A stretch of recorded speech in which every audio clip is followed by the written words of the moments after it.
47th floor of the World Trade Tower, number 1. He said when the first explosion occurred, he said he felt the building shake. He became frightened, as did all of his co-workers, he said. They didn't know what to do. Finally, he said, and quickly, they started to run down the stairs, 47 flights. And he said he actually carried a woman on his shoulders down those 47 flights with him. Another man who was on the floor of the New York Stock Exchange had come out of the building and was standing. He looked up, and he literally saw the second tower of the World Trade Tower come crashing to the ground. He said he saw it coming down, and then he and hundreds of people around him started to run. When he got to a point of some near safety, the man, who's 37 years old, said he dropped to his knees and he started to pray because he thought that he was going to be dead. As one emergency worker said to me, he said, "Do you know what day this is?" And I said, "It's September 11th. He said, "Yes, it's 911. And all of New York right now is in a state of 911. Tom? All right, thank you very much. NBC's Rahema Ellis with a vivid account of what has been going on down there. We should also point out that we're getting a number of telephone numbers for people to call. Morgan Stanley has a very considerable facility in the World Trade Center. It's one of our premier investment banks, obviously, in America. And that number is 1-888-883-4391. For those of you who are in the New York area and may have families or friends who are employed by Morgan Stanley at the World Trade Center, it's a small city, those two towers. Some 50,000 people at one time or another could be passing through there during the course of a day. This was to be the New York primary day to pick the candidate who may succeed Mayor Rudolph Giuliani. That election has been canceled. The mayor spoke with reporters moments ago. Our focus now has to be on trying to evacuate as many people as possible, save as many lives as we possibly can, and make the city as secure as possible. The subways are running in the rest of the city. Lexington Avenue starting to run again, so people need to use the subway to get out of Lower Manhattan. They'll be able to use the subway. And we need people out of there so that the rescue efforts can go on all during the afternoon. I suspect they'll be going on through the night. And we'll be getting relief from the National Guard and the federal government later today. Mr. Mayor, any indication on the ballpark number? I don't want to. Obviously, there are all kinds of numbers that are swimming in my head as to what the numbers must be, but I don't know. I have no idea what the numbers are. It's horrible. I think any of you that saw this have probably never seen anything like this before. That people jumping out of the building, and it's a horrible thing to see. In terms of the police mobilization, maybe the commission can tell us what's going on downtown. Have you brought in additional cops, presumably from all over? There's additional resources coming from all over the city. We've activated off-duty MOS to come in. We're getting the assistance of New Jersey and the outer line counties, and they're all kind of pushing in toward Lower Manhattan. Are either of you hearing anything from the federal government with regard to either what's going on in Washington or intelligence or anything out of the federal law enforcement? The only thing that we've heard is what I guess is publicly available, that the Pentagon was attacked, that there were other apparent attempted attacks in other parts of the country, some of which were stopped. And I'm not sure I know how accurate all that information is, but it appears as if there have been either attacks or attempts to attack various parts of the United States. Commissioner Bonnet? That's Mayor Rudolph Giuliani of New York City. On that last point, he said that he had no confirmation of that. We have heard no word whatsoever of other attempted attacks across this country. Any number of states, as you might expect, and municipalities are on the highest possible state of alert. In Florida, Disney World has shut down and evacuated everyone from those facilities. That's been true of many of the entertainment centers in California as well. The Liberty Bell and Independence Hall have been closed, with other national monuments in the Philadelphia area. In Texas, some buildings were evacuated. Of course, all airports across America were closed down as well. In Washington, in Alaska, all military forces there are on the highest possible stages of alert. In Alabama, that's the home of the Redstone Missile Command Center, Marshall Flight Center. That has been closed today as well. No one knows if these terrorists might still attack again today. It does appear now, and I want to add a cautionary note to all of this. It appears now that this first wave of attacks is over. Let's go to NBC's Robert Hager now. Robert, do you know all the planes that were in the air that were not hijacked? Not a very good idea, Peter. We do know that there was some warning. As I said earlier, we spoke to some of the security guards who were on the site, and they did have some warning. There was a feeling that the second building was going to collapse, so the evacuation did begin from people as high up as in the 82nd and 86th floors, but we don't know how many were able to get out. And we do know, Peter, from at least one of the security guards, that they were nowhere near complete. They hadn't come even close to completing the evacuation, but we don't have numbers. And Peter, adding a little bit to the confusion, the collapse of the North Tower may have affected other buildings around there, as well as the collapse of the Millennium Hotel. Well, thank you both very much, and both of you come back at any time that you want and can or contribute to this. We can tell you that the military, thank you both very much, Bob Jameson and George Stephanopoulos. We can tell you that the military, the governor said earlier, the governor of New York, that the National Guard was going to come in, and there's National Guard on station in some parts of the city anyway, is setting up a temporary morgue on the piers in New York City near West 57th Street, which is where people often take off to go and have a tour of New York City from the air, and close by where the famous Circle Line leaves, so people can take a tour around the island of Manhattan and see what it looks like. And none of that traffic is permitted today. The only traffic we have seen on the Hudson River has been, as has been pointed out to us several times, John Miller particularly, pointing out that ferries are taking wounded across the river, across the Hudson River to New Jersey.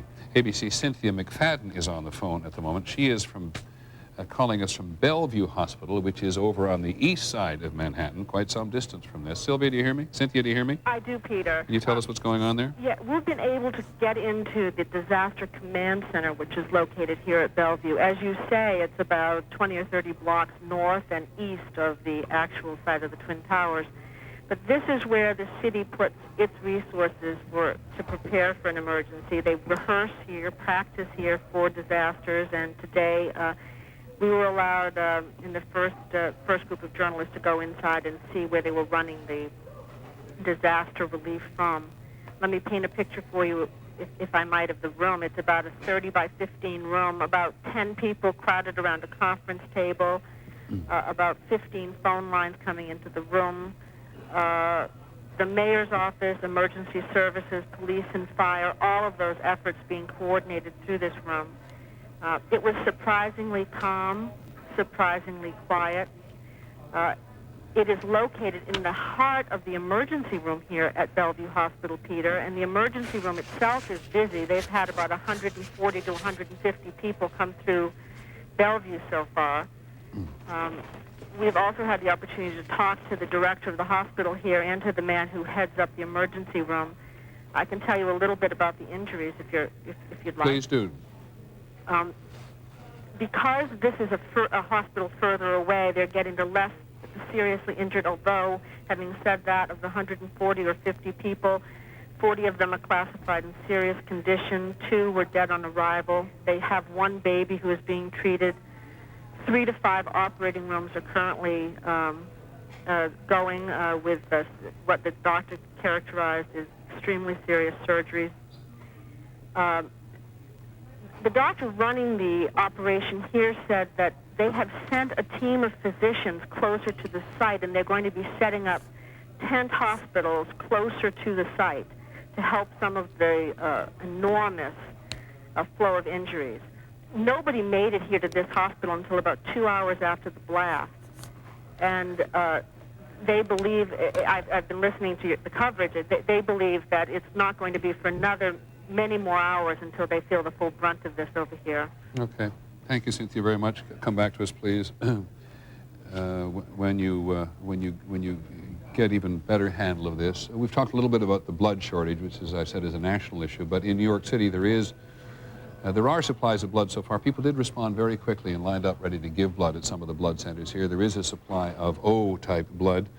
O negative appears, as best we can understand from the people who are collecting it, is the most important kind of blood needed at the moment because it's the universal donor, meaning anyone can actually get it. Now, there's a slight bit more of information like all information today, reasonably suspect at the outset. But the Associated Press is reporting that this airliner, this United Airlines jet, which crashed in Pennsylvania, which is a American Airlines, my apologies, United Airlines Flight 93. I don't quite know exactly what aircraft it was, a 767, I think, which we assessed uncertain about, did not know why it had crashed, whether it was part of this overall operation this morning.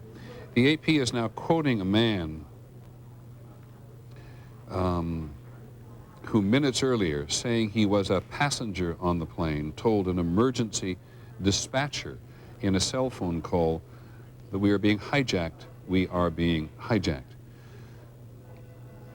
Treat that, as you do all the information we give you today, as being preliminary at best, sometimes wrong. I think we've been pretty good about it today, and certainly confused, because listening to the mayor, listening to the governor of the state, both of whom we talked to, listening to the senator in charge of the Senate Foreign Relations Committee, listening to all of our analysts, listening to everybody, the country is still very much in the middle of, if not immediate post-event chaos, certainly in terms of trauma, and trying to get a handle on what the hell's been going on here. And as we've said before, when you look at the television pictures of the Trade Center collapsed upon itself, these are buildings 110 stories high, and where thousands and thousands and thousands of people work. And I know on occasion we can run the images of it to the point of offensiveness. I hope we're not there. But this is what it looked like when one of the trade towers just appeared to either peel away or collapse on itself, but from top to bottom, 110 stories to the bottom. First one, the southern tower, Tower 1 or Tower 2, it doesn't matter what, just one tower and then the other, and then the other tower sometime later, which John Miller said the cops picked up very quickly, was looking weak and bending or leaning in one particular direction, indicating that when those two aircraft, one hitting one tower, the other hitting another, had gone straight into those towers with such force that even at the midpoint of the building, or in that case 2/3 up, something had happened to so totally weaken the infrastructure that this was like peeling a banana, except that it was full of people, or had many, many people in it. I think we have Senator John McCain on the phone from Washington. Am I right, Senator? Yes, Peter, how are you? I'm well, sir, thank you. I'm not well. None of us are well. You know that. Yes. What's on your mind? Well, I think that this act obviously is one which would constitute an act of war. I believe that the American people should remain calm and rally behind our president, and I'm confident that our military and our president will find out the perpetrators of this outrage, and we will not only punish those responsible, but ensure that something like this never happens again. And clearly, we need to look at our intelligence capabilities. I don't mean for 1 second, Senator, to belittle the necessary thing you must say today, which is we'll find those who are responsible and we'll punish them, because Tony Cordesman has just pointed out very effectively how often we don't find the people and we don't get to punish them. But you say it an act of war. Yes. Do you believe that if another country is somehow the patron of an individual or a group of individuals who has done this, we should go to war with that country?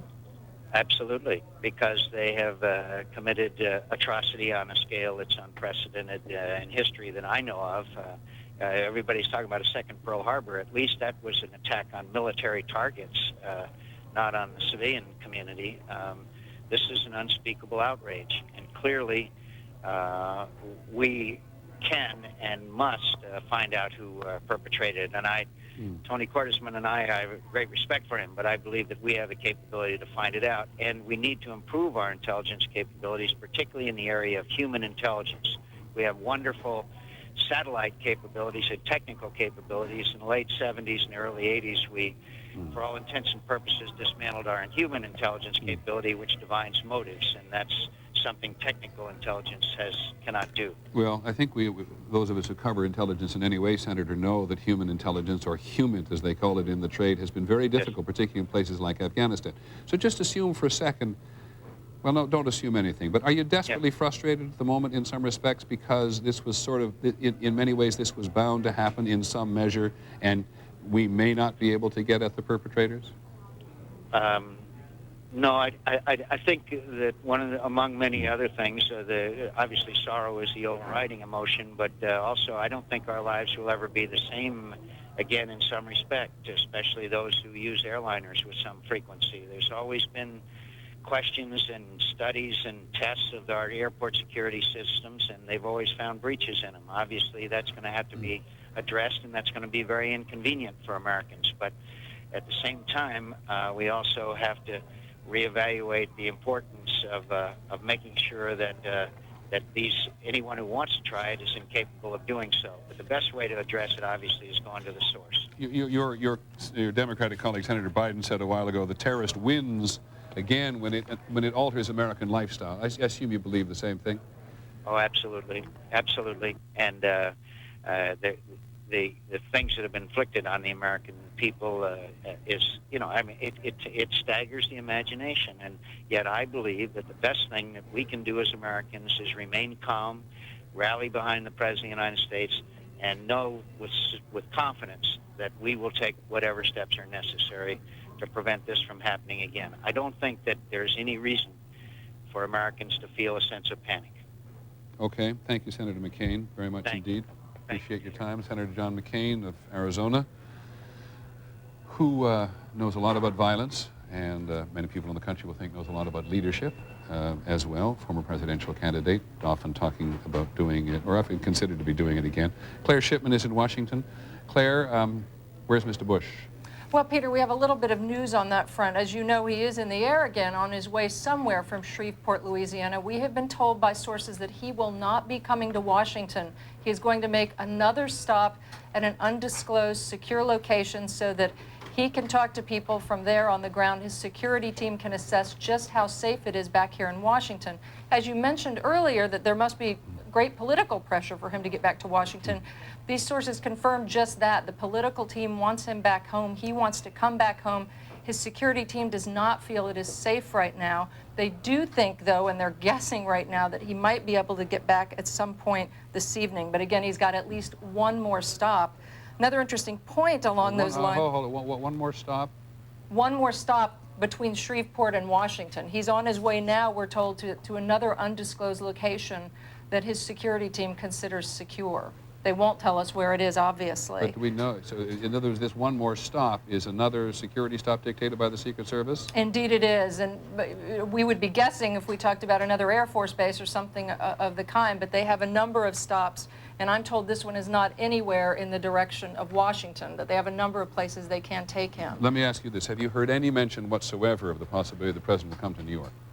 No, there was a rumor to that effect earlier, Peter, but that was shot down, and my sources tell me he is not going anywhere near New York right now. That situation would create chaos that New York just doesn't need at this point. Absolutely. They've also told us that their full security plan is in effect. They do have the House and Senate leadership out of town. Condoleezza Rice is the only senior official remaining at the White House, and she will remain at the White House to try to coordinate efforts from there. Mrs. Bush has also been spirited away. She was on Capitol Hill this morning set to address Congress. She's been taken to an undisclosed location. Peter. Now, there was some mention that there was some mention of the fact that the United Airlines aircraft that crashed east to southeast of Pittsburgh may have been, in fact, going in the direction of Camp David.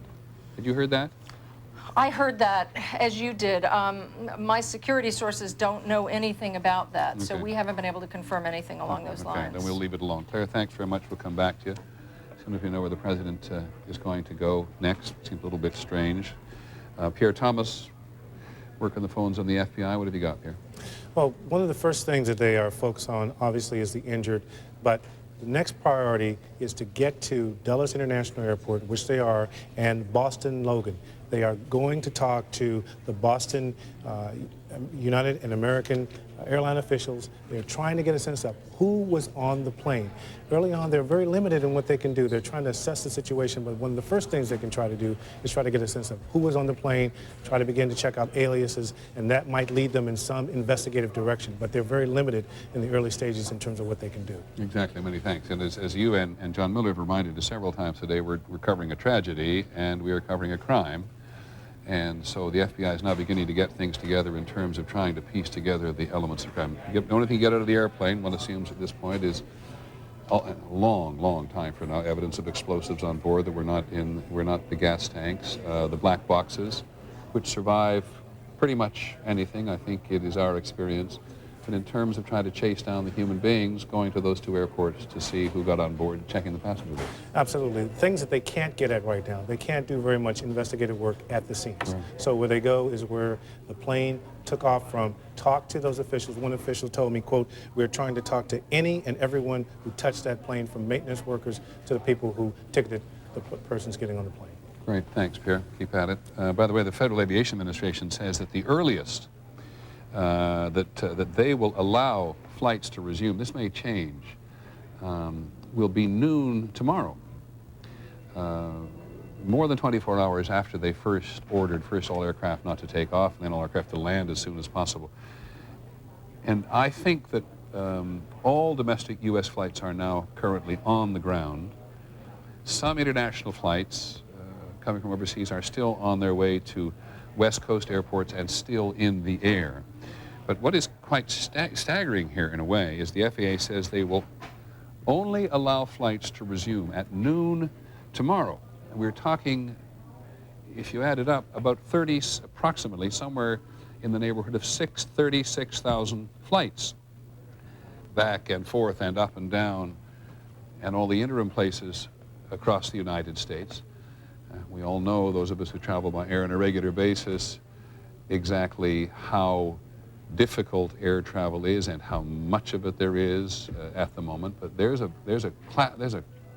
outstanding example of what it means to put out an order like that. 36,000 flights going to be halted. In fact, I think Charlie Gibson, my colleague who was here when this happened this morning, has been looking particularly at this dimension of it. Charlie? Well, Peter, I just found a note that all U.S. commercial aircraft, I wasn't absolutely certain what you said a moment ago, but that all U.S. commercial aircraft that were not involved in hijackings today, obviously, but we know what's happened to those planes that were hijacked, but all U.S. commercial aircraft have landed, and as you mentioned, there will be no flights resumed until noon tomorrow. A couple of just incidental events. Prince Andrew of England was headed for Atlanta when all of this happened. His plane turned around. King Abdullah of Jordan was also headed for the United States. And we now read that flights, Tony Blair, the Prime Minister of Great Britain, has canceled all flights over London because of concern of air security over that city.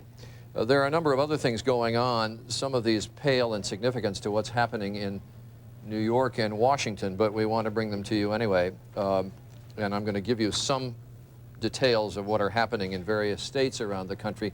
Much of this redundant to some things Peter had said, some of it new information.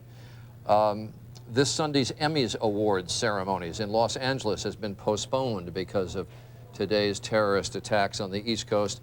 The head of the Academy of Television Arts and Sciences says he's not going to set a new date for the ceremony until the national mourning that is going to take place is over. There were Latin Grammy Awards scheduled for tonight in Los Angeles. Those have been canceled. In the sports world, as we mentioned a while ago, and there's some other cancellations as well, the 15 baseball games have now been canceled around the country that were to be played in the major leagues tonight. The minor leagues postponed all of their playoff games. Their regular seasons are over, but the playoff games in the minor leagues have been canceled. The commissioner of baseball said in the interest of security and out of sense of deep mourning for the national tragedy that has occurred today, all Major League Baseball games for today have been canceled. The PGA Tour has canceled the beginning of tournaments on Thursday, and whether they will be further delayed is uncertain. Major League Soccer postponed all of the games it had scheduled for tomorrow night, and the National Football League says it is mulling over whether to postpone this weekend's schedule. obviously, the effects of this are going to reverberate for many days, many weeks, many months. Yep. And so there are those kinds of cancellations being discussed. Okay, thanks, Charlie. Go ahead. Thanks. I just, as we want to go to try to bring it back together for people who, a lot of people have been not with us all day. The thousands and millions of people may have been glued to their televisions, impossible not to. But ABC's John Donvan has been following the events of the last few hours, and he has managed to put together, I suppose we could call it a chronology or a timeline, if you will. But here is some sense of what happened from the beginning.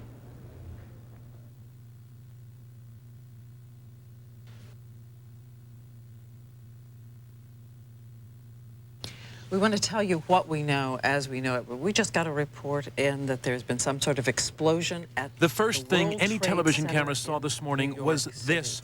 Just before 9 o'clock, roughly 15 minutes earlier, an American Airlines jet hijacked from Boston had crashed into the South Tower of the World Trade Center. There were 92 people on board. It does not appear that there's any kind of an effort up there yet. Now remember, oh my God. Oh my God. That looks like a second plane. I did not see a plane go in. Minutes later, the second plane, the second tower. The fireball ate up the aircraft. It was a United Airlines flight, a 767 from Boston to Los Angeles. There had been 65 people on board. I happened to look on the first tower, and I actually saw people waving where the first plane crashed through, and then it was unbelievable seeing this second jet come crashing into the second tower. What is going on? New York City was staggered. As soon as it got hit, I was thrown to a window. So I was very lucky. We're going to interrupt this. We'll come back to this, I promise you, to go to a news conference being held by the Mayor of New York, Rudolph Giuliani. And then, Governor, thank you very much for your assistance and your help and your support. Thank you. Thank you, Mayor, for your leadership through this crisis. This is a vicious attack upon New York. It's an attack upon America. It's an attack upon the whole concept of freedom and our way of life.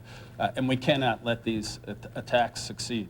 The first step has to be to make sure we do everything in our power to protect the people and to save the lives of those whose lives are still at risk and to help those who have been injured. And I want to commend the mayor, and I want to thank my colleagues from Connecticut, New Jersey, Pennsylvania, and the federal government have all offered and made ready support to help us deal with this ongoing crisis. The people of New York are not only the freest and most diverse people in the world, we're also, I believe, the most capable of rising to meet the challenges of this type of attack. And right now, we want New Yorkers to remain calm, to go about their business, to appreciate the fact that everything to provide for their safety is being done, to appreciate that everything that can be done to provide for the health and the needs of the people who are still at risk is being done, and that we will continue to work to make sure that we get through this as strongly and quickly as possible. I want to thank the federal administration. Secretary Thompson has been on the phone with me a number of times, as well as the president, for what they are offering and prepared to do.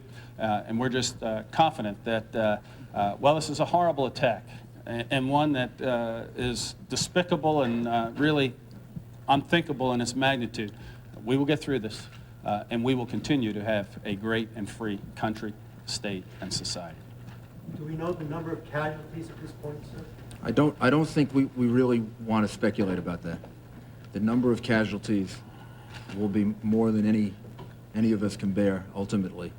And I don't think we want to speculate on the number of casualties. The effort now has to be to save as many people as possible. And I don't think we will know the answer to that until sometime tomorrow or the next day. Were there large numbers of firefighters? There are a large number of firefighters and police officers who are in harm's way. And we don't know how many we've lost. But there's no doubt we've lost some firefighters and police officers. Do you know anything about the cause of the explosions that brought the two buildings down yet? Was it caused by the planes or by something else? We believe that it was caused by the after effects of the planes hitting the buildings. We don't know of an additional explosion after that.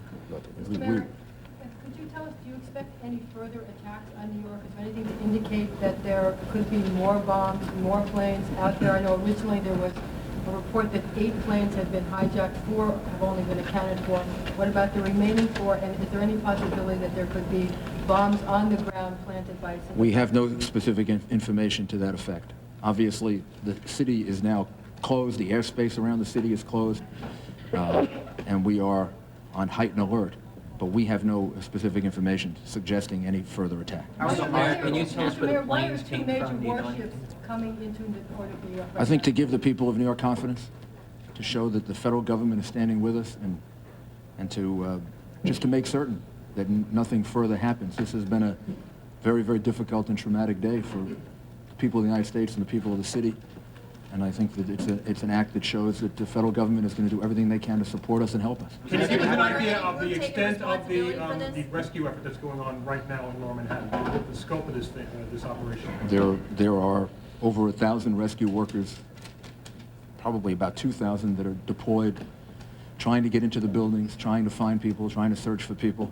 The governor and I spoke a couple of hours ago. And the governor has deployed the National Guard to relieve them because our people are going to need reinforcements pretty soon.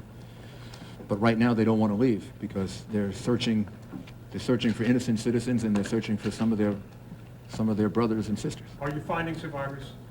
Yes, we have some numbers that we can give you. We have 1,500 people at Liberty State Park who were evacuated, described as walking wounded.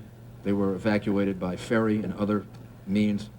There are about 600 as of about 15 minutes ago in local hospitals that we account for, 600 people that are being treated in local hospitals. And there are 150 in particular that were critical, that were moved by EMS. New York City has 170 hospitals. So we have a lot of hospitals, and we're utilizing all of them. Probably the one that was the hardest hit was St. Vincent's Hospital. And I would like to just single them out and commend them, because as I was rushing down there, after the first plane hit, before the second, they were already deploying people on the street. I could see the doctors and nurses outside getting ready to receive people. And that was before the second plane actually hit the World Trade Center. What was your experience down there? Also blood donations. We have several sites for blood donations. 153 East 53rd Street, 66th and Amsterdam, which is the Red Cross, and 310 East 67th Street. If people want to do something and they can donate blood, that's going to help not just today, but tomorrow and the next day. This relief effort is going to take some time. Mr. Mayor, you were one of the first people down there. Can you describe the scene in your own words, what you saw down there? I don't know that I'm really able to describe it. It was the most horrific scene I've ever seen in my whole life. We saw the World Trade Center in flames, a big gaping hole all the way on the top of it. We could see people jumping from the top of the building. And then we went into Barclay Street, 75 Barclay Street, I think it was, and we were there when the building collapsed. And it collapsed in part on 75 Barclay Street. So we were trapped in the building for maybe 10 or 15 minutes, trying to get out different exits. And we finally went through a basement and came out 100 Park Place. Did you ever fear for your own safety, sir? Sure, yeah. What went through your mind? I don't think anything went through my mind other than making sure that we all remained calm and found an exit and just tried to figure out the most intelligent thing to do. Probably the same thing that went through the minds of 10,000 other New Yorkers who I could see on the streets, and I really have to commend them. If you really want to know what New Yorkers are all about, you just watch the way in which they handle themselves. They didn't panic. They moved deliberately. They moved swiftly. But they didn't hurt each other. They helped each other. I mean, these are just the most wonderful people in the world. Do we know anything about the composition of that dust that blankets Lower Manhattan? Is there any asbestos or any hazardous material in that dust? I don't know. I don't know the answer to that. Mr. Mayor, there were reports of a gas explosion related to this. Are you aware of that? There was a gas leak or possible explosion. We don't believe it. We don't believe that's the case. Mr. Mayor, can you tell us anything about where the planes come from, where the aircraft came from? Bill Diamond reminds me that we've turned off the gas in the city buildings, just to be certain. Can you tell us as a precaution about where these aircraft came from? There was a report they may have been hijacked in Boston. I think we should leave. I think we should leave that up to the federal government to yes, we do have some information, but I think we should leave that up to the federal government to release that information. Our focus is on the relief efforts. And Governor, What about security for the rest of the on the part of the United States for what happened here in this country, both in New York, Washington, and other places? First step right now, Marcia, is to make sure we do everything to help those people who need our support, and whether they're injured or still trapped in buildings. The second thing is to make sure at the same time we're providing the maximum security against possible additional incidents. But clearly, this is an attack upon America. It's an attack upon our freedom and our way of life, and we must retaliate and go after those who perpetuated this heinous crime against the people of America. Mayor, this is just compared to Pearl Harbor. Do you consider this to be an act of war? This has been compared. I'll do both. This has been compared to Pearl Harbor. Do you consider this to be an act of war? This is a vicious, unprovoked, horrible attack on innocent men, women, and children. It's one of the most heinous acts, certainly in world history. And as the governor said, and I said to the president, we fully and completely support him in any action that he has to take in order to make an example out of the people who are responsible for this. Is it an act of war in your mind? I don't know that I want to use those words. I think the president is the one that has to respond, and I think what he has to know is that all of us in New York support him, and support him completely in the efforts that he's going to have to make over the next couple of days, week, and to make a point that that people can't do this. You can't attack innocent men, women, and children. And ultimately, I'm totally confident that American democracy and the American rule of law will prevail. And the people of New York are going to help to demonstrate that over the next couple of days.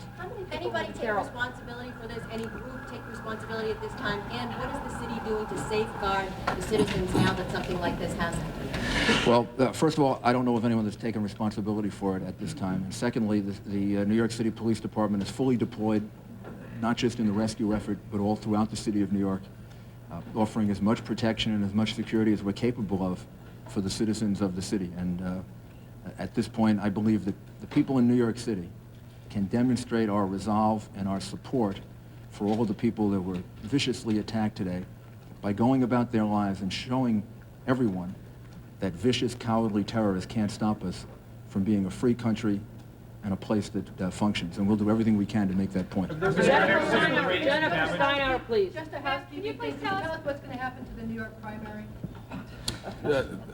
This morning, I issued an order suspending the primary across the state. There will be no primary today, and we'll reschedule it once we get through this. Jennifer, Can you please. please walk us through the municipal services right now? What's going on with the subways and the schools, the courts? The subway, the schools, the chancellor, I commend the chancellor. He was on the phone a number of times with us. He coordinated very, very carefully what would happen. He thought it out, and he came up with a very good plan, which was essentially to keep the schools open, to keep the children in school, so we didn't have a large number of children in the different boroughs that would be released from school. They're being released, I shouldn't say as normal, but basically on the normal schedule. If parents aren't there to pick up the young children, then the children will be taken to a center, and the parents will be notified to come and pick them up. The children who have Metro cards, who normally travel on the subway, will be able to do that. The subways are functioning in 4 of the 5 boroughs, and can we get an update, Joe, on how the subway is doing in Manhattan? All the lettered lines are working. And in Manhattan? In Manhattan lines, all the lettered lines. All the lettered lines are working, including in Manhattan. And throughout the rest of the city, public transportation is normal. So the children should be able to return from school in the normal fashion. And if any children don't have parents to pick them up, then we'll hold them, let the parents know, and then the parents can come and pick them up. Mr. Mayor, you mentioned you were on Barclay Street. What's the radius of damage that's been affected? How many other side streets around the world? I don't think we know yet. The whole area of Lower Manhattan has been very much affected by it. How many police and fire are involved? How many police and fire are involved? Like how many all NYPD off-duty officers that they come in, or like All NYPD and FDNY officers are on duty now. And we're going to need all of them, and again, thanks to the governor and the way in which the state reacted, we will have 1,600 National Guard to relieve them over a period of time, so we can get some relief for them. If anybody's looking for someone that may have been in the World Trade Center or in and around that area, what should they do? How can they get information? We're going to give you numbers so that we can try to help coordinate that. Individual businesses have already done that, but we will as soon as we can find some time from the relief efforts, give you a number in which people can call, and then we can direct them to the right place. The National Guard will always Looting or anything like that? Any lawlessness? There have been no reports of lawlessness. No The governor of New York State, Governor George Pataki, the mayor, Mayor Giuliani, between him, the police commissioner just over on the right side of the picture there, the fire commissioner, the police commissioner more than anybody else being almost a restraining influence there, trying to say both to the governor and to the mayor, be careful what you say here. We don't have information on this, that, and the other thing. And on this question of casualties, it is the mayor who is attested to what everybody's got going, rushing around in their minds at the moment. More casualties, more than anyone can bear, but not willing to make perfect sense, not willing at this point to put a number on the people who they believe have been killed and or injured. The mayor did say that in one of the parks in the lower part of Manhattan, 1,500 people were regarded as walking wounded. They were aware of 600 people in local hospitals, and New York City has 170 hospitals, and as the mayor said, every one of them is available under these circumstances. And there are 150 critical conditions which were medevaced out or taken out under other circumstances, some of them going across the river to New Jersey, and in one case, according to the Canadian television network, saying had been airlifted as far away as Canada in order to get special medical care. Canada has several very strong centers in burn treatment, so it may be one of the reasons that patients have gone up that far. The mayor returning again to this thing which has clearly moved him, I think, more than anything else today, getting down there and seeing the two trade towers before they collapsed on themselves, and seeing the fires burning up high, and he said it every time, and seeing the people jumping from the top of the trade towers, driven to their deaths by the encroaching fire in the rooms in which they no longer felt they were particularly safe. And Governor Pataki, I think the first person today to say in the clearest language there's got to be retaliation.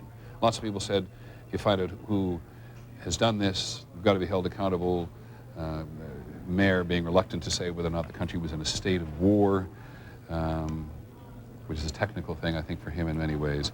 But that's pretty much, I think, the summary of the highlights of their news conference, in which there seems to be a real coordination between the local and the state and the federal. And we have here with us a man who should know whether or not it's working, Jerry Hauer, who's the former head of New York City Mayor's Office of Emergency Management, and the last time I saw you was in that place on the west side of Manhattan, which you had designed for just an event, or maybe an event not just like this.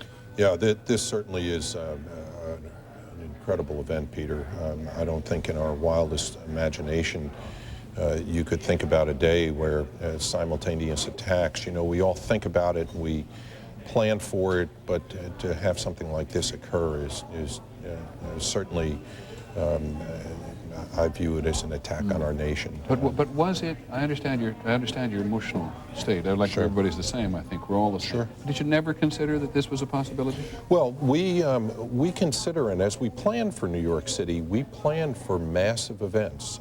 In point of fact, one of the things that we did when I was still heading up OEM was we put in place memorandums of understanding with New Jersey, with Connecticut, Nassau, Suffolk County, to ensure that there was enough medical care available, that we had ambulances, police, firefighters, because we had to plan for horrific types of events. And as I told you when you were down, we planned for various types of incidents, chemical and biological types of attacks, for explosive types of attacks. You know, this is clearly just a devastating type of an incident here in the city. The Office of Emergency Management office, that bunker, it's a pretty elegant bunker, and nor is it underground. It was second and third floors, I think. That's out of operation at the moment. Yeah, my understanding is... That's something you never planned for. Yeah, well, in fact, we did. The alternate was to go to police headquarters or to another location in the event that the command center was inactivated for some reason or rendered useless. Do you know what has happened to it today? Do you know precisely what's happened to it? I talked to some folks down there, and my understanding is that a lot of the debris has fallen and has blocked the access to the building. I've heard some reports that they're concerned about the structural stability of the building, but I have not been able to confirm that. But as part of our plan, there were backups. You always have backups in your planning, and that's what the city is doing today. Now, you've had to walk to get here today, and that's perfectly understandable. We're on the west side of Manhattan, and things are that difficult. But you have a sense of how it's going, and we've heard the mayor's appraisal and accepted as an honest one. Do you have any sense of how the system's working, and do you have any sense of how many people are still trapped or dead? Well, first of all, I think that things are working as they should. I think that, you know, when you've got the best police and fire department anywhere in the world, they are doing everything to try and rescue people, to try and get near the building. But you've got to also realize the dynamics in a situation like this change a bit when you have a number of police and firefighters injured as well, and that's what we saw this morning. I was listening to the fire radio this morning when the building collapsed, and they were screaming for help because firefighters were trapped. So the emotion changes a bit, but these are extremely professional people. These are very heroic people. They will do everything they can to try and get in and rescue anybody that could potentially be alive in that building, recognizing that there is a potential for additional collapse.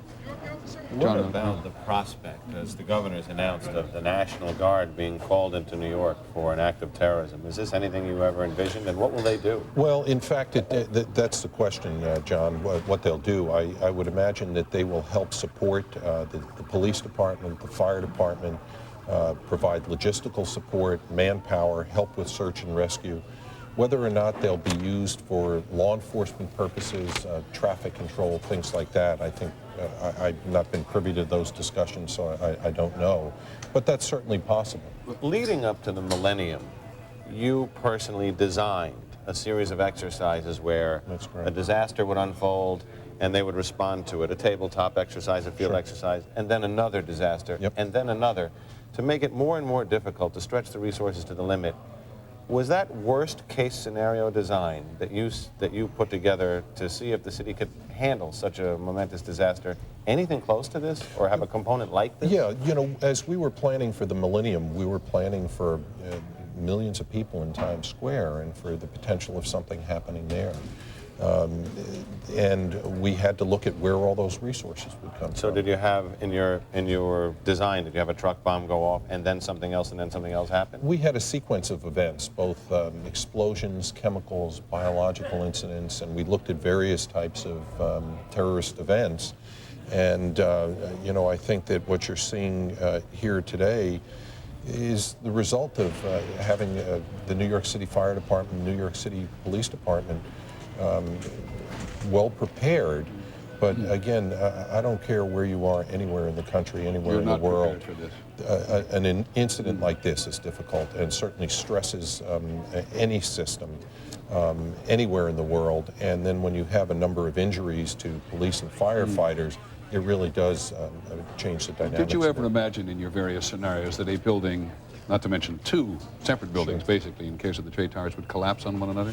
We did plan for building collapse, for bombings, and that was part of our routine planning. Is there some hint there of what the operation now faces in terms of what you went through? Well, what happens from here on out is a very slow process, because first of all, you've got to put the fire out, and my understanding is there's gas lines feeding the fire, and it is not out. So before you can really start doing a search and rescue in the middle of the building, or even recovering those victims, you've got to get that fire out. Yeah. The mayor did just say a moment ago the gas has been turned off in city buildings. That would seem to be to have alleviated one very pressing problem for much of the morning. Yes, but we still see that it's burning.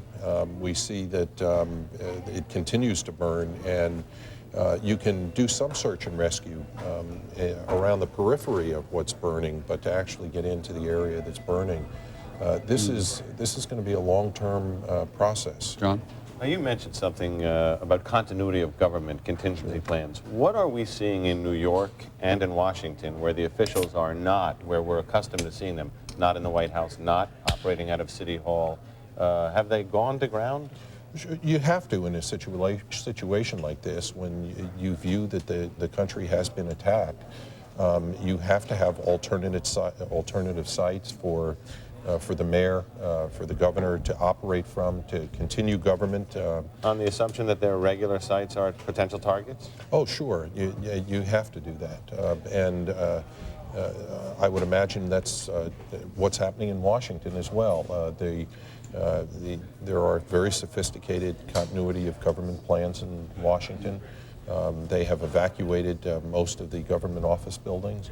And I would imagine things are locked down pretty tight, and key officials have been moved to key locations, to secure locations to ensure that there is a continuity of government. Jerry Howard, thank you for the moment. Don't go away if you feel inclined to stay and help. We're very grateful. Yeah, the man who set up these headquarters office down on the west side, which are now usable in terms of the Mayor's Office of Emergency Management. And management is the big issue. But as you listen to you two guys talk there for a second, you realize how this ripples out. Tony Blair, the British Prime Minister, has just now ordered, actually a short while ago, just ordered all civilian flights to cease over London. And so the impact of this one event, not only across the United States, but now being felt overseas, is constantly alive. And there are a couple of new pieces of information, too, about the flights in question that we have been so focused on today. In the case of American Flight 11, this was the one that first crashed into the trade towers this morning at 8:48, just a little before 9 o'clock this morning. ABC's Lisa Stark, who covers aviation for us now, says that a flight attendant called from the plane to say that 2 flight attendants had been stabbed, and people on board the aircraft had broken into the flight deck, into where the captain and the co-pilot, and in the case of the 767, can't recall, they're not an engineer, but certainly broken into the cockpit where the pilot and the co-pilot were located. 2 hostages, two flight attendants stabbed. And in the case of United Airlines Flight 737, which was the aircraft the United Airlines was crashed just near Pittsburgh, Lisa does confirm for us our reporting of a little while ago that a passenger did call from a cell phone on the phone to an emergency service, a 911 emergency service. They managed to do from the air to say that, in fact, they were in the process of being hijacked. And Ann Compton, one of our White House correspondents, calls just a short while ago to say that the president has landed again, this time at an Air Force base in Nebraska. And this suggests, A, that the Secret Service is still very much in charge of the president's movements at the moment, and that there is a very strong feeling in the highest reaches of government that the president should stay on the move. He's going to stay there, conceivably, for the next little while, because we've also been told by Ann that he's going to speak to the National Security Council this afternoon on a teleconference. The president going to stay abroad. I suppose you can do that from Air Force One as well. I'm not altogether sure. I think you probably can. But the president is going to talk to the National Security Council from somewhere other than Washington, and he is now in Nebraska. As I think Terry Moran, our White House correspondent, and others mentioned very early on in the day, it's a very delicate line for the president to follow. Stay on the move, lest there be any security threat to the president, and this will be absolutely decided by the national leadership of the Secret Service in conjunction with the National Security Council, while the political operatives in the president's entourage very much want him, we're told by Claire Shipman and others, to get him back to Washington to be in control in the place which is familiar to most Americans. And Mrs. Bush is, of course, we've already said, is at an undisclosed location, and Vice President Cheney, who carries an enormous load in this particular administration, is currently working out of the White House. John McCarthy, who covers the Pentagon, national security, and a good deal of terrorism and international intelligence issues for us, is at the Pentagon. John, what have you got? A whole plateful of things, Peter. First of all, we've been talking throughout the day about possible ship movements, American ship movements. It is true that 2 aircraft carriers, 5 other combatants, and a hospital ship are now all heading north along the Atlantic seaboard toward New York. No decision has yet been made about exactly what to do with those ships when they get there, but of course aircraft carriers have a very large hospital capability, so they could be used for that. I think it is a responsive measure. Defense Secretary Rumsfeld, after the attack on the Pentagon, went immediately to the gash that you see behind me here when the very first destruction was detected and helped pull some people out of the rubble. He is now in what is called the National Military Command Center in the Pentagon, and he intends to stay there indefinitely until all forces around the world have been secured. All forces around the globe at this point are at ThreatCon Delta, which is the highest level of threat condition that American troops can be in. One of the difficulties with the fire and the rescue effort here in the Pentagon, Peter, is we have seen continuous outbreaks of fires within the different levels of the Pentagon, and it has been extremely difficult for search and rescue people to get inside the Pentagon. It was 5 hours before the first people were able to get into some of the rubble to try to begin to pull out people who may have been trapped. The fire in the Pentagon was described as an inferno by those people who were in some of the worst areas. The evacuation in parts of the Pentagon was very orderly. Some of it was complete chaos, as you might expect. Okay, John, thanks very much. John McCarthy at the Pentagon. We just take a quick look at John there. Jackie, there for a second? I want to put John on camera for a second because earlier today you described, you just turn around and take a look at that gash in the Pentagon there and describe again for us. You think it's what, 200 feet wide, 200 to 300 feet wide? It is at least 200 or 300 feet wide, Peter. Just imagine a very large commercial aircraft ramming into this space. The Pentagon is built like a blockhouse, as you know, during World War II. It is a very substantial building, and this aircraft, traveling at between 150 and 200 miles an hour, penetrated deeply into the rings of the Pentagon, almost to the center. The destruction on the 5 floors that are above ground is considerable. One of the admirals was briefing us earlier that he felt that the section that was hit was one of the areas that was being repaired. We now believe that is not true. It is an area that was very fully staffed, primarily with Navy and Marine Corps personnel, but also the Defense Intelligence Agency. Okay, thanks very much, John McCarthy at the Pentagon. We'll come back to you. On the phone with us at the moment is the former CIA Director, James Woolsey.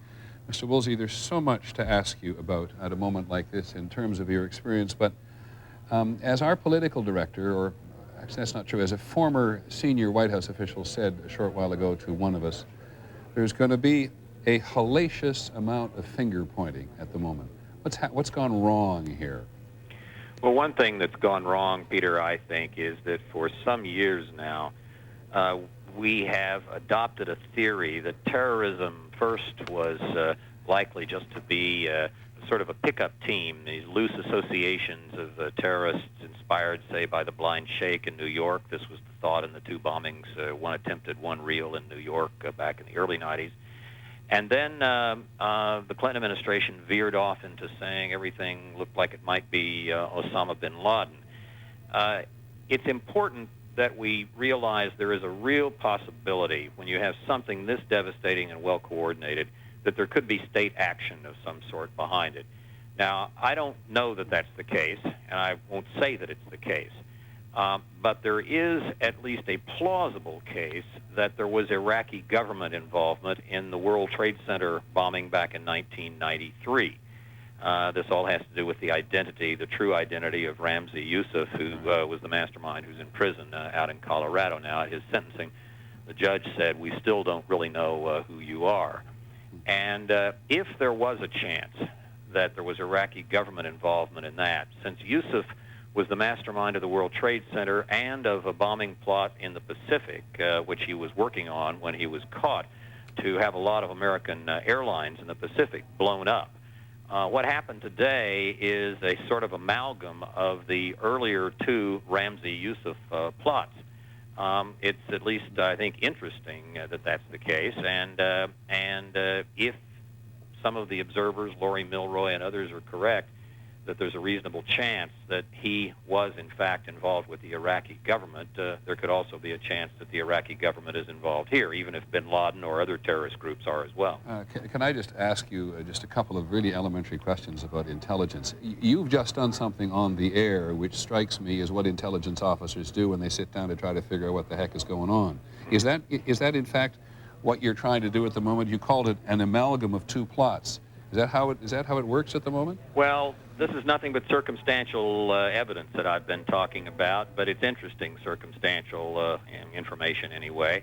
And yes, that's the sort of thing that I think intelligence officers need to do. Part of the problem with the World Trade Center bombing back in '93 is that most of the information about it was under grand jury secrecy until the trial, and after that, not many people paid attention to it. So even most of the federal government had no access to it except outside the FBI and parts of justice. Now, you mentioned governments and individual organizations or operations. Don't governments traditionally leak information more than independent or semi-independent terrorist cells? If there were a government involved, is it not inconceivable that the United States didn't pick up something? I think it's possible that a government could be involved and not be picked up, especially if it was operating very carefully, as the Iraqis or conceivably the Iranians might under these circumstances.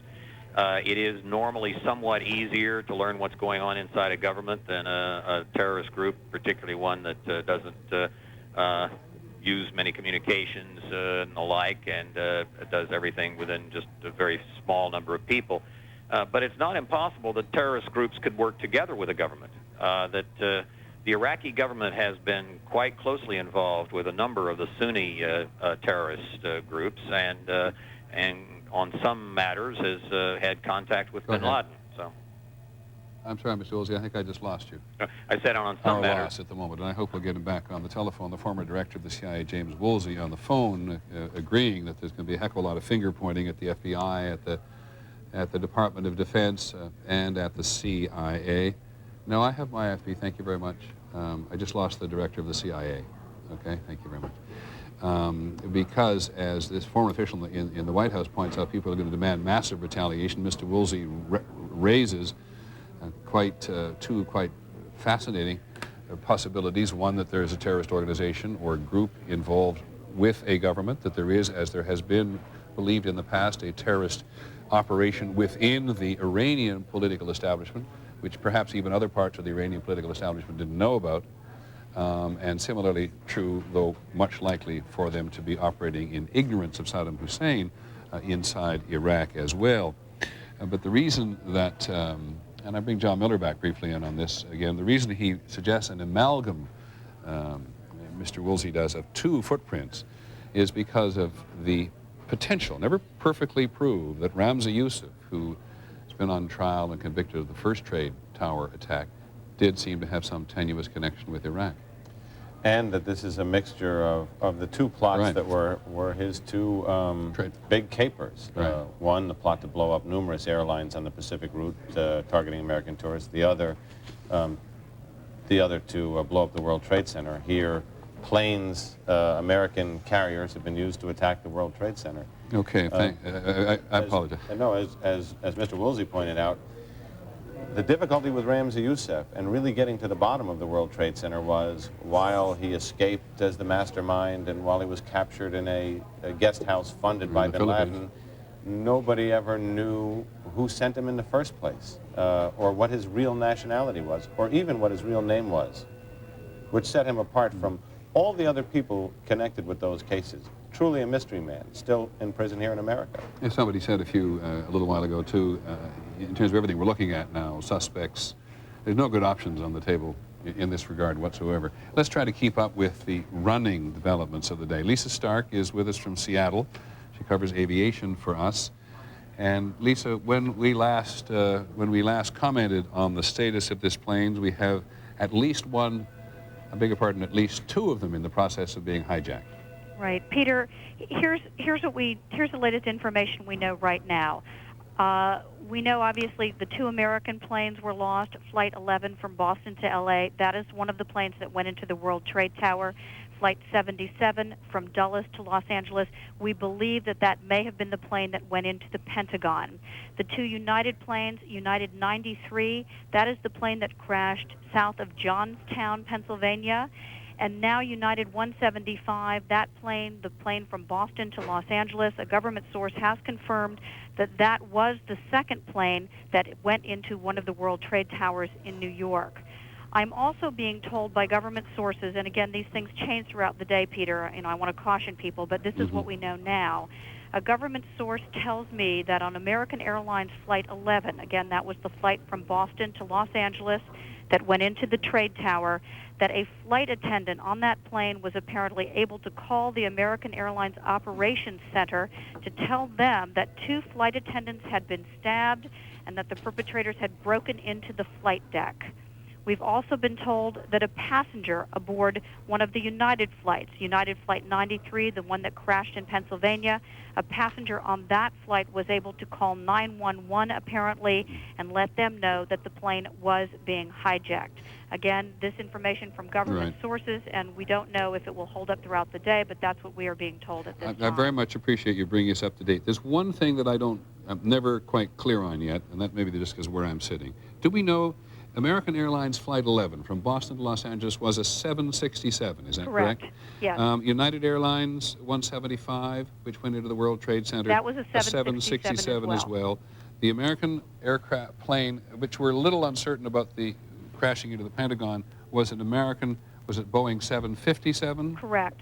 And it was also a 757 that crashed near Johnstown. Exactly.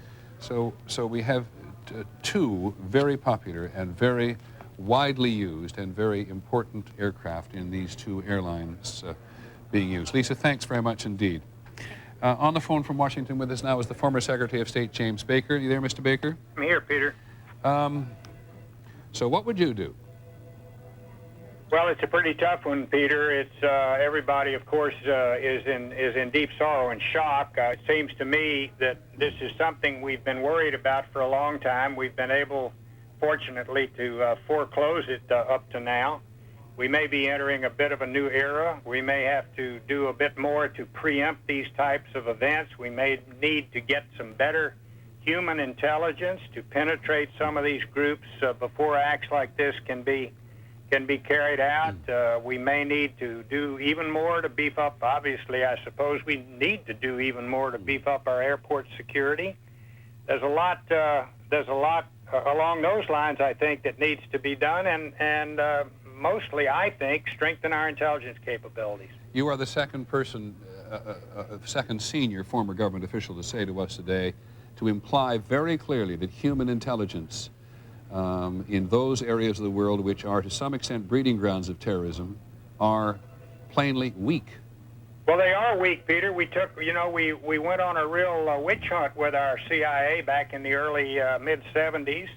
We had hearings. I won't mention the name of the legislator who conducted those hearings, but they, in effect, resulted in our eliminating a lot of our human intelligence capabilities. It's a dirty business. When you have human intelligence, you're doing business with the kinds of people that will commit these acts.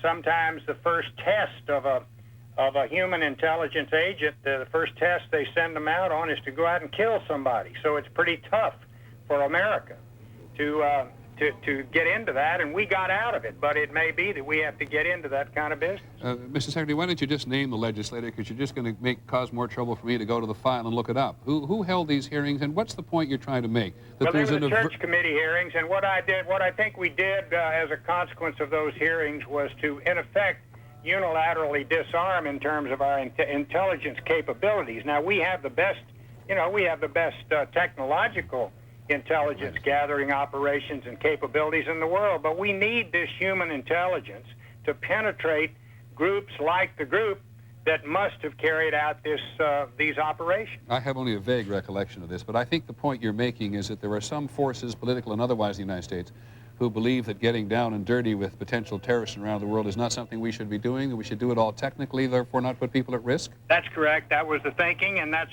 pretty much the policy we followed since then. And I think we need to get back into the down and dirty business so we can penetrate these groups and hopefully prevent these types of things from happening in the future. Mr. Baker, I don't want to get ahead of things, and I'm sure you do not either. But if there is, and as somebody said earlier, there are no good options out there at the moment. But do you believe that the United States is, if it finds out that a state is involved, going to have to go to war in an active way against that state?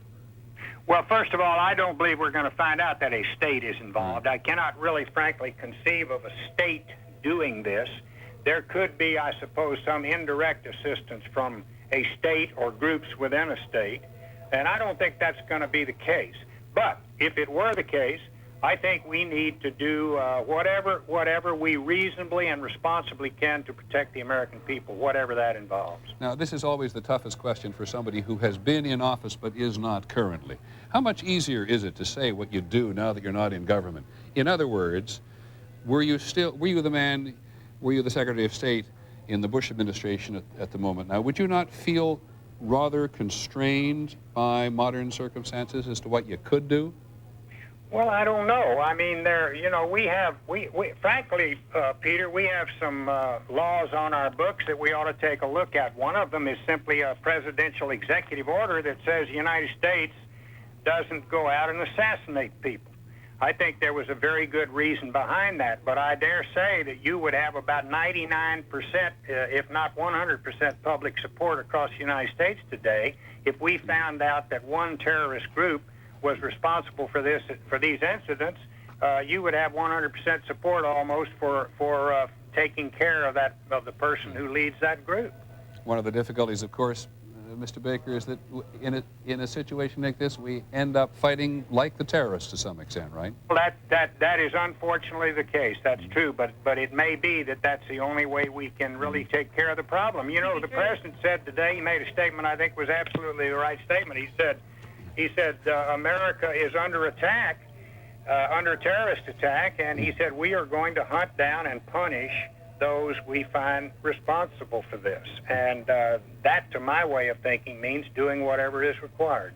Mr. Baker, thanks very much for the time. Thank you. James Baker, the former Secretary of State, also widely known in the country as the man who did as much as he did to win Florida for George Bush at the last presidential election, but a longtime member of the American political and foreign policy establishment, and who knows how complicated this is, and who makes it very open. You'll hear this a lot in the next few days. Not enough human intelligence, and we'll review who that legislator was. Tony Cordesman, our military analyst. Are you listening to Mr. Baker? Is he making sense? He is, Peter, but I think we need to have an important caution here. Human intelligence isn't as simple as it sounds. The actual agents can take years to develop. Historically, they've often been unreliable, and the more hostile the ideology is, the more uncertain the collection. Human intelligence is also analysis. Our analytic side is weak. The CIA has had hiring freezes. There is so little money for CIA and for DIA that most of the country analysts have never been to the countries they're actually analyzing, much less talked to many of the elements within them. And as Secretary Baker pointed out, if you're going to go into operations, that's different from human intelligence, and our operations capability has been allowed to decline for nearly a decade.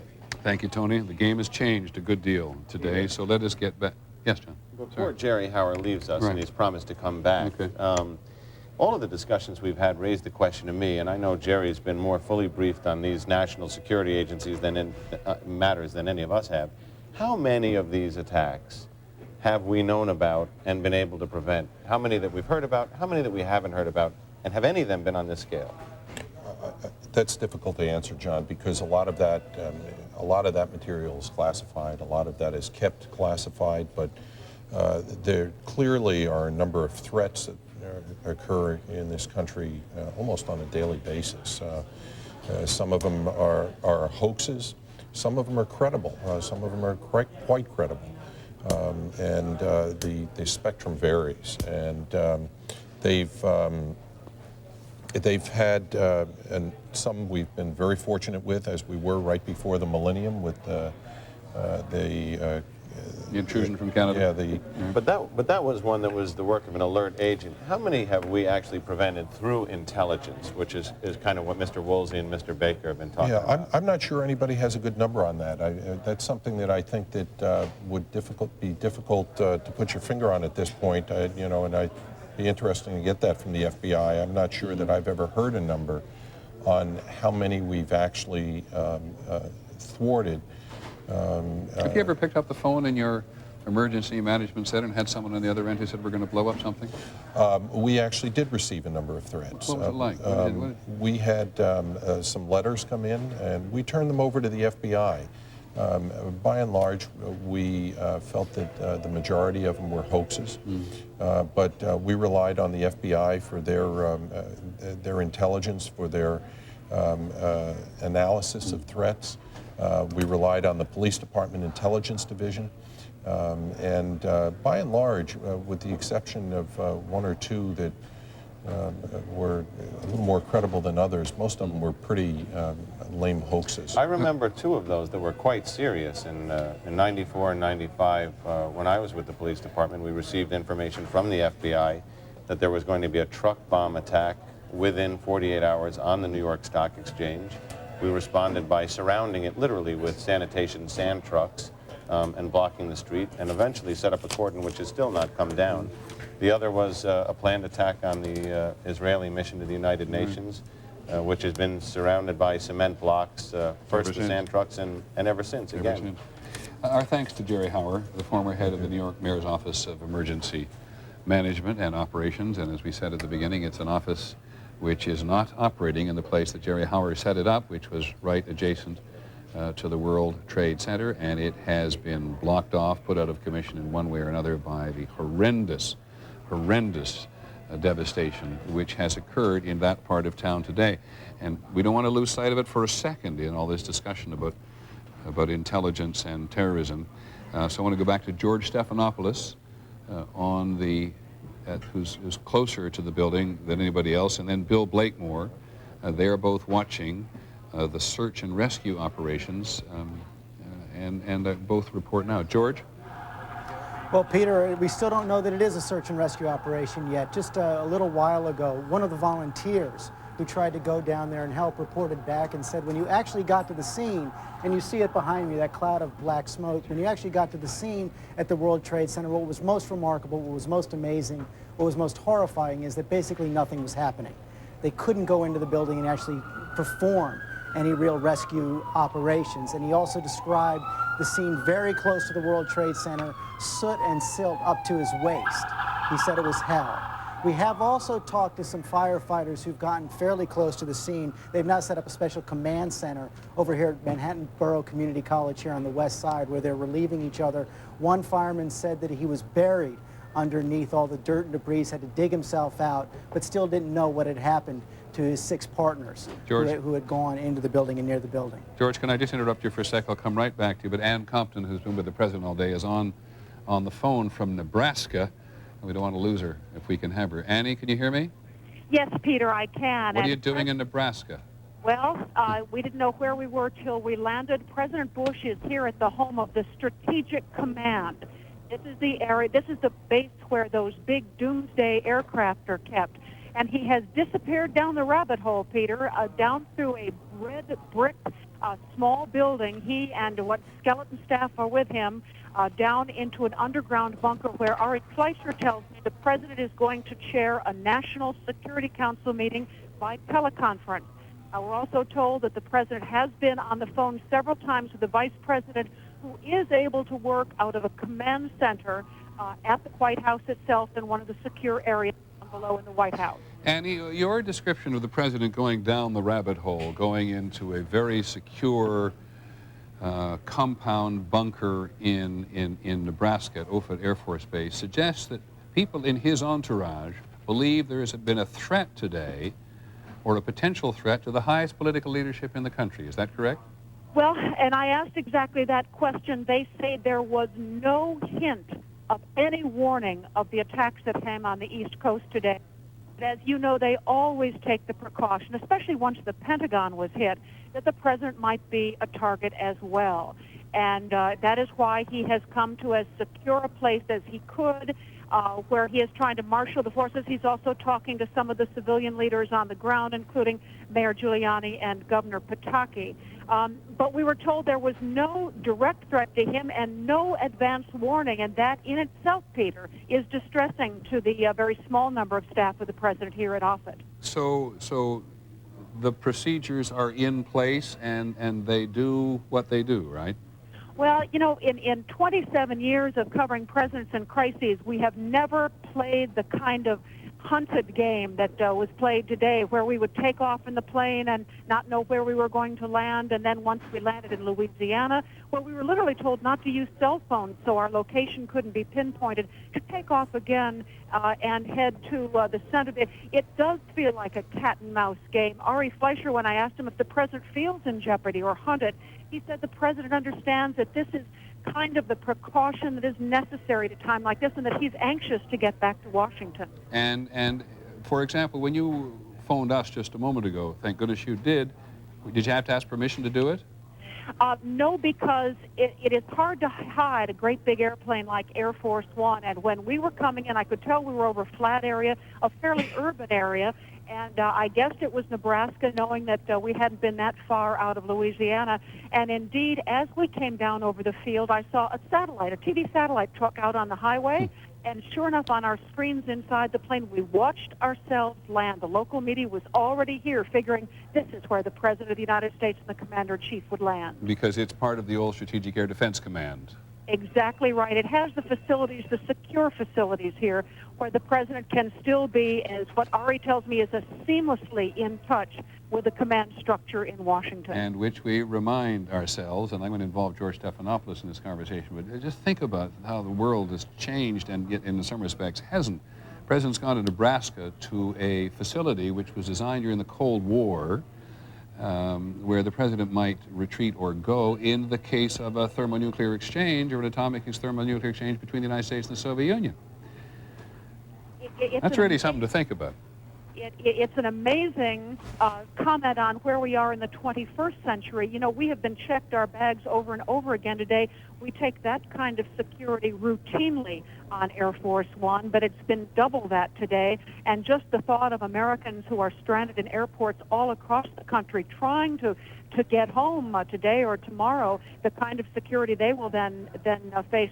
Certainly the White House sees the ramifications and the impact of this extending through American life as far as you can see. Andy, thank you very much. I hope you'll stay in fact, I know you'll stay in touch. There are 5 of us who have been allowed to stay with the president, but we are not allowed in the underground bunker with him. Say that again? There are only 5 of us reporters who have been allowed to stay with him. Everyone else was left in Louisiana. There are 4 staff members, five of us from the press, and a very small Secret Service contingent. It was almost an empty Air Force One that brought us here. We don't know how we'll be here or when the president will find it safe to go back to Washington. But you're not in the bunker. No, they would not let us in the bunker. We are above ground, looking at the battle between him and us. Okay, Annie, thanks very much. Ann Compton. Just to bring you up to date very quickly on the rest of the first family, Ari Fleischer, the president and press secretary, did say that Barbara, the 2 19-year-old girls, Barbara at Yale and Jen at the University of Texas, were moved to secure locations. Mrs. Bush was with a group of friends, and they were in an undisclosed location, but she's had a chance to talk to the president, and everything is pretty cool there. But everything we hear and everything we report to you hour after hour after hour is a reminder of how seriously people have taken this. And I want to go to George Stephanopoulos, not so much in his position as a reporter today, but calling on his experience in the White House. George, to be honest, I plead naivete maybe here a bit, but I'm surprised at the lengths to which whomever has gone to keep the president on the move from Florida to Louisiana to Nebraska rather than going back to Washington. What's the thinking behind that, and would it have occurred in a previous administration? Well, my guess is, first of all, we've never seen anything like this before, so it's hard to answer your second question. I think this is a testimony to the seriousness of the situation to make sure, number one, this means that the Secret Service, I think, is in charge. Right. Their number one and really only job is to protect the body of the president, and they're going to all lengths to do that right now. Peter, there are also some small indications that the broader evacuation of the senior staff of the White House that is always planned for in emergencies, as you hinted at, from a relic from the Cold War days, has also gone into effect. I spoke with the spouse of the senior White House. George, I apologize. I'm only interrupting you because you're so... Okay, you don't have those sirens behind you. Go ahead. The sirens behind me, sorry. I spoke earlier, just a little while ago, to the spouse of a senior White House official who received a call simply from the Secret Service saying, your spouse is safe, is in a secure location right now. I remember from my early days, Peter, in the White House, several senior White House staff are given cards and have evacuation plans for places to go in cases of a national emergency. And as I said, there does seem to be some indication that that may have been put into effect. I would just add one more note. Ann was talking about the possibility of the president doing now a teleconference with his senior national security officials. There are facilities in the White House, not the normal situation room, which everyone has seen in the past, has seen pictures of, but there is a second situation room behind the primary situation room, which has video conferencing capabilities. The director of the Pentagon, the defense chief can speak from the National Military Command Center at the Pentagon. The Secretary of State can speak from the State Department, the president from wherever he is, and they'll have this capability to video conference throughout this crisis. In my time at the White House, it was used in the aftermath of the Oklahoma City bombing, in the aftermath of the TWA Flight 800 bombing, and that would be the way they would stay in contact through the afternoon. Just a couple of short questions. Given where the president has gone from Florida to Louisiana to Nebraska, and given that we hear from the political staff that they'd like him to come back to Washington, does the president have any say at the moment, basically, if the Secret Service says go left or go right or go here or go there? Well, the president has the ability to overrule them if he wants, but I think in this situation, Peter, he would follow their directions, obviously pushing them to try to get back as soon as he could, if that was really what his political advisors wanted. But he would take their direction on this one. Sometimes you can fight the Secret Service on, how long you're going to spend in a rope line. I don't think you'd do it on this. Okie dokie. And the other question is, in terms of Dick Cheney, the vice president, is in the White House now. Just from a purely operational point of view, if you were trying to run things at the moment, would you like to be in the White House or in a bunker in Nebraska? Or would it make any difference? Well, it doesn't. I think right now, Peter, it doesn't make any difference. Air Force One and this bunker in Nebraska has complete communications all across the board. And as I said, my guess is that Vice President Cheney is in that second situation room. A camera is trained on him. He can see the president can see him. They can see Secretary Rumsfeld, Secretary of State Powell. It's as if they're meeting in one room. Now tell me, let's return to the immediate business at hand. Every time I check in with you, or we check in with you, I hear sirens virtually right underneath you. What's going on right underneath you? Well, right underneath, I'm at Canal Street and the Avenue of Americas, which is about 20 blocks away from the World Trade Center there. Every once in a while, right outside my window right now, there are about 4 police vans and a police car. But the police seem to just be stationing there, almost resting right now. The area right around us is quite quiet. About an hour ago, 2 hours ago, there were hordes of people walking uptown. That's pretty much stopped. Now, Peter, I got to tell you, it's very strange. You look down on the sidewalk, and you just have people strolling in their summer clothes up in this neighborhood right here. But again, from what we've heard of that situation down by the World Trade Center, it's horrific. It's kind of eerily silent. The firemen are relieving each other every 15 minutes or so. They come out, they get showered down with fire hoses to get all the soot off, and then they go right back in and get to work. And just remind me one more time, George, the layman's notion of a bunker is one thing out in Nebraska, and I assume the White House has another notion of bunker. What does it mean down the rabbit hole into the bunker? Well, in the bunker would just be certainly underground, a secure situation room, but the important point, Peter, is that wherever that bunker is, and it's reinforced by guards and concrete and all that, the president is in full communication with his entire national security team, and he can direct them at a moment's notice. And I think the big question that they're going to have to address now as they gather the facts, as they try and figure out who's responsible for this, even though they want to get the president back to Washington as soon as possible, and I'm sure they'll do that, they won't want him to go before the country again until he has more to say, and probably until he can say what actions he's going to take in response to this. Okay, thanks, George Stephanopoulos, who, as he pointed out, was somewhat isolated from the violence there, because as close as they'll let you broadcast at this point, but you can still see the smoke coming up.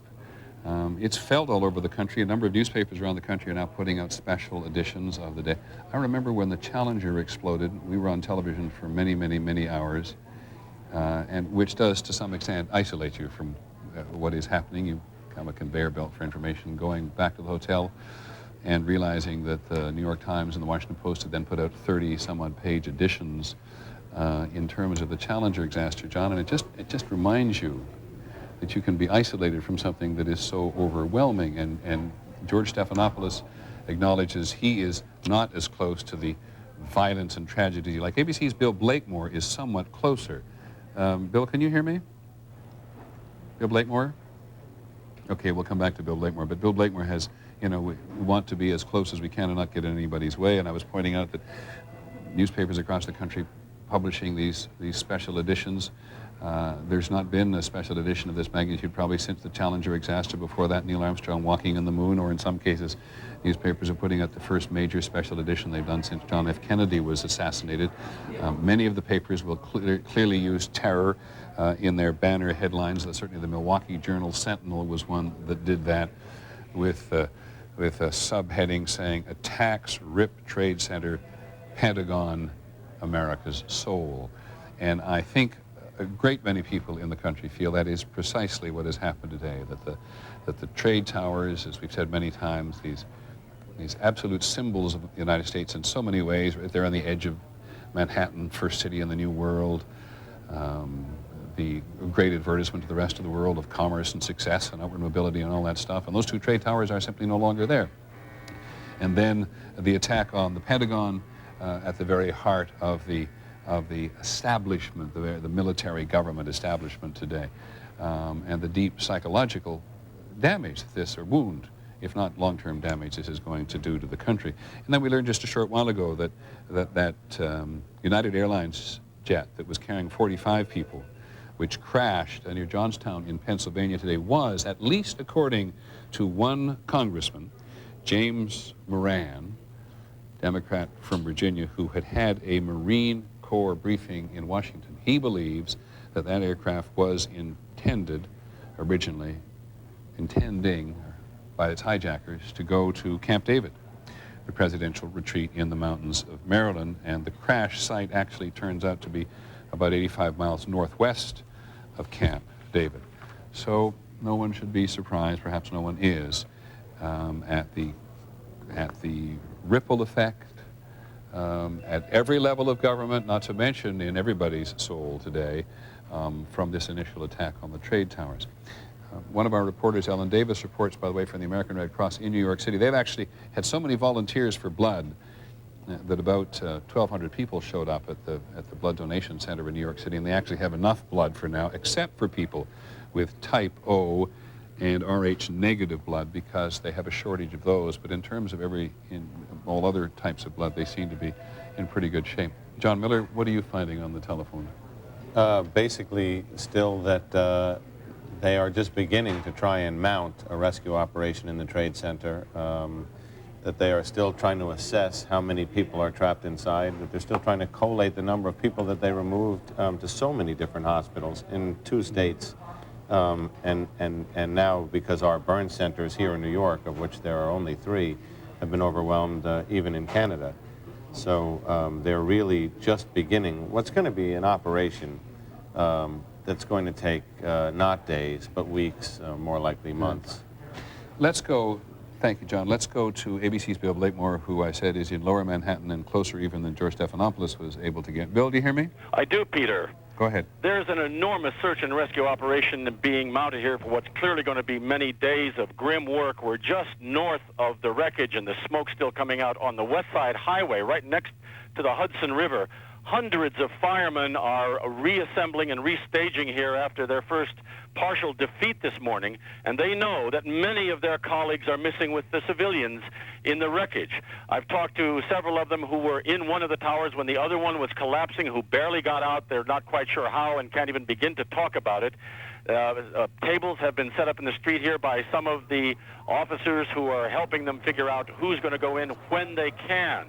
There's a triage center that's been set up in the Manhattan Community College where bodies and people and survivors are going to be brought as they begin to figure out how badly they're injured.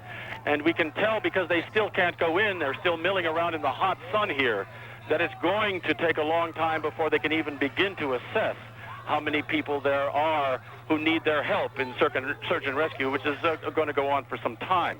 The streets just behind us are quite different. There's almost an eerie war scene type of feeling, because much of this part of the West Village has emptied out. On this very clear, hot day, there are occasionally jet fighters circling overhead, so there's even just a touch of the feeling of covering a war. But for the most part, everybody is still looking at this enormous wreckage and just beginning to absorb what it is, and these firemen are eager and ready to get in there as they begin to gather themselves and dust themselves off from their first foray in this morning. Bill, this is an excellent report. I just have this one question, and it may just simply be my own inability to grasp it visually. Are they actually getting into either of the former towers of the Trade Center, or are they still working on the outside perimeter? I cannot tell you the exact answer to that. Many of them are still waiting on the outside of the perimeter to figure out how to get into the general area. When the North Tower collapsed, parts of the top of it fell over all the way over here to the river.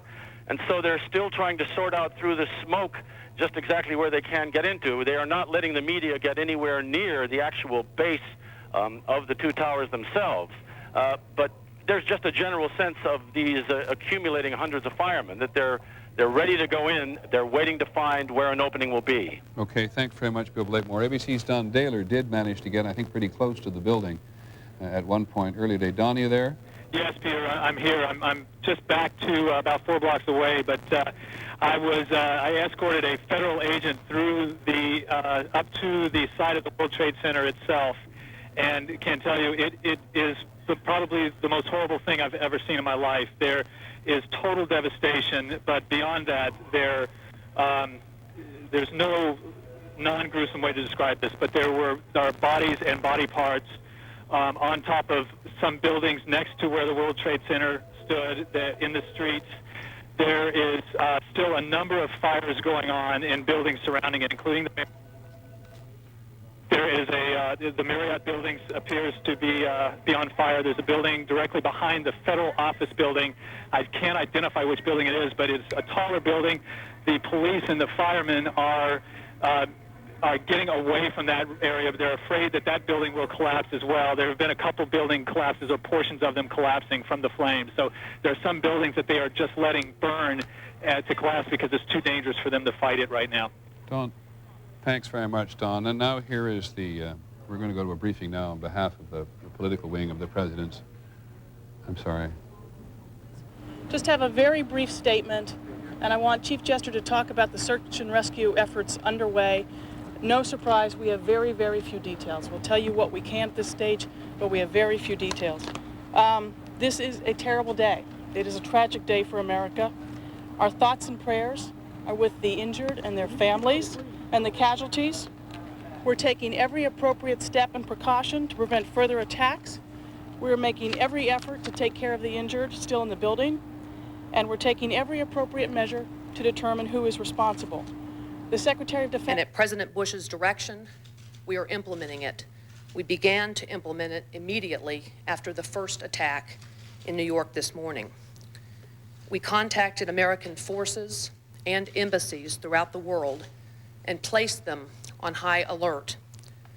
The United States Secret Service immediately secured the President, the Vice President, and the Speaker of the House, and they are all safe. They have also secured members of the National Security Team, the President's Cabinet, and senior staff. As you know, President Bush was in Sarasota, Florida when the first attack occurred this morning, Air Force One has now landed at Offutt Air Force Base in Omaha, Nebraska, and the President is in a secure location. He is in continuous communication with the Vice President and key members of his cabinet and national security team. Vice President Cheney and our National Security Advisor, Condoleezza Rice, are in a secure facility at the White House. I have just come from there. The Secretary of Transportation and other members of our White House senior staff are gathered at a command center there, and we are coordinating with other branches of our federal government. The Secretary of Defense remains at the Pentagon, and the Secretary of State is en route back to Washington from his trip to South America. President Bush is conducting a meeting of the National Security Council as we speak. They are meeting President Bush from his location and other members from different locations in Washington and other locations. As many of you have been reporting, the Federal Aviation Administration ordered all airports closed, and all planes which were in the air were directed to land at the nearest airport. International flights were diverted to alternate locations outside of the United States. Transportation Secretary Mineta has directed the Federal Aviation Administration to suspend operations until at least noon tomorrow. So no airline flights will operate until at least then, and until the FAA announces that operations will be resumed. Secretary Mineta has also issued orders controlling the movement of all vessels in United States navigable waters. The Federal Emergency Management Agency has activated 8 urban search and rescue task forces in New York, and 4 of these highly trained teams are at work here in Washington at the Pentagon. Every federal agency has implemented continuity of operations plans to make sure the government continues to function effectively. While the markets closed today because of the situation in Manhattan, the United States financial system has continued to operate. Banks have been open all day. The Federal Reserve has operated regularly and continuously. The Department of Health and Human Services has mobilized medical personnel and supplies to provide help to local authorities who are working so diligently to respond and try to help the victims of these terrible attacks. President Bush has committed the full resources of our intelligence and law enforcement communities to identify and bring to swift justice those responsible for these despicable attacks. The Department of Justice is setting up a hotline for families who fear that their relatives may have been victims of one of these attacks, and we will be announcing that telephone number shortly.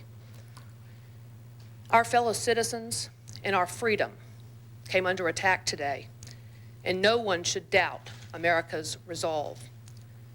President Bush and all our country's leaders thank the many Americans who are helping with rescue and relief efforts. We ask our fellow Americans for your prayers for the victims, for their families, for the rescue workers, and for our country. Thank you all very much, and we will continue to update you as information is available and confirmed. When will the President return to the White House? Will he go back to Washington, Karen? Will he address the nation?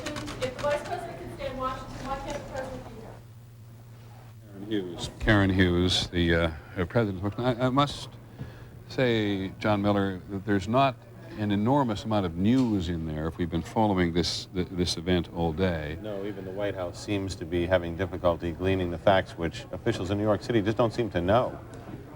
Yeah. In terms of level of casualties, number of people killed. And it's enormous. We're going to go to our White House correspondent, Claire Shipman, one of our White House correspondents, Claire Shipman, at the moment to see what's going on. But I'm very deeply sympathetic with the difficulty it is to get down to street level, either at the Pentagon or certainly in New York City, and understand the chaos and the tragedy that is appeared at ground level. Those of us sitting in newsrooms, bringing in, interpreting, analyzing information at a variety of levels, are not doing a good enough job, because probably an impossible job to do, to try to have ourselves and you understand just what happened when that building fell in on each other. Listening to Bill Blakemore a short while ago and Don Daly, very helpful in terms of trying to understand it. But there is a delay in everything. There's a delay in government at the federal, state, and the national level. Airlines, of course, all across the country closed down. And it's true with news coverage as well, as best we can sense from here, that it's hard to get back from the immediate scene of this enough of a sort of texture to help us understand what enormous this is. Maybe you don't need it, maybe you already appreciate that, but that's our sense from here. But there's Karen Hughes making, the President has appeared, remember, twice. Claire Shipman ready? Claire? Yes. Can you hear me? Okay. I can. Much better you than me bring us up to date on what's happening in the presidential establishment, both there and elsewhere. Well, let me tell you what we know so far. You obviously just heard a statement from Karen Hughes that seemed designed to try to express to the country that the government is still up and running. The political advisors, you've mentioned a couple of times, would very much like to see the president get back to Washington when it's safe so that he can address the country. But in the meantime, they certainly want to give the impression that everything is under control, that the vice president is at the White House, Condoleezza Rice is at the White House, the Federal Reserve is still operating, banks are open, HHS is mobilized, and I think that was the point she is trying to get across. We've been told that the president may be back as early as this evening. The AP was also reporting he's considering some sort of address to the nation this evening, but again, it may be that he will want to have something very specific to be able to tell the public before that happens. Colin Powell, we're told, is on his way back from Peru. It's not clear where he will head. At this moment, what has happened in terms of the Secret Service is that their plan has gone into effect for this sort of emergency. The first time, we're told, that a plan like this has been implemented in recent history, of course.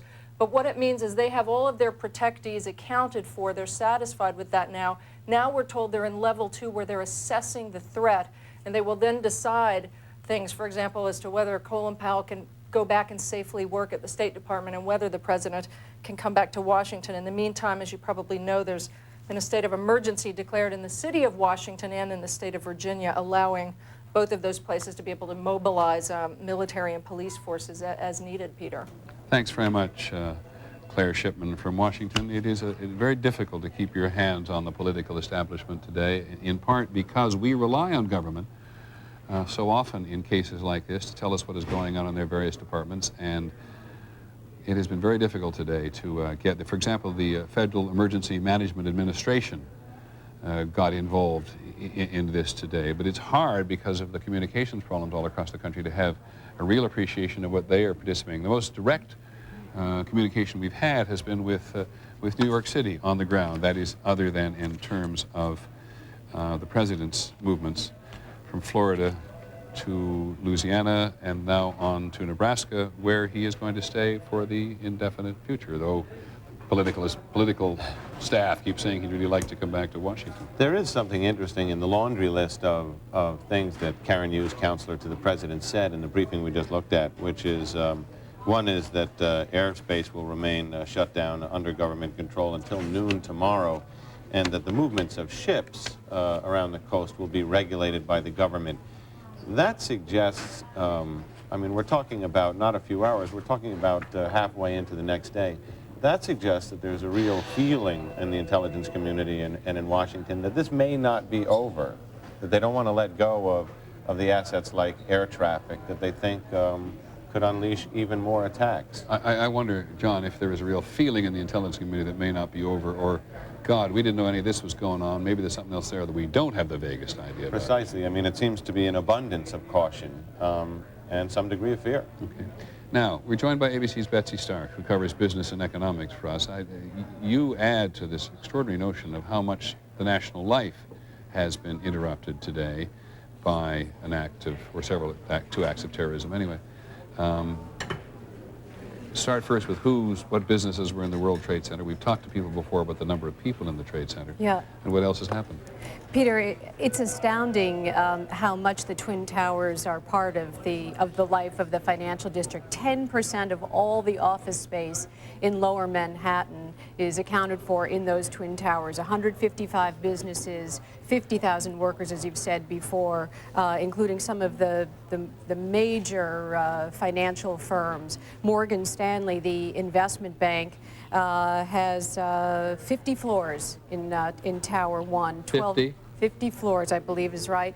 12.5% of the space in that tower occupied by Morgan Stanley. Several, the Port Authority of New York and New Jersey, which manage bridges and tunnels, the airports, the harbor, a major tenant, 9% of the space there. Several major insurance firms, Empire Blue Cross, Marsh & McLennan, and among the banks, Deutsche Bank, Bank of America, a couple of big trading firms, Credit Suisse First Boston, and Oppenheimer Funds, which is a firm that manages several mutual funds. So lots of the big names on Wall Street were in those Twin Towers.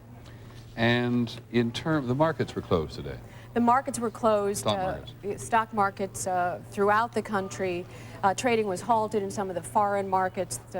The foreign markets reacted very negatively, obviously, to this news, down sharply, and no decision has been made yet as to whether they will be trading on the New York Stock Exchange tomorrow. They need to make decisions in conjunction with federal, state, and local authorities about the safety of trading, about whether the people who work at those exchanges are going to be able to get to work.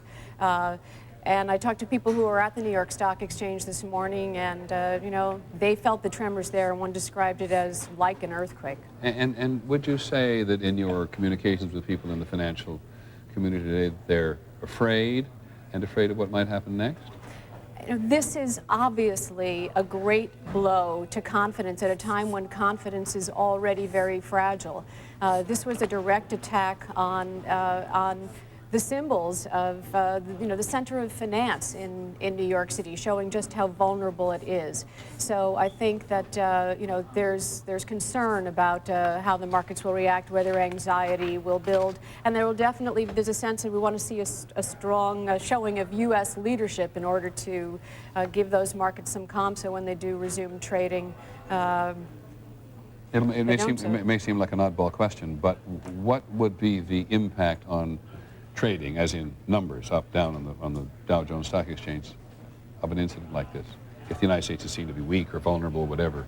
Well, as we've said many times before, I mean, markets hate uncertainty, and if the markets are considering the possibility of war, for example, I mean, that would be the sort of thing where you'd see a very sharp negative reaction. So there's an argument to me that anxiety could build and trading would be very, very negative when it opens. But it depends on what happens in the next couple of days. Betsy, thanks very much indeed. Betsy Stark giving us a sense, again, of the depth and the breadth of the ramifications, the impact of these attacks this morning on the trade towers and on the Pentagon. I think the addition of the attack on the Pentagon at the very heart of the American military establishment ups the ante in many, many ways. And as we've said many times, we have no idea how many people have died or been injured.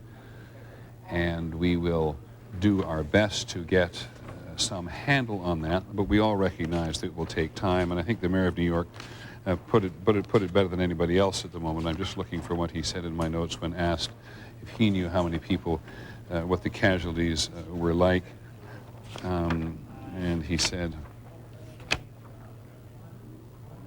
more than anyone can bear, more than anyone can bear. And I think that's the clear casualty, the dead and the wounded people that we're going to have today. But as Betsy has just made clear in terms of business and in human beings, including, I had no idea that Morgan Stanley had 50 stories of the World Trade Center.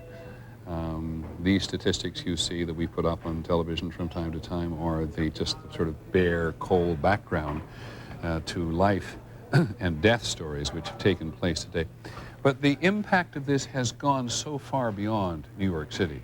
And just as you look at, that's a live shot of New York City now, a live picture of what's happening down inside that dreadful little rectangle of violence which is hidden behind the glamour and success stories of the buildings to the right and to the left. Federal Aviation Administration, as you know, we shut all airports nationwide. The Greyhound bus service canceled all of its, the Greyhound bus company canceled all of its services in the Northeast. Amtrak, the railroad, temporarily suspended train service all along the Northeast corridor between Boston and Washington, and the U.S. section of the St. Lawrence Seaway, which is between northern New York State for the most part and Ontario, between the U.S. and the Canadian borders there, has been closed. The tunnels between Detroit and Windsor on the Canadian side of the Detroit River closed to car traffic. And security just went bang up several levels at all U.S.-Canadian border crossings, in large measure because there has been a penetration across the U.S.-Canadian border before. One of the ones they caught when an alert agent, as we've said several times today, picked up a guy on his way where he thought to bomb the Seattle Space Needle. Turned out he was really interested in setting off a bomb inside Los Angeles International Airport. The space shuttle operations were halted today. 12,000 employees of the Kennedy Space Center in Florida were actually sent home. And at the Naval Weapons Station in Goose Creek, South Carolina, workers were evacuated and sent there. Again, evacuations and people being sent home from the very heart of the military establishment. Betsy Stark has just told us that all U.S. financial markets were closed. The United Nations building was evacuated here in New York City. General Motors in Detroit gave all 6,000 employees who work in the Renaissance Center, one of those centers built to try to rejuvenate downtown Detroit, were all told to go home today. And the Ford Motor Company closed its world headquarters in Dearborn in Michigan. The IRS in various places closed. The popular skyscrapers were closed and or evacuated in cities all across the country. I think you've probably already heard us say, if you've been with us for much of the day, that the New York primary election was canceled here in New York, and Governor Pataki said they'll simply reschedule it when they get another handle on normal life in the days ahead. And tourist attractions, I have a list of tourist attractions.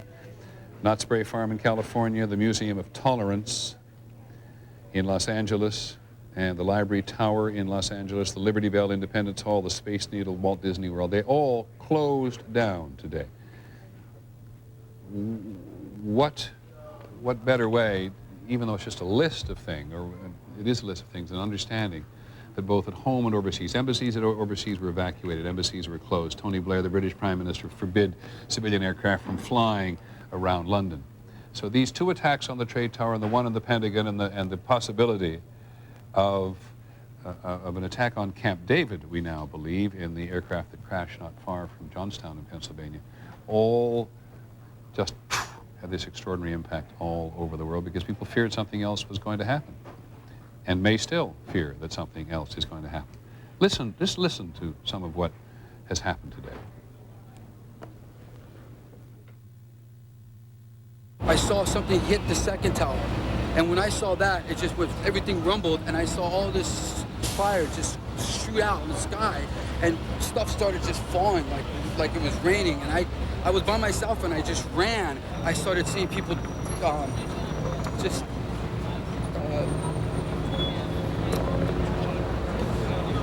they started jumping out of the window, like the 96th floor. They just started, one at a time, from different parts of the building. I just started seeing people just drop.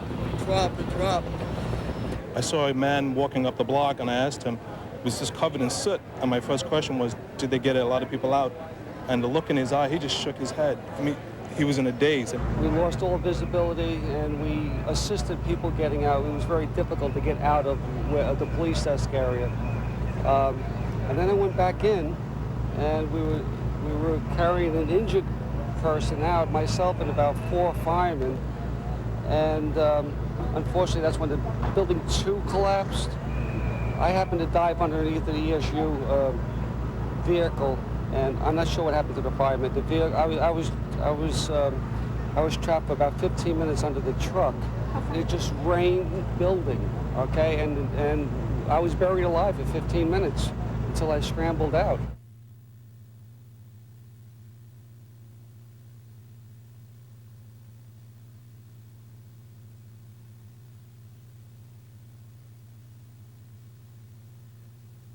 We're just putting a microphone on a young man who's joined me here in our newsroom in New York, named Kevin Sudovy, who is a young publisher. You can take that visitor sign probably off your shirt as well.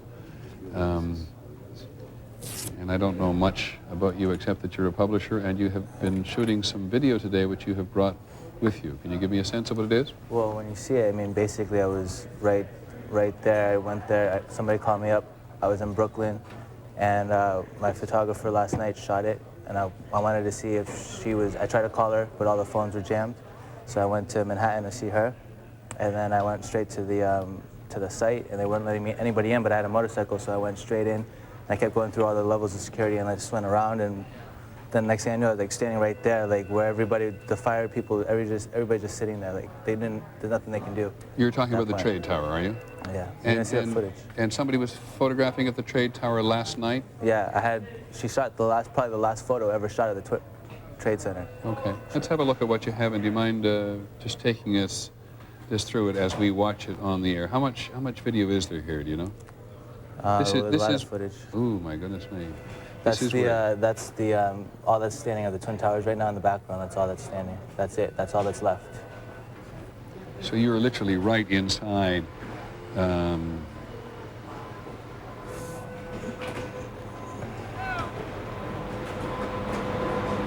What time did you actually photograph? I don't even know. That was actually, I rode my motorcycle right up from there. That was about an hour ago, not even.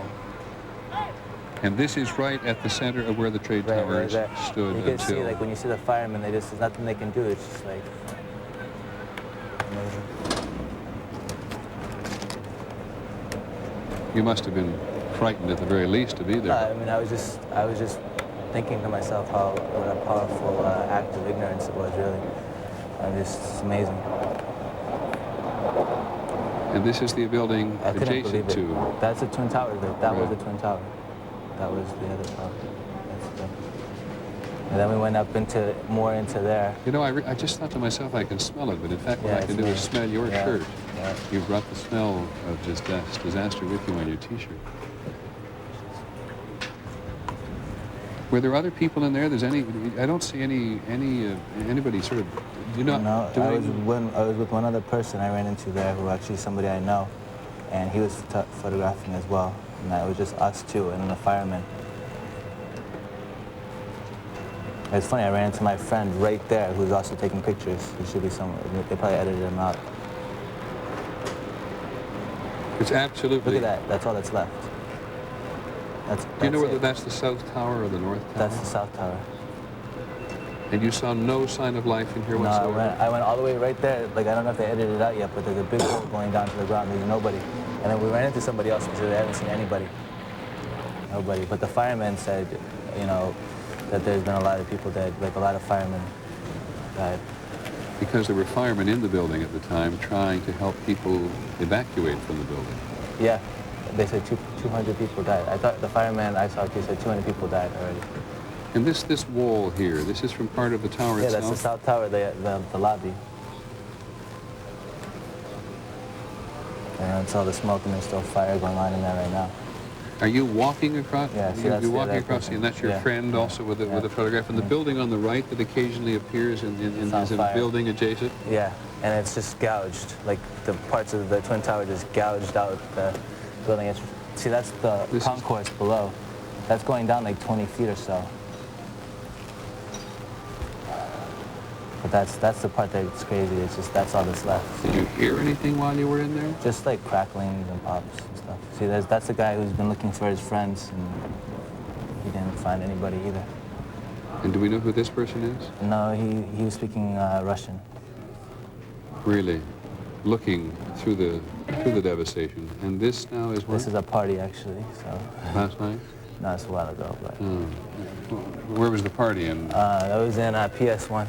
Oh, so you just simply decided to go in there to see what you could photograph? Yeah, I wanted to, because it's funny because the name of my magazine is Prophecy, and we had just shot the Twin Towers last night. My photographer Amy had just been shooting it with the 4x5 format last night, and I hadn't spoken to her yet. And then my friend called me this morning and said, "Did you hear what happened?" And I said, "No." And then so I went to, like I said, I went to the city to see Amy because I couldn't reach her. All the phones were down. And so I went right to the site. Were you doing a feature on the Twin Towers, were you? Well, basically I was photographing the Twin Towers for the power of the Twin Towers, architecturally and like metaphorically, what they stood for. And then, you know, these people, you know, wanted to destroy them. I was kind of, you know, I was observing them more. We have been shooting it for over a week. Really, and it's ended in this vulnerable place. Yeah. Can I just get one other thing clear? You managed to get right onto the site itself, right onto the top of one of the two towers. Right. But I couldn't see any police, I couldn't see any fire department. Well, they were all back there. I went right into it. They were all like just around it. Did you have any sense when you were walking on it that it was too dangerous to be on? No. Well, you know, they were when we first started walking in, the fire people were like, "No, don't go," but we just went in. And you we never wanted heard, to see. And you never heard a sound except the sound of Yeah, there was no fire people. There cracking. was no nothing. There was just glass breaking and stuff like that. Hmm. Well, Kevin, thank you for this. Kevin Sudavi, he's a publisher of a magazine called Prophecy, and thanks very much, Kevin, for coming. Anything else you can think of? Just. I mean, I just wanted to say, I think that it's a powerful act of ignorance at the end of the day, because this country is so full with so many different types of people, and I can understand, you know, people and their frustrations with capitalism and other, just capitalism. I can understand people's frustration, but to do that type of destruction to people they don't even know, it's just, like I said, it's powerful. I understand they're trying to get a message across, but it's also powerfully ignorant, in my opinion. That's all I can say. That's all I want to say. I think it's a thing that I think it's a thing that many people in the country agree with today. That it was an act of terror and an act of ignorance, and which the government has said repeatedly today it'll try to get to the bottom of, but nobody's very hopeful about that. I mean, it's obvious that that there needs to be a better dialogue between, you know, these people and what they need done, and what we're doing, and they're bringing the field to a whole nother level. But like I said, I understand to an extent, but it needs to go further than what they're doing. Well, we're grateful as a news organization that you decided to bring that video in here. Thanks very much, Kevin Sudavi, because it gives us the closest, the most intimate sense we have seen yet of what it is like at ground zero in terms of the building collapsing in on itself. And I think that George Stephanopoulos can add to the status of the building, and also, George, to the current police activity. Weren't you a bit surprised to see nobody in there besides young Mr. Sudavi? Nobody at all. It really was surprising, although it did accord with what we had heard earlier, Peter, and now we've just heard from one of our reporters, Lucy Kerrigan, who's gotten quite close, that the police are actually pulling back from the scene right now. The police and other rescue personnel are pulling back from the scene because they're concerned about two things. Number one, all of the asbestos in the air coming out from that smoke from the collapsing building, and secondly, the possibility of other buildings collapsing in the area. So they've actually pulled away now from ground zero, if you will. Secondly, Peter, another grim note. We have now heard that Chelsea Piers, which is a large, several block long athletic complex over here on the west side at 17th Street and 11th Avenue, has now been turned into a temporary hospital and morgue here in Manhattan. It's the first temporary hospital and morgue that's been set up. There are now 30 ambulances operating out of there, and that will be one of the major sites here on the Lower West Side. Thanks very much, George. Actually, we're now looking at some more footage that Kevin Sudavi's taking. Kevin, just tell us where this is. What is this? This is on the West End Highway, and I can't remember the other street. You can't tell this. You really can't tell, but it's right there where the South Tower was, where the Marriott was. The Marriott Hotel, yeah. The Marriott Hotel headquarters there, and you're still focused very much on the trade towers itself. Right? Yeah, and on the rubble, it's just amazing. The cars, the ambulances are all crushed. Lights are still going. Horns are still being, are still blowing. Did you pick up there was some sense of activity here, that there was some sense of purpose, or just people overwhelmed by what had happened? You mean the fire department? Fire department, the police, There's the nothing other they could rescue do. They said that there were already 200 firemen dead. They were just, it was futile. They said it's bigger than there's not enough people. There's just a handful of people there. Because so many firemen were working to get other people out when this actually happened. I mean, you need an army of people to and of course, the city will have an army of people before long because the National Guard is coming in. It's very interesting what the mayor said some time ago. He said people need relief, desperately want relief. At the same time, they don't want relief because they don't want to leave the job they are doing because in many cases they are looking for and or supporting their friends and the colleagues. And and that's a bit of a review there of some of the material that Kevin Sotheby shot earlier, and which we're very glad to have. I'm just looking at one more report from our foreign desk here this morning that a KAL plane, Chuck Lustig, the KAL plane, KAL, you mean the Korean Airlines plane? Thanks very much. A Korean Airlines plane was forced down by U.S. and Canadian forces over White Horse Bay in Canada earlier today. The Canadian television reports that forces on the ground stormed the plane, and we have no other details at this time, but there's another aberrant incident today happening in Canada. U.S. military throughout the world, we've said before, are on the highest state of alert. So from what's spread out from here has just been quite extraordinary in terms of putting everybody in the world. Most U.S. military forces on threat condition Delta, which is the highest condition that the highest alert the military can be on. But as any number of people have reported today, any notion that the U.S. was invincible died in this rubble. Listening to some of the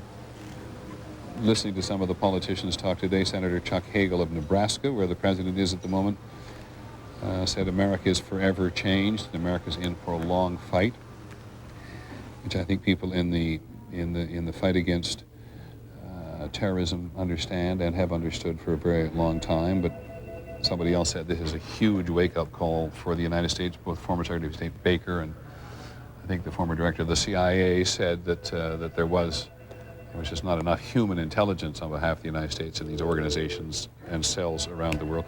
John McCarthy, our Pentagon correspondent, has just come from a Pentagon briefing, and so we'll pick you up, John. John, yeah, what are you hearing?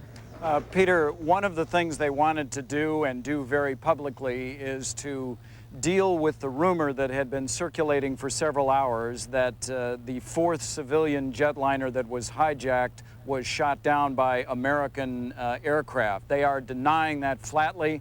They say it is absolutely not true, Peter. John, I apologize. I was distracted, and so for the benefit of anybody else who was distracted, do you mind repeating that? I'm sorry.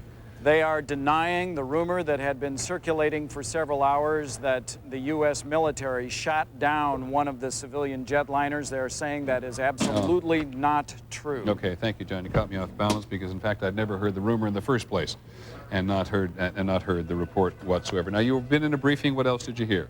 Well, they're not saying a whole heck of a lot. What they are saying is that they now have accounted for the presence of all of the Joint Chiefs, the service secretaries, and of course the Secretary of Defense. Those are people who have been accounted for. What we are now learning is that a new part of the Pentagon that has just been occupied was one of the areas that was terribly hit. We believe there are going to be quite a few casualties from the Army, the Navy, and the Marine Corps in particular, as well as the Defense Intelligence Agency. Do you have any idea what quite a number of casualties means?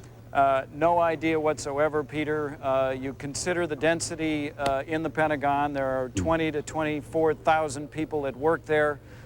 It took out one huge slice of it. So you have to do your own arithmetic. If you look at the size of the gash over my shoulder, you have to believe that there are many, many hundreds of people who died. And what have the briefers had to say this afternoon, John, about the state of alert in the world generally, with all U.S. forces on such a state of alert? I'm sorry, before you go to that, we're just looking at a picture which gives us, I think, the best view yet, if this is an accurate drawing, of what the degree of damage or penetration of the plane will have been in the Pentagon. I'm not sure that's absolutely accurate, but by the way, ABC's Ann Compton tells us the president may be on the move again, and ABC's Charlie Gibson has information as well. Charlie? Well, Peter, there's going to be hundreds, I guess, and we don't know the number of personal stories that are going to come out of this. People who have died in the World Trade Center or at the Pentagon or on the airplanes that were hijacked and crashed in various places. We now understand the wife of Ted Olson. He is the Solicitor General of the United States. America came to know him because he's the man who argued the president's case in front of the Supreme Court, George W. Bush's case in front of the Supreme Court. He was not yet president. when the case of the Florida election was being disputed before the Supreme Court. Ted Olson's wife, Barbara, who is a former federal prosecutor herself, she was on the plane that crashed into the Pentagon. We had heard this from friends of the family. Regrettably, it has now been confirmed. She apparently was able to make a phone call to her husband, the Solicitor General, Ted Olson, and tell him they were being hijacked, that all of those on board the plane, that is American Airlines Flight 77, that had taken off from Dulles Airport heading for Los Angeles this morning, a 757, that had 64 people aboard. All of the passengers had been herded into the back of the plane. She was able to get a call out saying they were in the process of being hijacked, and then shortly after that, the plane crashed into the Pentagon. She was herself, as I say, a former federal prosecutor. She had also become familiar, I think, to many in the viewing audience of television as a commentator recently over the situation of Gary Condit. Indeed, I'd had a chance to talk with her a couple of times on Good Morning America just in the past couple of weeks. So we're going to hear hundreds of these stories of people who were killed in the various venues that were affected today, but this one obviously is very painful, the wife of the Solicitor General of the United States. Peter. Thanks very much, Charlie. And I think in the whole day, this is the first name we've had of anybody who's died. The first name, the first personality, I mean, to hundreds and thousands of families around the country. The names and personalities are all familiar people they fear are in trouble, who know they're in trouble, who've been confirmed they're in trouble. The desperation of people at at a distance from people in trouble is just a horrendous thing to report. But I believe that's the first name we've had all day of being able to identify somebody, Barbara Olson, who, as Charlie says, was very often on television, the wife of the Solicitor General, Ted Olson, who died in the suicide attack on the Pentagon. John McCarthy, are you still there? It's Peter. Yeah. John, come back to the briefing, if you would. I'm not sure we've heard everything from you on the briefing itself. They just are expressing their frustration and at the difficulty of getting rescue workers inside the Pentagon, Peter. Part of the building is still on fire, and the fire is moving to sections of the Pentagon along roofs and along various pipes. So they're having a real difficulty getting in there even to search for bodies at this early time. That is what they are focused on at this point. I will tell you, Peter, that Donald Rumsfeld, the Secretary of Defense, and most of the chiefs have been in the National Military Command Center all day since this terrorist strike. And you have to leave it up to your own imagination, the kinds of things that they are contemplating in their hours after the strike.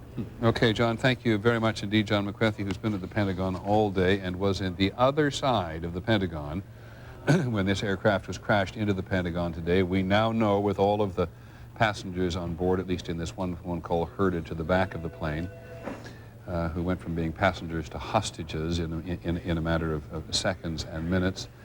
And John, who was working on the other side of the Pentagon, has said a couple of times that just on the other side of the Pentagon, you just felt this huge, you just knew exactly that something had gone by. And when he first described the width of the gash and the height of the gash, 6 stories high, 200 feet wide, which you can't appreciate on television, quite frankly, as much as you think you can. And we've had several reports in from Martha Raddatz at the State Department, which I think most of them we've had on the air so far, which was the State Department ordered U.S. embassies around the world to close for the day, but it's up to the individual embassy, given the situation that they think is appropriate in their region. Many have closed for the day. Secretary of State Powell, who's been in Colombia, is on his way home tonight, but we do not know actually where he is at the moment. I told you just a moment ago that Ann Compton, who's been with President Bush all day, believes that he is on the move, or they are on the move again, and one can only believe, I shouldn't say that, we didn't think they were going to go to Nebraska. We can only imagine that there's this pressure to get the president back to the nation's capital. And the State Department was evacuated at the time. There's actually been a worldwide caution about terrorist activity out and about universally since the 7th of September, but it had absolutely nothing whatsoever to do with what happened in New York City and in Washington. today and what potentially happened, we're told, at Camp David, based on the information from one passenger who called 911 from the United Airlines that crashed near Johnstown, which said that they were headed in the direction of Camp David. The New York Stock Exchange and the American Stock Exchange have both announced that they will not trade tomorrow, and they will make a decision tomorrow on when trading will resume.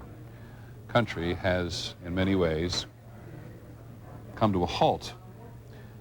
Not completely by any means, because every politician has spoken and had a chance to speak today has made the point that if you change too much in the country, you're doing exactly what the terrorists and their allies would like you to do. Linda Douglas on Capitol Hill. Linda. Peter, we've been trying to confirm all day and have confirmed that indeed a very small group of congressional leaders has been taken to a single secure location. Absolutely no disclosure yet of where that location is. They've been meeting together and also have been briefed by Vice President Cheney and are trying to make the decision about whether to go back into session tonight. There is a strong sentiment among many members of Congress that it would send a very strong message to the rest of the world if the Congress were to go back into session tonight. Many of the members I've spoken to throughout the day say this is a system in which your constituents are supposed to be able to come to the nation's capital and walk right up to their elected representative and have a conversation. That's the message they want to send, although if they went into session tonight, it would probably be to say a prayer and simply leave. The small group of leaders that is in this undisclosed location is going to be conferring with the president, may have already, and there is very tight security now, Peter, about their whereabouts. And President Bush is on his way back to Washington at the moment. They're about to take off from this Air Force base in Nebraska. But Linda, given just what we heard Senator Biden say earlier today, you know there's this expression on Capitol Hill to show the world that the country is up and running. Do you think this is pretty likely before the day is over? I wonder why the Senate leadership is still out of sight, if not out of mind. Well, this is on strong advice from the security forces in the city of Washington, the Capitol Police, the Secret Service, the military. They've been talking to the CIA. The two Senate leaders, as I mentioned to you earlier in the day, Senator Daschle, the majority leader, Senator Lott, the Republican leaders were immediately taken out of the Capitol and taken to an undisclosed location. Then later on, other leaders were rounded up. Helicopters came and landed on the Capitol grounds to pick up a few of them and took them out. They didn't have much choice about this. This is advice they're getting. One more thing, by the way, about security, Peter. There's going to be a briefing for all members of Congress who want to attend, an intelligence briefing at about 5 o'clock. Senator Hillary Rodham Clinton has just shown up to the location where that briefing was going to take place, with her Secret Service very much in evidence. Thanks very much, Linda Douglas. So we're going to look for a manifestation sometime tonight of congressional will, congressional will to show the world that the United States is up and running, but we have no confirmation of that. And I must confess, Linda, Douglas, you still there? Yes, I am. I didn't realize at first, because nobody ever said it that specifically, that the leader of the Republican Democratic parties in the Senate had been taken out of the city to a secret location. They hadn't just been moved down the street. Yes, that's right. We have been told that they were taken out of the city. Helicopters came and picked them up on the ground, some of them. We don't know which ones got into the helicopters because it was just too far away for us to see, and took them out of Washington. But Okay. it could be to someplace very close. Thanks very much, Linda Douglas. Going to go to Lynn Sher and talk about the aircraft involved today in just a minute. Before we do, just want to give you some other examples of how this has affected the country as a whole. The Emmys, which were going to be held in Los Angeles, the Latin Grammys, which were scheduled, their award ceremonies for tomorrow night, I think the Latin Grammys, have now canceled or postponed their particular celebrations. We told you earlier about some of the other examples, but aside from looking at that list on the screen itself, think of this. Aside from the work stoppages, this is the first time since D-Day in 1944 that organized baseball has wiped out a whole day of regular season play. First time since D-Day in 1944, the landing of the Allied forces on the beaches at Normandy, which led ultimately to the liberation of Europe from the Germans. It's the first time since 1944 that organized baseball has done that. And there were all of the television shows in New York City, which the David Letterman show, and others on CBS, which all get television audiences, popular audiences coming from around the country. They've all canceled their if they're tapings, they'll be either in reruns tonight. This is true of the late night show on NBC. Malls across the country, malls across, some of you who live out around about the country, you all know this better than we do, but malls around the country simply locked their doors, and people couldn't go and shop in the malls today. It was this feeling that anywhere there were people gathered, that there was a measure of vulnerability which we had seen in New York City. Now, the mayor of New York City, Rudolph Giuliani, says at the moment that at least 2,100 people have been injured and 600 of them taken to hospitals, and that there are 1,500 walking wounded who have been taken to Liberty State Park, which is on the other side of the New York harbor there, where the Hudson River meets the harbor. It may be live, but I'm not quite sure what you're looking at. Is this from the New Jersey side? This is from Liberty State Park, looking, I assume, across the New York harbor at an earlier point today, because the smoke is not as thick now as it was. That's live. That's a live photograph, and that dark smoke is still coming from the trade tower itself. Thank you. As for the attack on the Pentagon, the Virginia Hospital Center in Arlington, Virginia, reports there have been as many 31 people injured there and admitted to the hospital, including 2 who are in surgery. And most other patients are in intensive care, or being treated for smoke immolation. I'm joined by Tom Humphreys, but I don't know much more about you, Mr. Humphreys, than that. You were in the World Trade Center on the 57th floor. Yes. And you walked out. Yes. So take us from the beginning, would you? Well, I was sitting at my desk working on a speech I was supposed to give this afternoon, and the building was rocked by an explosion. And which tower were you in? I was in Tower 1. Right. And the next thing I knew, I saw flaming debris cascading down the side of the building. And I was in the 93 bombing, right, and I knew this one was a lot worse. So we went out on the floor and basically... You worked for business in the building? I worked for a law firm in the building. Right. And basically went on the floor, tried to figure out what was going on, figure out whether we should evacuate or not. About 5 minutes into that, we decided that it was best to get out. You were in the south. You were in the south tower. We were in the north tower. Sorry, in the north tower. North tower, right, which is One World Trade. Right. Decided that it was time to get out. Our office manager heard that the plane had been, that the building had been hit by an aircraft at the 90th floor.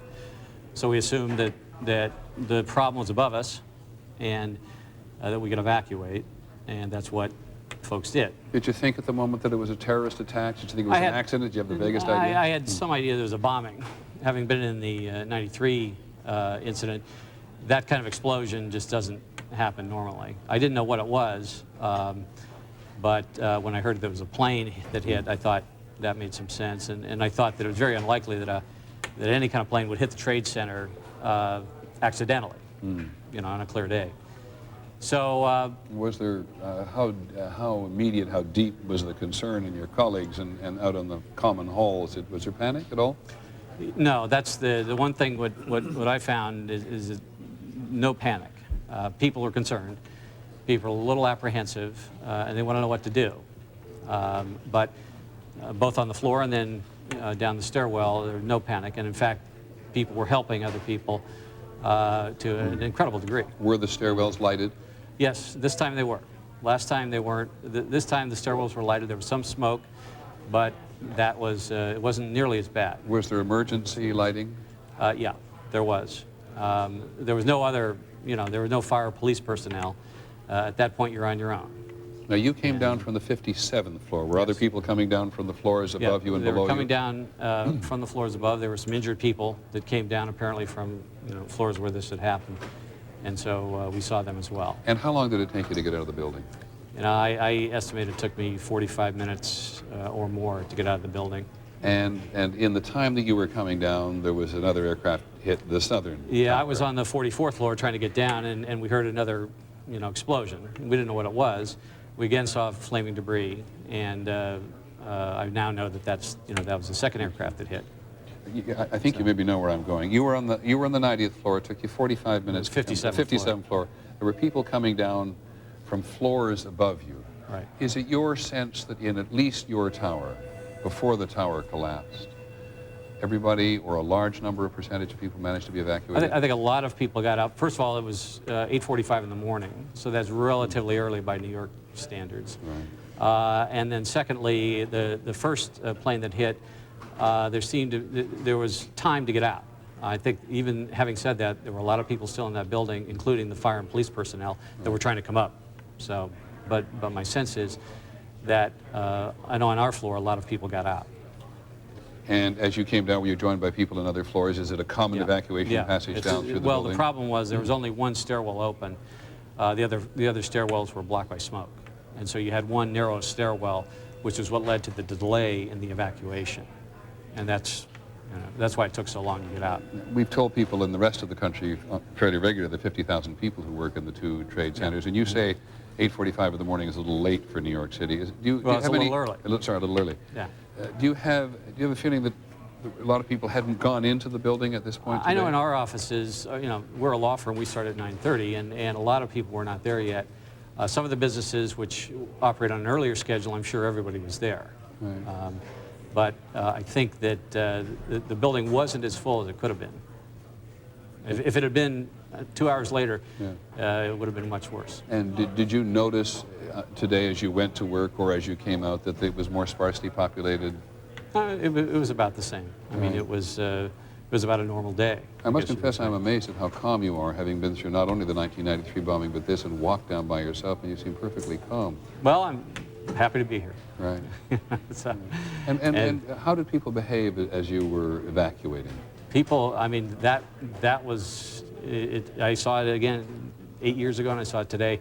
People were incredibly calm, and they were helping other people. I fear that some of the people that were helping other people didn't make it out of that building because, they stayed behind, and fire personnel. But people, there was no panic that I saw. And in that environment, you have a narrow stairwell, a lot of people, you don't know what's going on. It's a recipe for disaster, and the people are very, very calm. Could you tell at all, from your perspective on the 57th floor, that when the aircraft hits, which we think is about the 90th floor, at least in the very top part of the building, how many floors were actually damaged at the time, or did people talk at all about the degree of damage that had been done just by the plane hitting before the building collapsed? It was a little hard to tell. You had some people coming down from the higher floors. So people were able to get from the higher floors down through the damaged part of the building? Well, that I don't know. Yeah, okay. My sense is that they came down from floors under 90 and were able to get down above 90. I don't know. Okay. I know that in Tower 2, I talked to someone from Tower 2, and they were able to get down from around the 88th floor. They were evacuating. When our tower was hit, they were evacuating, and then their tower was hit. And even so, they were able to get down because they were on the right side of the building. Right. So, and were you there when first Tower 2 and then Tower 1 collapsed? well, I just had exited the building, and I was out on Church Street, and the way I saw it, Tower 2 came down, the South Tower came down first, and I did see that, yeah. And then I assume you ran. I ran like hell. Yeah, we've seen the video of people just running like hell in every direction to get as far away as possible. And I think the tragedy is that the police and fire personnel that were trying to help people out of that building were right at ground zero when that happened. So you have to give them a lot of credit. As somebody said, we've said several times today, when the folks is running one way, the police and the fire department are running the other way, trying to help. Anything else aside from your survival, which strikes you at this several hours after we went through this horrible experience?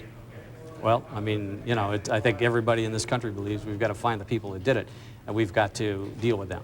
And, I felt this way in 1993, and I think there is no stronger emotion. And, I'm sorry, but this cannot happen in this country. Many thanks, Tom. Really appreciate you helping us to understand. That's Tom Humphreys, who works in a law firm in the Trade Tower. He was in the North Tower on the 57th floor, and he walked out, and you've heard his story. And ABC's Charlie Gibson has been trying to get a handle on some of the other stories which are similar. Charlie?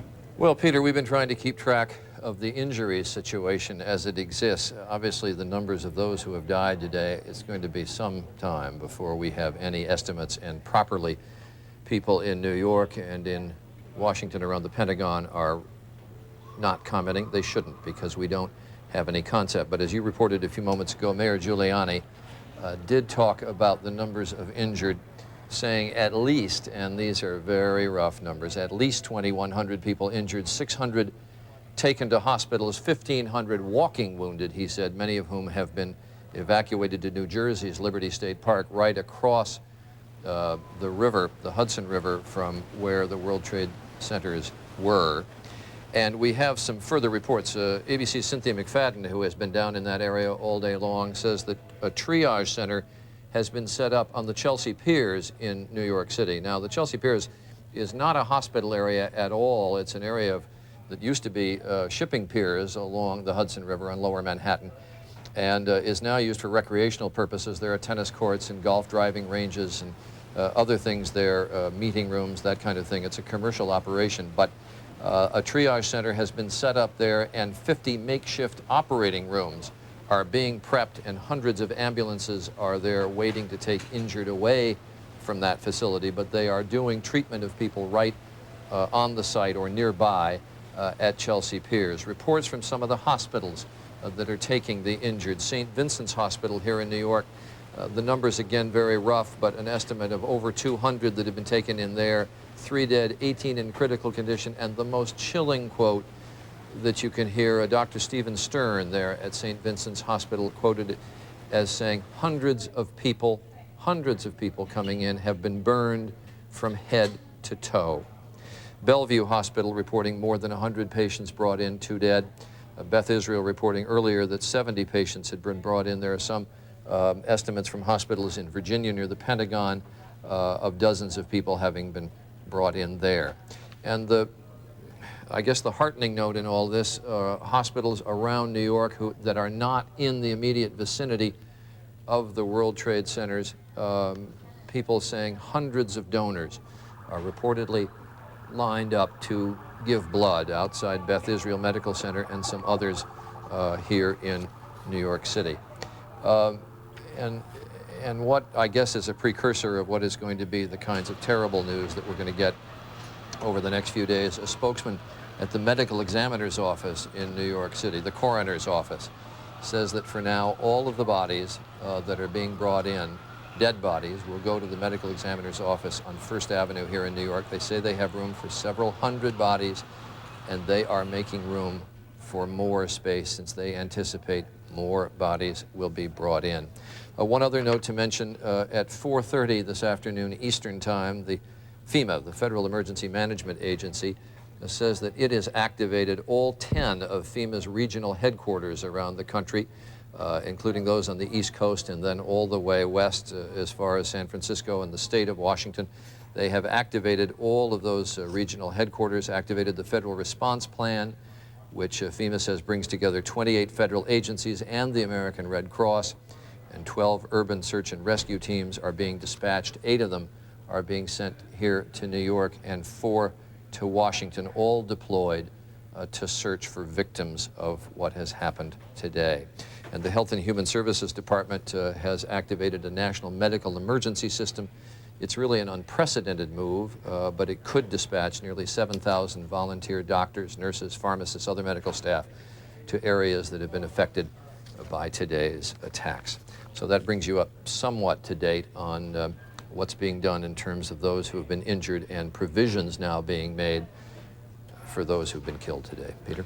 Thank you, Charlie, very much. I just try to keep the sort of sense or the proportion of casualties into some kind of in some kind of perspective. The gentleman with whom we've just been talking, who worked in a law firm in the Northern Tower, said that after the first aircraft hit in that tower, which is 8:48 Eastern Time. This is one of those "where were you when" moments I'm just utterly convinced will be that way in historical terms. Where were you when the first aircraft and then the second aircraft crashed or were crashed into the Twin Trade Towers in New York City on this day, the 11th of the month? And there's a timeline. If it's 8 hours now since this happened. And where Mayor Giuliani speaks just a few minutes ago, they know of 2,100 people injured. And you see the pictures that the young man brought us from the absolute bottom, ground zero location, where the tower not only crashed on itself, but then crashed down into the ground. There wasn't a sound there except the sound of flames licking up from underground, and there was no sign of any person. And we know, because we've said it many times, that the fire department and the police department were going inwards, not outwards, when all of this happened. It's just absolutely impossible to get a grasp at. I'm very interested in the gentleman we spoke to a little while ago from the law firm, I've probably gotten his last name. Say it out loud. Thank you, Tom Humphreys. Tom Humphreys, who said that it was his impression, at least in his building, in the North Tower, that a lot of people got out of that or had not arrived at work because it was, as he said, by New York standards, just a little earlier than people were accustomed. But when this young man, Mr. Sept, brought us his video that he'd taken, just got on his motorbike up and then walked in to this scene on the ground, it is to realize that everybody's being kept, as Bill Blakemore subsequently confirmed for us, being kept at a distance from this at the side, and that's what's left on the left of the facade of the North Tower. ABC's Bob Jamieson is downtown now, and Bob, we're looking at the pictures that have been brought to us by this young producer of a magazine. Can you just talk in general terms as you like? Well, generally speaking, Peter, as the smoke blows back and forth and for a moment or two doesn't obscure both of the two World Trade Center buildings, you see so little. It's a tremendously eerie feeling to be in Lower Manhattan, looking down toward the tip of the island and seeing very few people, no traffic, the smoke continuing to billow from these buildings, and nothing where there were once these two landmarks that drew everyone's attention, whether you drove or flew or came to New York by boat. But Peter, there is a new concern, according to authorities at this moment here in Lower Manhattan, and that is the growing fear that another building in the World Trade Center complex, which was not struck by an airplane, is in danger of collapsing. That is number 7 World Trade Center, somewhat shorter, with somewhat fewer stories than numbers 1 and 2. There is a fire burning vigorously in the lower floors of that building, threatening the foundation. And the building was already damaged some 6 hours ago now when the North Tower collapsed, and part of that process of the building collapsing struck and damaged number 7 World Trade Center. So was already at some risk before this fire grew as vigorously as it has. The authorities have now moved people several blocks away from that building, and we're just watching and waiting to see what happens. Bob, is number 7 World Trade Center, and I see you've now managed to come down to the ground, which suggests things loosen up a little bit. Is that where the mayor's emergency headquarters are? Peter, I honestly don't know, but I will tell you that number 7 is just behind number 2. I'm in Tribeca now, and you're seeing mostly smoke from the remnants of number 1 and number 2, but there somewhere in that smoke is number 7. I don't know how big number 7, the World Trade Center, is it, but my recollection is a fairly low building, isn't it? Or is... Yes, I would guess, and I'm sorry to have to make a guess, that it is only about half as tall as number 2. Okay. That seems to me what it appeared to be. We'll find out soon enough. I appreciate it, Bob. Thanks very much. Bob Jamieson, who, as this day unveils, manages to get closer and closer. In a minute, we're going to talk to a freelance photographer who got really close today, but he's making a phone call at the moment. Take your time, Evan, and we'll come back to you. I can see where you've been just by the state of your equipment at this moment. But as it has been about 8 hours now, let us try to bring you up to date with the horrendous sights and sounds of this attack on the United States and its citizens today. Here's ABC's John Donvan. We want to tell you what we know as we know it. We just got a report in that there's been some sort of explosion at the first thing any television camera saw this morning was this. Just before 9 o'clock, roughly 15 minutes earlier, an American Airlines jet hijacked from Boston had crashed into the South Tower of the World Trade Center. There were 92 people on board. It does not appear that there's any kind of an effort up there yet. Now remember, oh my God. That looks like a second plane. I did not see a plane go in. Minutes later, the second plane, the second tower. The fireball ate up the aircraft.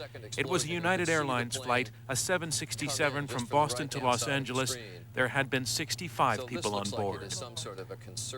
I happened to look on the first tower, and I actually saw people waving where the first plane crashed through, and then it was unbelievable seeing the second jet come crashing into the second tower.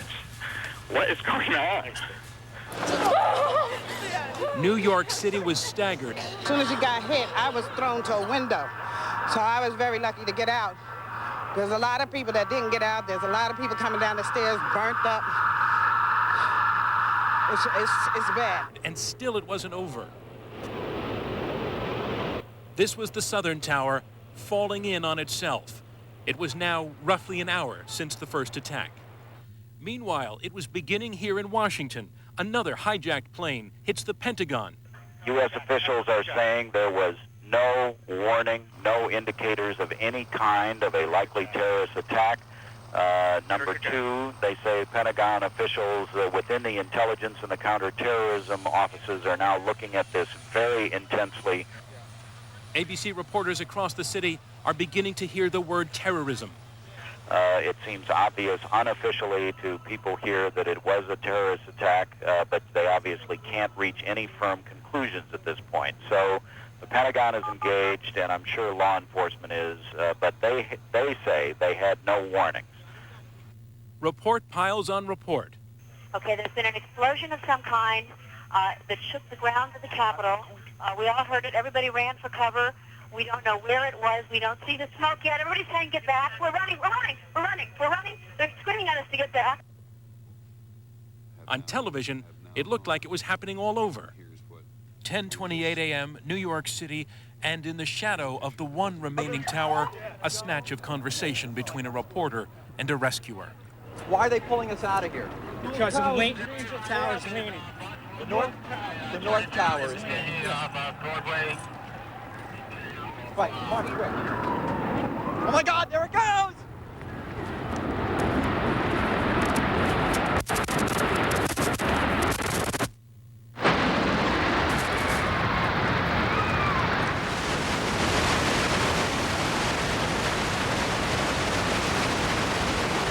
I looked up as soon as we got across the street. I looked up, I saw the tower start to buckle. I just turned and ran, ducked down, put a jacket over my head. 3 or 4 of us huddled together, and it was just black everywhere. Washington, the White House is evacuated. The Office of Personnel Management says all federal office buildings in the Washington area have been evacuated and closed.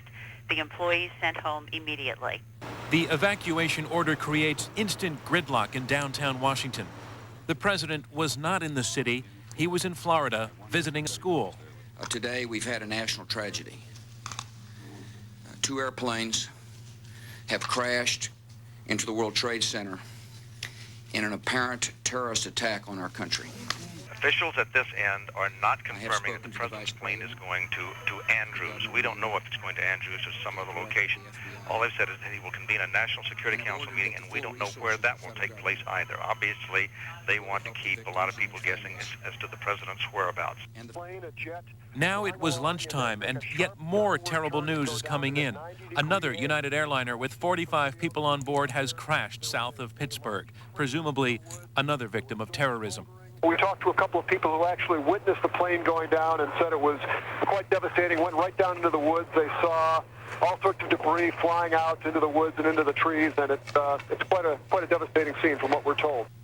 At this point, it is hard to believe we're still in the same day that began with this picture. National Guard units are out. Washington is shut down. Airports in the U.S. and Canada are closed. And the death toll, still uncountable, is also unimaginable. John Donvan, ABC News, Washington.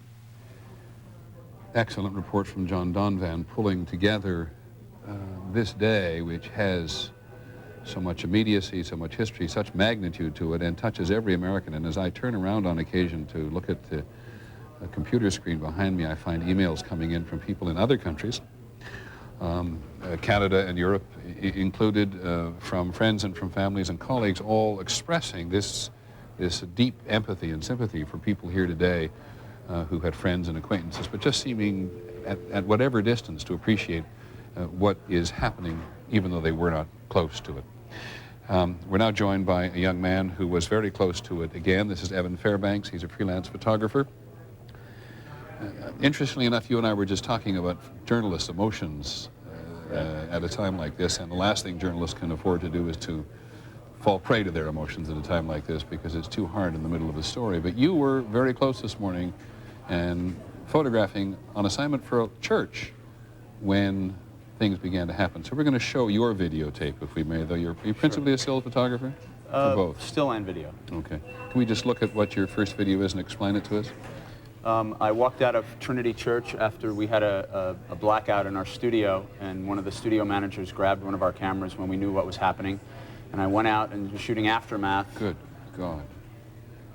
And I suddenly saw a plane flying into my viewfinder and said, gee, it's kind of close for that to be here now, and then realized what happened. Yeah. And we'll run this again, because I think this is, can we run that again, Roger Goodman? That's Roger Goodman, our director, because this is, we've seen footage before of people on the run, and I understand that that's your shadow as you went by a storefront. Yeah, actually, right? it was. It's the first time I've seen that. And was there absolute panic immediately? Instantly. It was just pandemonium. Nobody knew what to do. There was no clear thinking. People were just reacting to kind of save themselves and the this people is around them. You're in the same location when the building comes down. I had been taken downstairs by Port Authority police who knew that I had this videotape. And we were moving actually to go back to the Trinity Church to make them a dub of the tape in a format that they could use on a VHS tape. And suddenly I heard one of the guys say, hey, Evan, watch out. Hang on just a second. If you look in the upper, this now is frozen. And this is an angle of this attack that we have not seen before. At the top of the building on your left, out of the left, will come the building. And watch how the aircraft penetrates the building. Go ahead. Completely in one side and out the other. It just disappeared. It disappeared like a bad special effect. It disappeared right into the building. I've seen it 6, 7 times now. It's still incomprehensible what is actually happening there. You're right. As a journalist, you have to take yourself away from it, and I'm still not there yet.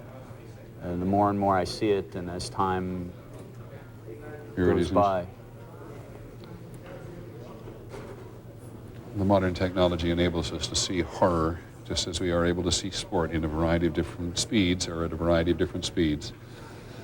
And I think you now have a better appreciation than we have had up until now, for which we thank you, Evan, because we see exactly how determined somebody was to do this horrible damage, taking a plane so powerfully and so fast in one side of the building, other. Tell me more what it's been like for you today as working the street. It's numbing. It's like being in the fourth dimension. It's like it's not even New York City where it's happening. Nothing is normal. People are just walking in a daze up and down the streets.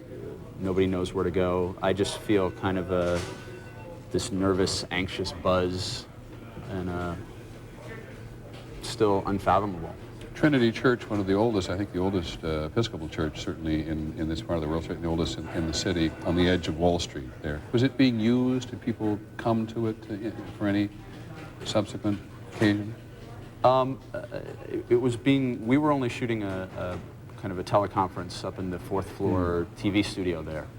And we were all sitting in the studio about an hour before our airtime, and there was the lights went out for a second, they flickered. And we kind of joked with the studio guys that they had just put in a new studio and said, hey, you guys better watch out for that. That's not normal. And then within 10 seconds, people came running in and said that the Trade Center had been hit. They tried to call a production meeting and ask people to stay in the building, and people were just kind of fleeing. And I grabbed my still camera and was going to run out, not really heeding what anybody was saying there, knowing what was happening outside and feeling the need to be there. And one of the guys came out of the studio with a camera and was putting a tape in it, and I just grabbed it and ran. And we saw the shadow of you running across the street. What was you afraid of, principally, as you were running? I was afraid that I was going to be rained upon by whatever was coming off the building. So I knew that I had a few seconds to get basically an establishing shot, and then I had to look out for myself. And I ran. I was on the southeast corner of the plaza. I'm not sure exactly what building is there. And I just went around the corner a little south on Church and just got underneath the car and pointed the camera up into the sky and stayed there for a while, and then came out after a few minutes when the debris stopped raining so heavily. And I went around the corner and was pulled under an overhang by a couple of Port Authority police, to whom I immediately mentioned what I had shot. And they just grabbed me and whisked me down into the Port Authority police headquarters. And we were leaving there to go back to Trinity Church to make a dub of the tape, when suddenly the tower to the top collapsed. And I just looked up and saw from basically 2 blocks away this reverse mushroom cloud coming down at me. I said there's something like a banana suddenly being peeled. It's extraordinary. Well, I've seen shots of the collapse from far away, and I just can't believe that I was actually there and walked away. I mean, I had to dive underneath. I ran backwards with the camera and just pointed behind me away from the scene, and saw that, you know, have heard about clouds enveloping people and oxygen being depleted, and I just dove under the biggest emergency response vehicle that I could see, stayed there for about 30 seconds, saw nothing but pitch black. I started having difficulty breathing. I thought my oxygen was starting to dwindle, and there was a moment when I said, well, this might be it. And my only chance is to get out and start walking north. Well, we're very grateful to you. Very grateful you're okay, and that you took these photographs and that you shared them with the public. They're very dramatic. I needn't tell you that, but I'm very grateful to you. Oh, you're welcome. Nice to see you. Evans Fairbank. He's a freelance photographer who was working in Trinity Church today on the edge of Wall Street today when he and his colleagues on a production shoot in a church saw these 2 extraordinary scenes from, to put it directly, from a different angle, because we have seen it so many times, but this is the most dramatic angle we have seen this plane flying at the top of that building. It's quite extraordinary. I want to go to Washington very briefly, because we said the president was on his way, we believe, to Washington from Nebraska, and ABC's Claire Shipman is there, and I gather, Claire, the president wants to talk to the nation again. Indeed, he does. He is on his way back to Washington at this point. We're told he does plan to address the nation tonight, but we don't have a time for that. We're told that he feels very strongly about this. People who've been with him say he's been angry and upset about what happened, and he very much wants to express it. We're also told, Peter, that the congressional leadership is on its way back to Washington, or will be very shortly, from its safe haven, and that those leaders, a combination of the congressional leaders, will also be addressing the nation tonight. There's apparently a real premium here from the leadership in Washington on presenting a face of business as usual. There have been a lot of security concerns presented to everybody about coming back to the nation's capital, but everybody has said, we want to show that the government is up and running, and that's what's most important to us, so try to minimize the risks. So it looks like a lot of people will be back. A couple of little notes about the president's return. We're told it's likely he will land, as he usually does, at Andrews Air Force Base. They think the airspace here is probably the safest in the nation right now. They're not sure they want him to chopper to the White House, though. They don't feel so comfortable about that. He may come by motorcade. When he arrives at the White House, we're told Vice President Dick Cheney will then no longer stay at the White House. He will be taken somewhere else as a precaution, but Mrs. Bush will likely then come back to the White House. Peter? Thanks very much, Claire Shipman, in Washington. And so it is clear that the president is going to talk to the nation again. He is going to come back to Washington. His political staff has wanted to do that all day. The Secret Service has had the upper hand in this regard. But again, there's probably nothing clear. The Secret Service can be accused on occasion of overreacting and having its way, and even bullying on occasion. But it always is particularly true in the wake of the assassination of President Kennedy. Always says to the public and those people who wish to resist it, well, what would you have us do? Do you remember President Kennedy's assassination, the attempt on President Ford? And so, in some respects, it's hard to fault them for moving the president around the country today, even if you were inclined to do so, because the degree of uncertainty that has existed in much of the country as well as overseas today has been very, very intense. One of the first things we really noticed about today, as opposed, maybe we do learn our lessons on some occasions, that after the Oklahoma City bombing, when everybody thought it was a Muslim organization, it was bound to be Middle East terrorism, and of course it turns out to be Timothy McVeigh and subsequently Terry Nichols, his accomplice in this. By the way, they put a protective cordon of security around his prison today, Terry Nichols. He is going to go on trial for murder in Oklahoma State. But in just so many different places there was a reaction, and there was a very quick reaction today from not only a number of Muslim groups in this country but overseas to very quickly condemn the attacks today and encourage other people not to blame Muslims in general for whatever happened today, as we do not yet know who perpetrated it. It's interesting that the Muslim organizations in America, Muslim Americans, feel defensive enough about this. They have to get on and say this in a public way. But what is also interesting is that from overseas, both from the Taliban in Afghanistan itself, said they had no responsibility for it, did not condemn it, and believed that Osama bin Laden, who they have to a large measure given sanctuary in Afghanistan, could not have done it because it was too sophisticated. And they believe that it was indeed governments who were involved in this, or at least they say they do. And the head of Hamas said today from Gaza, Hamas, one of the major Palestinian organizations involved in confronting the Israelis at a lot of levels and having to deal with the consequence of Israeli attacks on Palestinians as well, said in a very public statement today that this was not part of their operations, that they confined their operations to what they described as the Palestinian battlefield, in other words, the battle between Israeli and Palestinians at the moment. And Yasser Arafat, the chairman of the president of the Palestinian Authority, the chairman of the PLO, was one of the very first people today to come out and make a public statement condemning terrorism and sympathizing deeply with the American people who had suffered through this. But in every, what video are you going to give me now? Okay, thank you very much. This is the White House, the flag on the flagstaff at the White House. Boy, that'll happen all over the country now, being lowered to half staff. And this is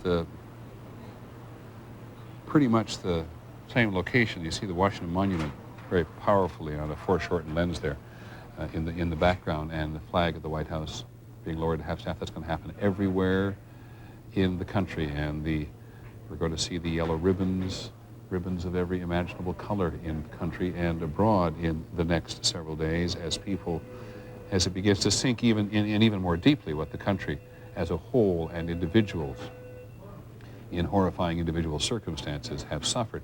Jim Wooten, who's our senior correspondent in London, put together a small package for us on overseas reaction today, because we've been sensing it here. People overseas feel very close to this right now. Here's his report. As word moved across the Atlantic to here in Europe and beyond, the first focus was on Afghanistan, where officials of the Taliban government not only condemned the attacks, but insisted for whatever it's worth that Osama bin Laden is forbidden to use the country as a base for terrorism, and is in no position to do so, though he's believed to have planned previous terrorism from there. In the Middle East, we are completely shocked. Yasser Arafat offered condolences from the Palestinian people to America, a sympathy not shared by more militant Palestinians in Jerusalem or these Muslims celebrating in Lebanon. Generally, from leaders of Palestinian militant groups, there were denials of responsibility, but condemnations of U.S. policy in the region. We call upon the American administration to review their attitude and their policy towards the Palestinian question, because this policy arouses the anger and the hatred of our people. Russian President Vladimir Putin extended his condolences, then at U.S. request canceled major military maneuvers by the Russian Air Force. There was heightened security at American embassies around the world, including Berlin, where German citizens brought flowers to the gates as a memorial to today's victims. And as air traffic into and out of London's Heathrow Airport was delayed, flights to the U.S. were canceled indefinitely, British Prime Minister Tony Blair had this to say. This mass terrorism is the new evil in our world today. It is perpetrated by fanatics who are utterly indifferent to the sanctity of human life. And we, the democracies of this world, are going to have to come together to fight it together and eradicate this evil completely from our world. And of course, as you listen to Tony Blair, thank you very much, Jim Wooten, our senior correspondent overseas in Europe, for that report. But Tony Blair, the British Prime Minister, puts it as aptly as anybody in the world could put it today. We are now confronting, and have for some long period of time, a new and different evil in the world by people who are totally fanatics. I think that was precisely what he said. And who are, and this is the key to all this, of course, are utterly indifferent to the people they are attacking. They are launching an attack on the United States of America, totally indifferent. As one of the people who'd been, as the young man who took photographs for us on the site itself down at the trade tower said earlier today, utterly indifferent to the people who may be in any of these locations, whether they could have been brothers or aunts or relatives even of the people who launched these attacks. That is not unimaginable because the world is such a mobile place at the moment. And there, in that report from Jim Wooten, you also see, under any number of circumstances in other places, security guards whipping out their guns and going to do what they do for their individual clients, because everywhere in the world today, this is true in the Soviet Union, in the former nations of the Soviet Union, this is true all over we've lived with the Balkans now, everybody lives with the possibility that this is going to happen to the person they work for or are close to or in their community. And now the United States, as it was at the time of Oklahoma City, I'm reminded, I try to draw a parallel for you without getting too long-winded about this, that in Israel and in the Palestinian territories today, this is how people live. They walk around in both Israel and the Palestinian territories, doesn't matter where in Israel, doesn't matter where in the Palestinian territories, totally conscious all the time that this could indeed happen to them at any given moment.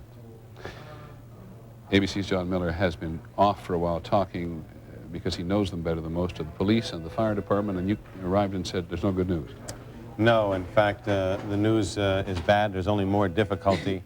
What we expected to learn was that there were rescue operations going on, and of course our own reporters have told us that it seems that police and fire rescue workers have drawn back. That, I am told, is because 7 World Trade Center, which is a building, part of the World Trade Center complex, it's the building across Vesey Street from the 2 twin towers. Ironically, as you and I spoke with Jerry Howard much earlier, it is the building that headquarters the New York City Emergency Management Office, a bunker that was built to withstand explosion, hurricane, and disaster. 7 World Trade Center is possibly structurally unsound, and they fear that if that building goes, it could cause so many more injuries to rescue workers in the rubble of what was the Twin Towers across the street. So they are continuing to fight the fire, but they've pulled the rescuers back until they can really assess what's going to happen with that building. And Bob Jameson, who we talked to, who gave us first early warning of this some time ago, wasn't sure exactly how tall that building was. Number 7 World Trade Center is 47 stories tall. And I assume, maybe you know, but listen first of all. Again, you hear the sounds. I apologize. I thought it was something new coming in. John, I assume that the 7, the World Trade Center, has been evacuated? Yes, it's been evacuated, and they're just trying to assess what they can do to it to ensure its structural stability before they send people in to go through the rubble and look for survivors. And do they believe this was made structurally unsound by the concussion of the Twin Towers falling? Yes, and literally by the fact that so much of one of the Twin Towers fell on top of the building. In fact, as Jerry Howard told us earlier, people couldn't get in or get out of the entrances because it was buried in the rubble of the Twin Towers, most of the ground floor of it. They've been able to get people out, but they don't know that the building is safe. Do your police and fire department contacts believe that under the rubble here of the North Tower, which collapsed, which we have seen, which we're looking at this moment, do they believe that there's survivors under there? They are certainly holding out the possibility and the hope, especially since so many of them are police and fire personnel. There's a real difficulty for them right now because their instinct is to run in and save their people, and perhaps cooler heads in the emergency management have said we can't afford to lose any more people if another building goes. So they're terribly torn between their instincts to rescue the civilians and their own colleagues, and the numbers of unaccounted for among the police and fire as they do their spot roll calls to relocate everybody who responded are growing. Stay with me for just a second, because I want to talk very briefly who's on the telephone. Gary Breeze, who's the head of the International Association of Firefighters, who will have been in contact with the fire departments here in New York City. Do you hear me, Mr. Breeze? I can hear you, thank you. I know exactly what your sentiments are today, and I think John Miller has made it very clear. Everybody runs and your people go in. But in your contacts today, we've been working with the notion that a couple of hundred firefighters may be missing. Do you know anything about this? We still have several hundred firefighters unaccounted for. Fire Department of New York, when they send an initial assignment to the World Trade Center, it involves about 125 firefighters on the initial assignment. And without a doubt, when they realized the severity of the situation, they dispatched greater alarms and probably had between about 300 firefighters on the scene before the first collapse occurred. The issue here is now the criticality of the next 24 to 36 hours. We're moving from the initial impact of this incident to the rescue and recovery phases. And one of the challenges, as Jerry Howard was saying, is that the desire for rescue.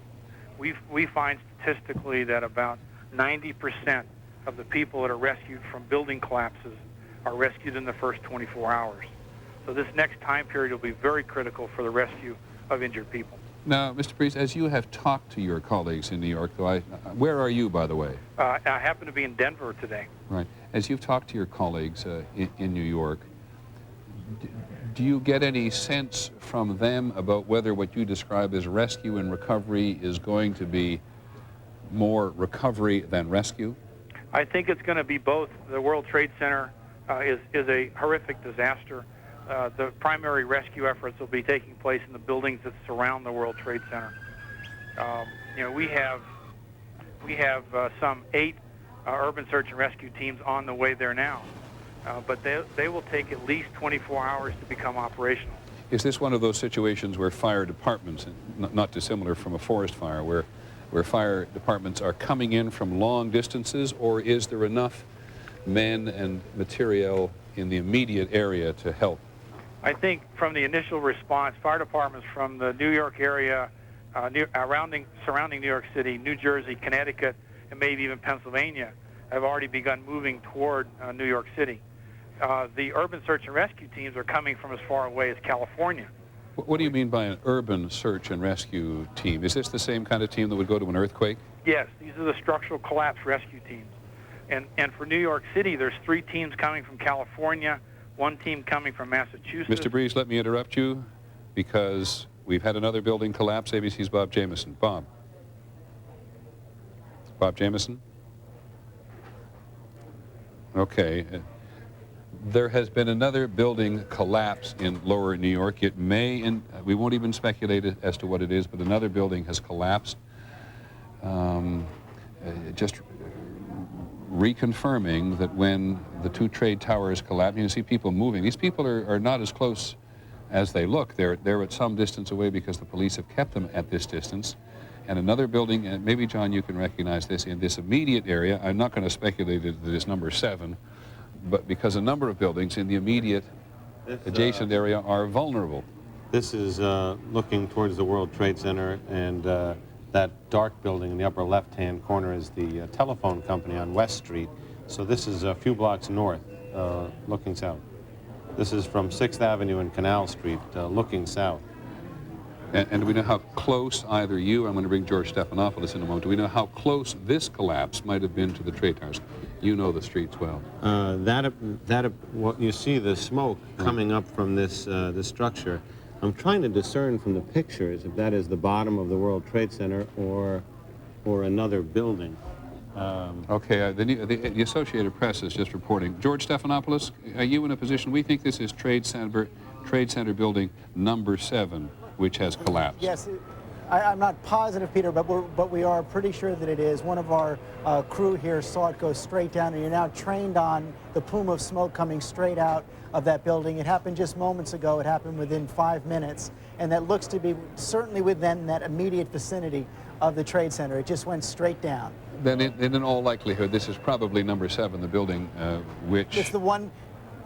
For several hours now, Peter, the police have been concerned that there was going to be another collapse. They were concerned that World Trade Center number 7 was the most likely to collapse, and it certainly is in that square where the World Trade Center was. And there you get a good look from that graphic of the relationship between number 7 and the North and the South towers. And there's the World Financial Center down at the foot of the North Trade Towers. You may have been with us a little earlier on today when Betsy Stark, our business reporter, just pointed out the huge number of businesses that are in there. Morgan Stanley, I think it was, she said, had 50 stories in the one building. And they're also government buildings. New York State has offices in the Twin Trade Towers itself. The Port Authority. Entities, the U.S. Customs Service, the United States Secret Service, the Bureau of Alcohol, Tobacco, and Firearms, which ironically is tasked with investigating explosives and post-blast scenes, are all headquartered in the buildings just beneath the World Trade Center's Twin Towers within the same complex. They're the lower buildings in the courtyard there. So obviously they've all been affected. And if in fact, as it appears, as you look here, you do not see 7 World Trade Center in this part of the skyline here. The brown granite and glass building that should be there does not appear in this frame. So if in fact it is the building that went down, it's an indicator that the decision to keep rescue workers out of the Twin Towers area was probably a wise one. It probably saved many more lives. Now, from this vantage point, you cannot see it. It would just be to the north, to the lower right portion of your screen, building number 7 it there. would be that brown one just to the right of the Twin Towers, the lower one. In the World Trade Center itself, Morgan Stanley has 21 floors. The Port Authority of New York and New Jersey has half a dozen floors. One of the big risks service insurance companies, AON, has 3 floors in the North Towers. Empire Blue Cross has 7 floors in the South Tower. Another insurance company has 7 floors. Bank of America has 3 floors. Deutsche Bank, the German bank, now International Bank, has 3 floors as well. So, and as John was talking there, the evocation a little bit of what happened in Oklahoma City is taking a look at the New York skyline there. And John, yes. Take us across the skyline there. We're coming down from the Woolworth building. Right. You're seeing where number 7 World Trade Center once stood. Now you're seeing the building that would have been directly next to it. This brown building in the right corner of the frame was the next door neighbor to the building, which is now just a large puff of smoke. That's a telephone company facility that was directly across the street from what was a skyscraper. But you were pretty sure when we were talking just a few minutes ago, based on talking to the cops and the fire department, that that building was essentially empty. I was told that they had done an evacuation, and I had the impression it was complete because they weren't talking about a furious continuing of that. Of course, they had moved people, emergency people, out of the scene, But you still don't know. I mean, there's always a skeleton crew operating there. There was fire trucks and firefighters working from a distance to fight the fires in the rubble in the area. So while they hadn't had the full army of rescue workers that could have been there present, you didn't have that. George Stephanopoulos. Go ahead, George.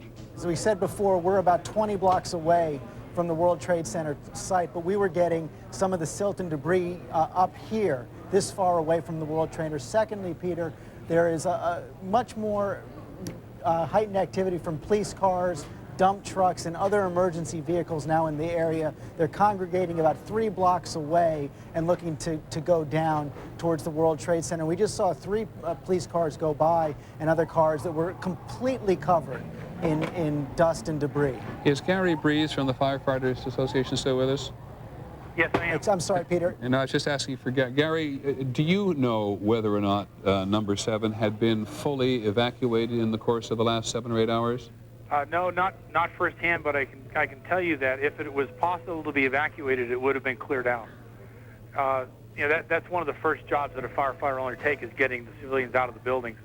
And I think it's reasonable, since they've had this much time, and it wasn't terribly structurally damaged in the initial blast, that they probably got everybody out. Okay, Gary, thank you very much. And George, we'll let you all go back to working your sources at the minute. The Mayor of New York, Rudolph Giuliani, is going to have another news conference in a little while to now, and there's no person in the city who has a better handle at this point on everything that is happening. He was a little reluctant, understandably, to give some sense of magnitude early on in terms of casualties, but he surely knew this was coming as we did. And while we are waiting for him, take a slight right turn here for the moment and talk to our aviation expert, John Nance. It's actually not a right turn. It takes us back to the very beginning of this day. John, are you there on the phone? John Nance? Yes, I sure am, Peter. Can you hear me? Yes, Peter, can you hear me? Well, I can indeed, John. And one of the things that just comes as, I think, a shock to people today is that, for the most part, we thought that U.S. airliners were, if not immune from hijacking, were far better able to handle such situations. And we get 3 major aircraft on 2 major airlines in one day. How is it possible? Peter, I think we've all been aware in commercial aviation that no matter how we hardened up the system against the casual hijacker, in other words, the middle case, or somebody who really isn't terribly well organized, we've always known that our vulnerability level remained very high for somebody who intended to commit suicide and who was determined to do a lot of planning to know exactly what to do and how to do it to break in. And I think that's what we have seen today. This is the type of threat that has been our worst nightmare as commercial air crews and the commercial aviation business, because if we tried to harden our system against this, we'd get fewer than 20% of the normal air traffic in the air every day. What do you mean by that? By harden the system against it, you'd only get 20% up every day? Well, Peter, we don't know exactly how these people got on board. We don't know what happened, but El Al is a good example. They have not had an incident in a long, long time because they're extremely careful. The Israeli airline. Travel with them, yes, correct. If you travel with them, you are going to answer questions. You are going to be very carefully looked at. They know who they carry, and that's one reason they've been so safe. But if we tried to apply that same level of security to the entire civil air traffic system of the United States, we would cut down the amount of air traffic by, well, down to 1/5, and that's probably being conservative. Is it your feeling, John, that at the moment, I realize you can't agree to this wholly given what's happened today, that the system is about as tight as the public will tolerate, given the extraordinary amount of air travel we do? That's an issue, right? I think we can do what we... Yeah, it is difficult, but I think we can do what we do a lot better, Peter. But I don't think that, basically, that we have a situation here in which we can get much more tight. Now, John, I think it was you, or can you still hear me, John? John Nance can't hear me for a second, but while they try to reconnect us with him, because he's so good on this particular subjects, I think it was John or earlier who said that the modern airplane, the 757 and the 767, were both involved today, are such sophisticated aircraft in the cockpit that they're actually simpler to fly. And so it is clear, John believed earlier, that whomever did this today on board the aircraft itself had to have some knowledge of how to steer a plane into a building. because no one today has been able to believe that a commercial airline captain on a U.S. aircraft would not sacrifice his own life rather than fly his own airplane into a building full of people. John, I'm just reviewing. You back with me now? John Nance? Yes, I'm back with you. I'm just reviewing this notion I'm you brought up earlier. I'm reviewing this notion you brought up earlier today, that someone who was determined to fly an aircraft into 2 buildings like this, 3 including the Pentagon, didn't have to be an expert flyer to get at the controls. Explain again, would you? Well, I think anyone who has, in our terms, a licensed pilot, even somebody who flew a smaller airplane, could manipulate controls of a jetliner once it got in the air.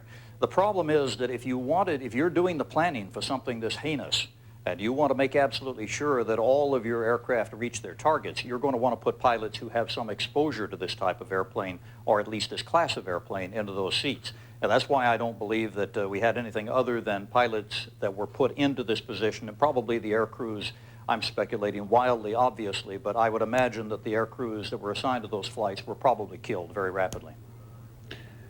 So it would take a minimum of experience, but some familiarity with the cockpit of a 757 or a 67 to do what was done today. I believe so, Peter, because saying, again, you know, that is what I'm saying. I'm saying that any pilot could get into those cockpits with an airplane in flight and physically pull and push and turn and manipulate that airplane. But if you're planning this and you want to make sure that they do it right and they don't mess it up somehow, you're going to want people who have had exposure to that class of airplane. And that's where I think we may end up seeing this investigation go. And I actually think, if I recall correctly, that many hours ago you raised the possibility that someone who did this had some time in a simulator. There is a high likelihood that if you were going to plan this again over a period of time, a year or two, that you could, if you were the planning organization, find a way to get your pilots that you wanted trained into a simulator someplace in the world. There are a lot of 757 and 767 training, or a lot of it available. And, you know, our people train air crews from all over the world, our people meaning in the United States. We wouldn't necessarily have any clue of what was in their hearts or what they were planning to do if they came in the door from a legitimate carrier or even a private operator of a 757, because there are some private ones out there. Thank you, John. Is there anything else you need to add? Please, go ahead. Yeah, just one other thing. This is an unusual situation, and one of the little flags in this, Peter, at this early stage is the fact that we're talking about only 757s and 767s. That is the only combination of big airplanes that have what we call a common type rating. In other words, if you're rated in one, you can fly the other. The cockpits are almost identical. And that may be of no consequence here. It may have simply been coincidental, but it also raises a little flag that maybe we are dealing with somebody who planned this on the basis of having trained for this type of airplane. Thank you, John. Thank you very much indeed, which certainly speaks to the point that any number of analysts of terrorism, somebody said this morning, nobody wants to be described as an expert on terrorism today, as analysts of terrorism and terrorism activity, and who try to monitor it around the world as effectively as they can, have said this was today a very sophisticated operation. We do know now, we believe, that about 100 people are believed to have been killed or injured in today's attack on the Pentagon. And as John McWethy from the Pentagon has said to us on several occasions, there is no guarantee that that is the final number. But currently, the information from the Pentagon is that 100 people are believed to have been killed or injured in today's attack. And you recall that Mayor Giuliani of New York, the closest he has come to giving casualty figures, which he's very understandably reluctant to do, that 2,100 people were injured, 600 taken to hospital, 1,500 walking wounded taken to Liberty State Park, which is on the other side of the Hudson River, actually in New Jersey, where the Statue of Liberty, all this in full view of the Statue of Liberty, and that various hospitals from New York City all the way to Canada are treating people today who have been somehow injured in this. Now, I want to talk to Lynn Scher, who has been following the aircraft all day. That is the American and United Airlines planes involved in these incidents. Lynn? As you well know, the only video that we've seen of an actual crash was of that second flight. That was the United flight that crashed into the second World Trade Tower. What we're going to show you now is some very crude animation of the first flight. That was American Airlines 11. That's the flight from Boston to Los Angeles that went into the first World Trade Tower. What this is animation based on the track of the plane, data coming from the FAA. You're going to hear Walter Cross, the programmer, describing it. The flight took an immediate hard left turn due south. The speed initially decreased by over 100 miles an hour and then increased to over 500. And then as it approached the New York area, it slowed to all the way down to about 300 knots. So and then tragically it impacted in the World Trade Center. American 11 was indeed the first flight, we have confirmed that, of the two. And that, again, that was the voice of Walter Cross, the programmer who put that animation together. What that shows you is this flight on its way to Los Angeles headed due west and then made that very sharp turn. Mr. Cross also told us that there was an indication of some air violence right before that left-hand turn, violent changes in airspeed as the plane went off track to head into the World Trade Towers. On that flight, 92 people, not counting the hijacker. And Peter, I've done some very quick calculations. Of course, all of the planes involved in today's incidents were headed to California. 3 of them to Los Angeles, 1 to San Francisco, 2 had left Boston, 1 from Dulles, 1 from Newark Airport. Total number of passengers and crew, 266 people, not, of course, counting the hijackers. Peter? Thanks very much, Lynn. And the issue of taking off from Boston and Dulles and all headed for California, John Miller raised the issue before whether or not, there are lots of reasons, and again we'd be speculating, but he makes the point that aircraft taking off from Boston and Dulles outside Washington to go to California would have full loads of fuel on them, thereby creating a far greater explosive potential without having had to have explosives on board and getting them past U.S. security either at Dulles Airport or at Boston. 266 people on the aircraft alone today who have died in this attack on the United States and on the American people. Now, in our control room, somebody says there is let me go first to Bill Blakemore and then perhaps to Joe Torres of WABC, our affiliate in New York. Bill Blakemore, you there? And I gather you saw number 7 come down. Yes, I did, Peter. I'm standing right on the West Side Highway. The skyline of the financial district has changed again. Just a few minutes ago, I was talking to some people. I was facing north. I saw a shock in their face, heard screams, spun around, and then we just watched the building fall in on itself. I believe we have a little bit of tape here.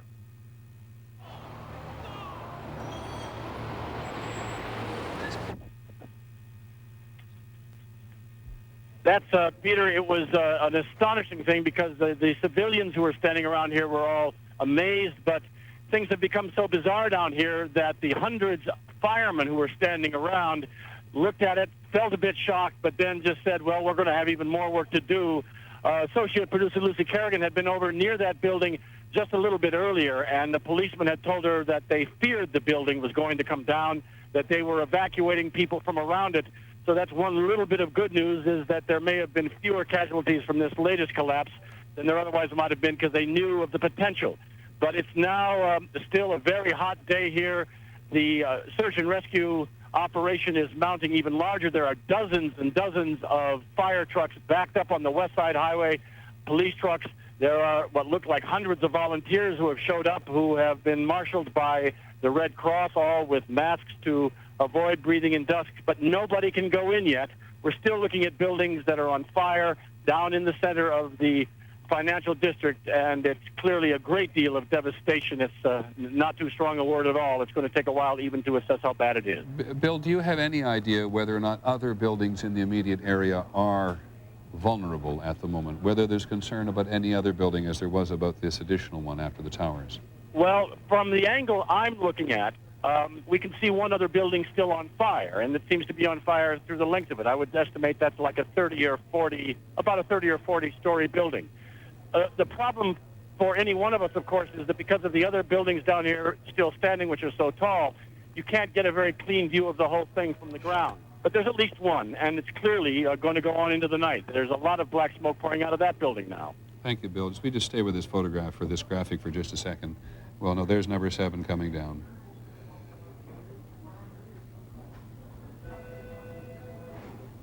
When you think that part of the component of news coverage around the country every year is the excitement and the fun that people get watching an old building being demolished, and they wire it very carefully for days, and it's a very careful operation in order to make sure that a building comes down safely. I think the last one we saw was when they brought down one of the old casinos in Las Vegas. I mean, this is just stunning to see these things come down inside. In the case of the north and south towers there of the World Trade Center, come down within a couple of hours as a result of the structural damage, weakening that was done when these aircraft hit them. And now number 7, the World Trade Center, which is 47 stories tall. We're talking with the World Trade Center north and south 110 stories tall. An eerie experience to be in them at the best of times. They sway in the wind, and people have long had experiences with them. But those, and as Bill Blakemore said just a moment ago, the landscape of New York City has changed one again. And in this instance, it's not New York City, it's not New Yorkers' cities, it's everybody in the country's city at this moment, because this was an attack on the United States, no question about it. Everybody said it all day, a declaration of war, an act of war against the United States. We've had any number of politicians and commentators, us included, who were reminded that the last time there was an attack like this on the United States was Pearl Harbor, which finally induced the United States to get fully involved in World War II.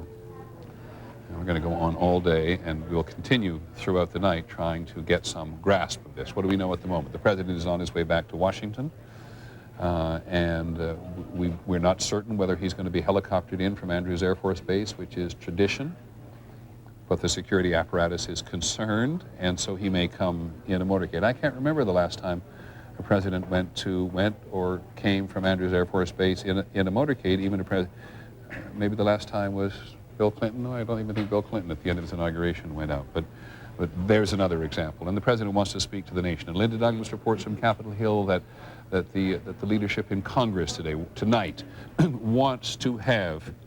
You have who on the telephone? I didn't know that. I did not know that. I apologize. Thank you. First time I've heard about it. Judge Webster?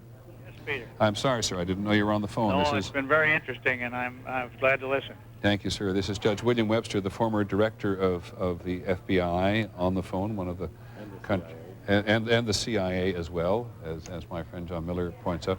Judge Webster, maybe you could help us understand many things, but at the outset, when this happened today, does this overwhelm the FBI and drive the CIA into some kind of turmoil at the same time? When it happened today, is that your question? Yes, sir. It seemed to me that they responded quickly. The FBI's emergency operations centers were in place. CIA, of course, is going back to its intelligence and see what they had, what they didn't have. I think what you usually find in a situation like that is grim determination to do a good job. I don't think it's any kind of frustration or frenzy.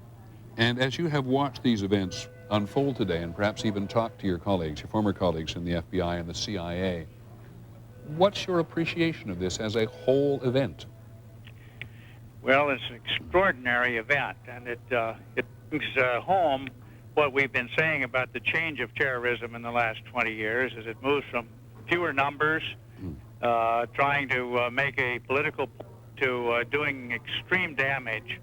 And this reached a high level of capacity to do damage in that way, and it needs to be addressed as such. When you think about what has happened today and the tremendous tragedy, calamity, it didn't involve nuclear weapons, it didn't involve biological weapons, it didn't involve equipment, artillery, scuds, or anything. It involved the ability to steal 4 or 5 airplanes and to send them on a course of destruction. That's within the capacity of non-governmental organizations such as the kind you've been talking about. And do you believe, Judge Webster, because there's a lot of armchair observation today, and I don't mean to include you in that, a lot of armchair observation from many of us, do you believe that this in any way, shape, or form could have been prepared for, if not prevented? You'd like to think that you could prepare for every kind of calamity, but you also like to think that we live in a society that we're very proud of in terms of the freedoms we enjoy, and the freedoms to travel is one of those. Freedom from violence is another one, to the extent that we can know about it. Knowing is the difficult thing. In my years of experience, terrorism was the most difficult because of the cellular nature of decision-making at the top. Even the people who were in the organization would not know until the last minute what was going to take place. I hope we can develop better means of profiling the kinds of people who could do damage, and I'm not talking about highway racial profiling or anything. I'm talking about looking for people that fit profiles of behavior that would be more helpful. As I listen to you say that, Judge Webster, I think about Timothy McVeigh. Nobody had Timothy McVeigh down as a profile. No, they didn't. in Oklahoma City, and many of the profiles we do seem to be the obvious ones. Pick on a member of a developing nation because the nation is antagonistic, or the group because it's antagonistic to the United States. I mean, is this the most efficient way to do it? No, I think that was just one of the things that we're trying to say, should we tighten up? It's not clear to me that we don't know enough yet to draw any firm conclusions about whether or not people were able to walk on board those airplanes with weapons that passed through the screening devices. We just don't know yet, and we shouldn't draw conclusions about that. But I think we have to be sure that we have done everything we can to know in advance. Getting there before the bomb goes off is the ultimate objective. And it requires a lot of cooperation now internationally. We have to share information with our friends around the world about movements of people who are believed to be bent on violence. It's a very tough assignment, and it's one in which we can see now we're going to have tighten our belts, because I think, again, when the reports of the casualties is finally released, it's going to be a lot more than anybody expected, and probably will be more, or at least approximate the size. We haven't had anything like it since Pearl Harbor.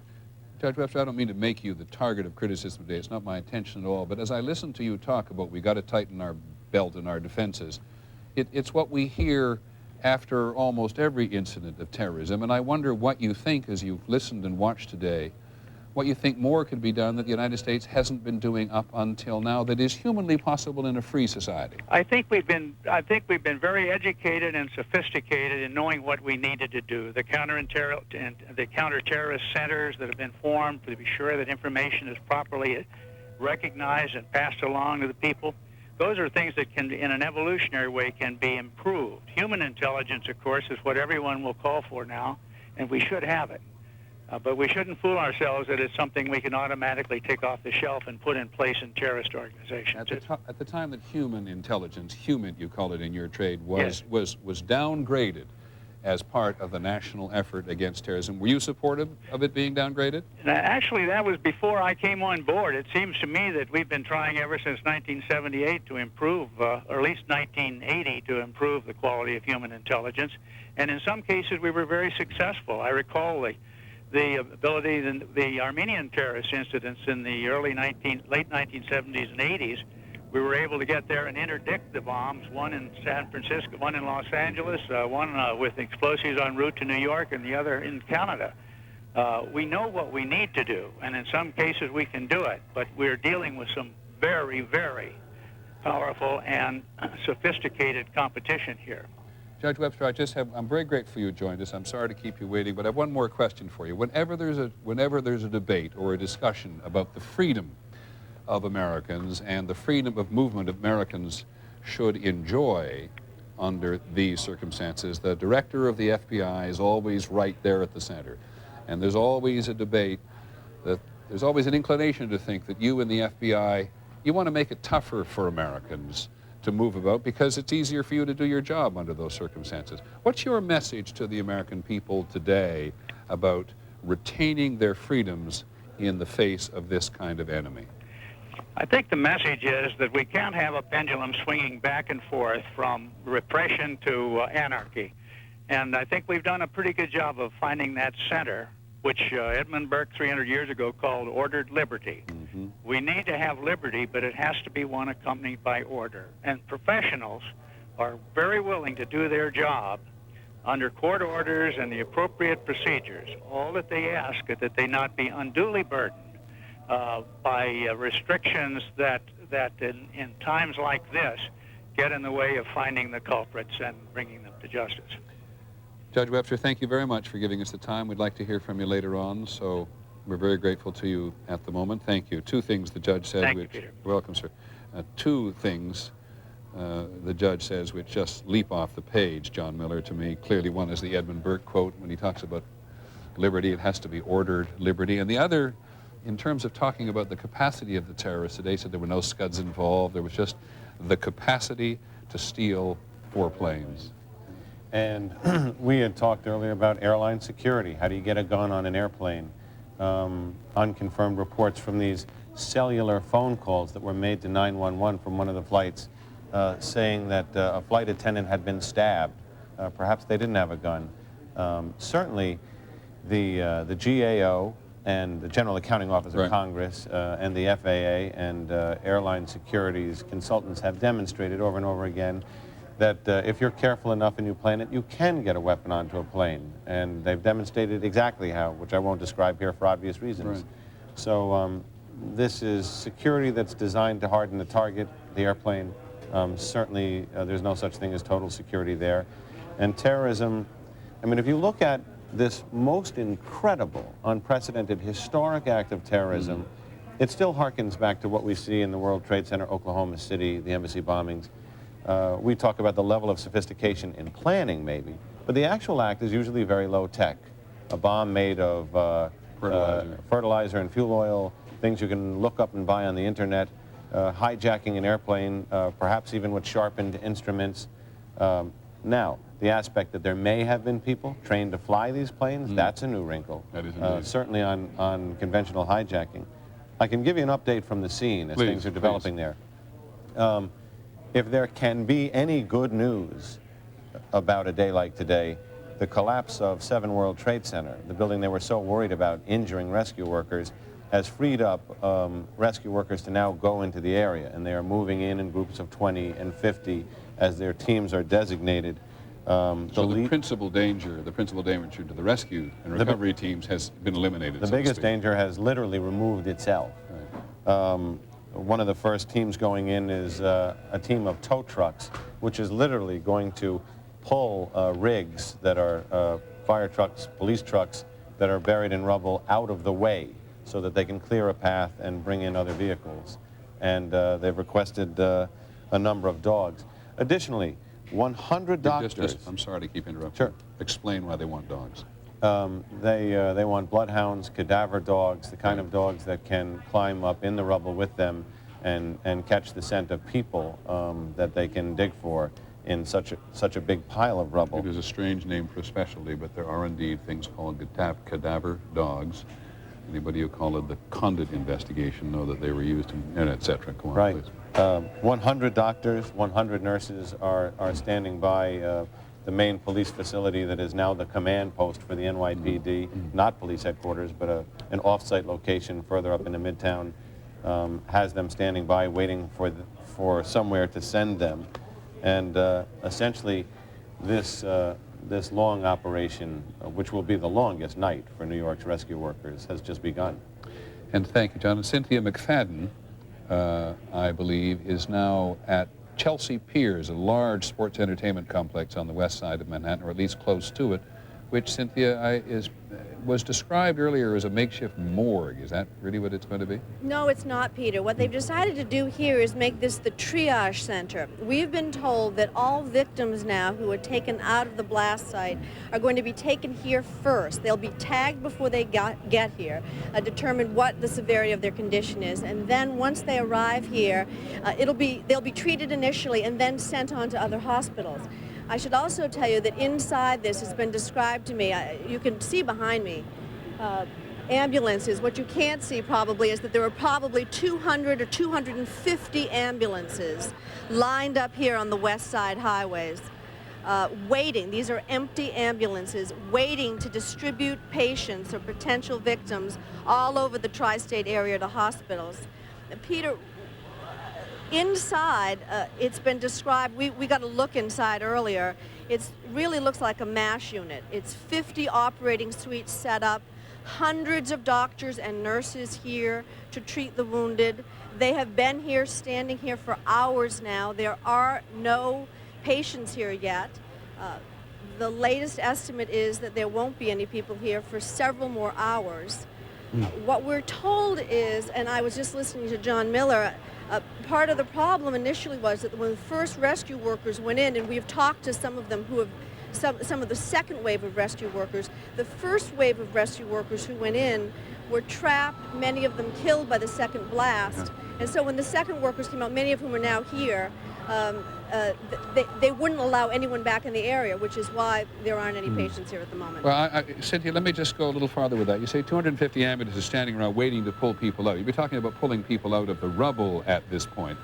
The mayor said, the mayor reminded people across the country there are 170 hospitals in New York City, and aside from St. Vincent's, the principal nearest hospital, which lost, among other things, its emergency power, I think, and lost its gas operating facility. Wasn't it, John? That was Beekman Downtown or New York Infirmary that lost its steam power.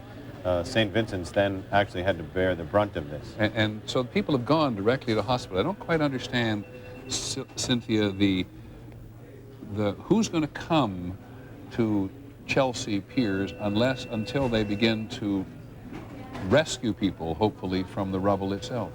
Peter, the initial thought, and of course, as you know, we've been to Bellevue today, a couple of other places. There have been hundreds of people at area hospitals, as you note, but they don't believe that anywhere near the full weight of this has yet been uncovered, that there are hundreds and thousands of people who have been injured in this blast, and that's the people that they expect to bring here. Okay. St. Vincent's is saturated at this point. They're intending, now whether this happens, but the emergency medical services that's running this medical operation intends to bring no more patients directly to hospitals. They will all be brought here first for medical attention and for triage out to other hospitals. What they've been talking about is the large number of walking wounded. Yes. They've literally shuttled to Battery Park and other places. On Liberty they need a State place Park. to disperse them to. And Cynthia, you're on the extreme west side of Manhattan, close to the Hudson River, and Bellevue Hospital is on the other side of Manhattan, close to the East River. How hard has it been to move around the city? Tough. You know, strange though, Peter, because there are lots, thousands of pedestrians earlier in the day, people trying to get anywhere. But as we came down Fifth Avenue, we were the only car for blocks and blocks and blocks. You could see all the way down Fifth Avenue, thousands of people walking on the sidewalks, and you could see the plume of smoke at the end where the to the back of the plane, and they were wielding box cutter knives.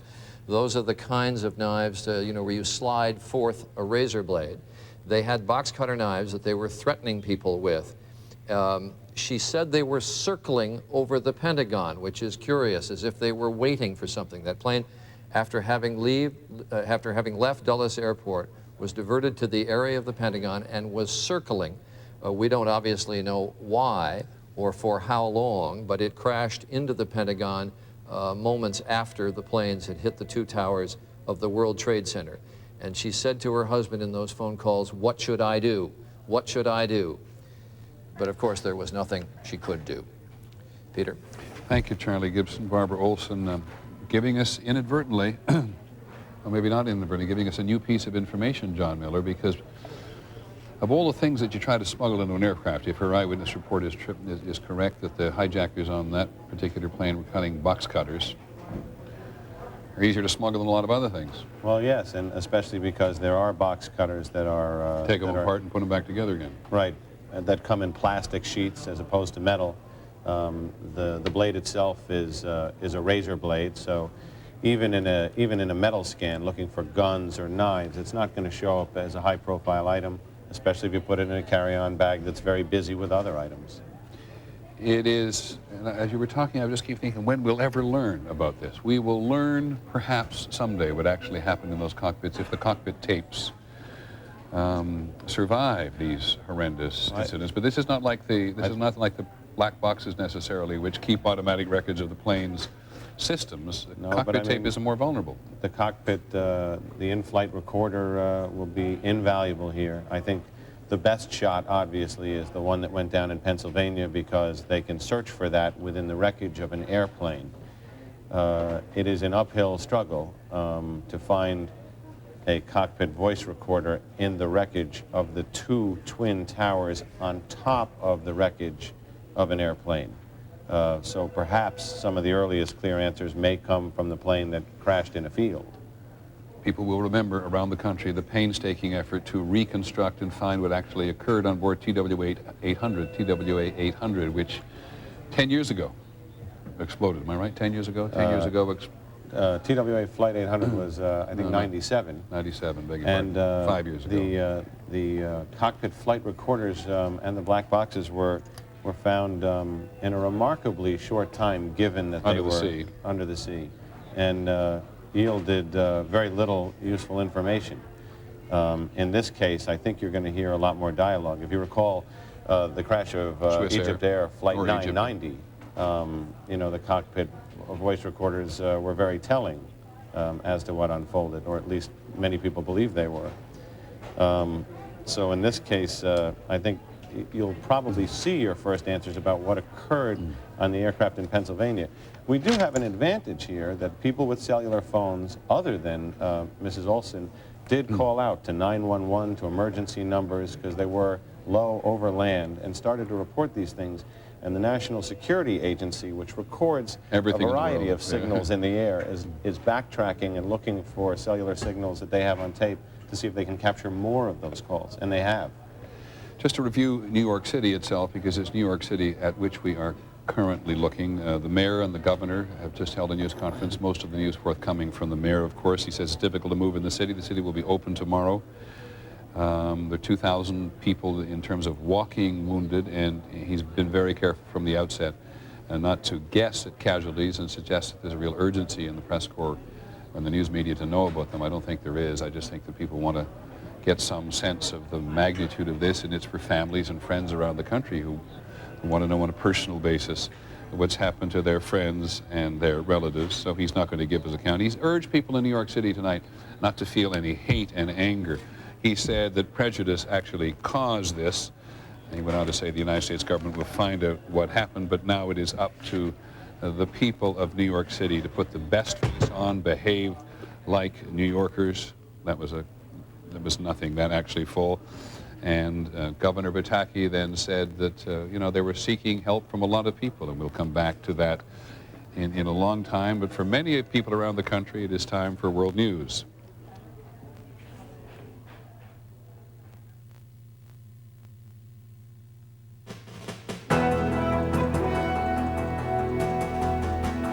This is an ABC News special report. Hello again, everybody, and for those of you joining us now who I cannot imagine under any circumstances expected to see a normal World News Tonight broadcast at this time. We've been on the air for the last 10 hours as the country has endured or is trying to get through, as one official here in New York said, this horrendous attack on the United States today in both New York City and outside Washington at the Pentagon, and an attack that may or may not have gone wrong on Camp David in Maryland, the president's country retreat, but certainly resulted in the deaths of some people on yet another airliner today. So this is going to be a very different broadcast, and try to deal in the next half hour, as we have dealt with today, in a comprehensive way exactly what the United States has been through today.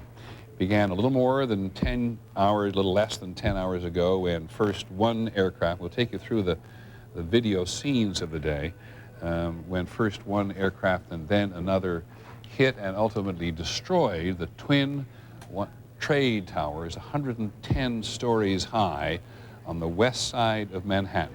We didn't see the first one happen, even though television was on. And that is the astonishing second one, as seen by a freelance cameraman who joined us a short while ago. And he then stayed on to record this extraordinary, which we've seen from many angles, collapse to first one of the trade towers and then of the other. And the attack brought down these two towers upon themselves ultimately, and has left this extraordinary pile of rubble. Video brought to us from yet another person. Meanwhile, we have this crash at the Pentagon, 200 feet wide. Concern at the White House. Obviously, the president was in Florida early today, but then, particularly when word that a fourth plane had been hijacked, which ultimately crashed in the Pennsylvania countryside outside Johnstown, Pennsylvania, not far from Pittsburgh. The President of the United States has spent part of this day in an underground bunker in Nebraska.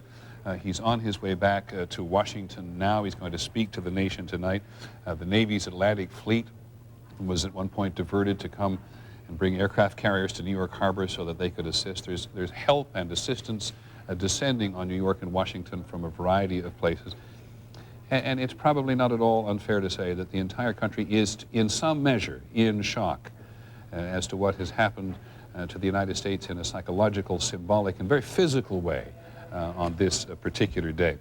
In this half hour, we're going to try to put together just some of the more cogent reporting of our reporters who've been watching this throughout the day. And I want to go first to ABC's Diane Sawyer, who's been in Midtown Manhattan all day, gathering what she can. Diane.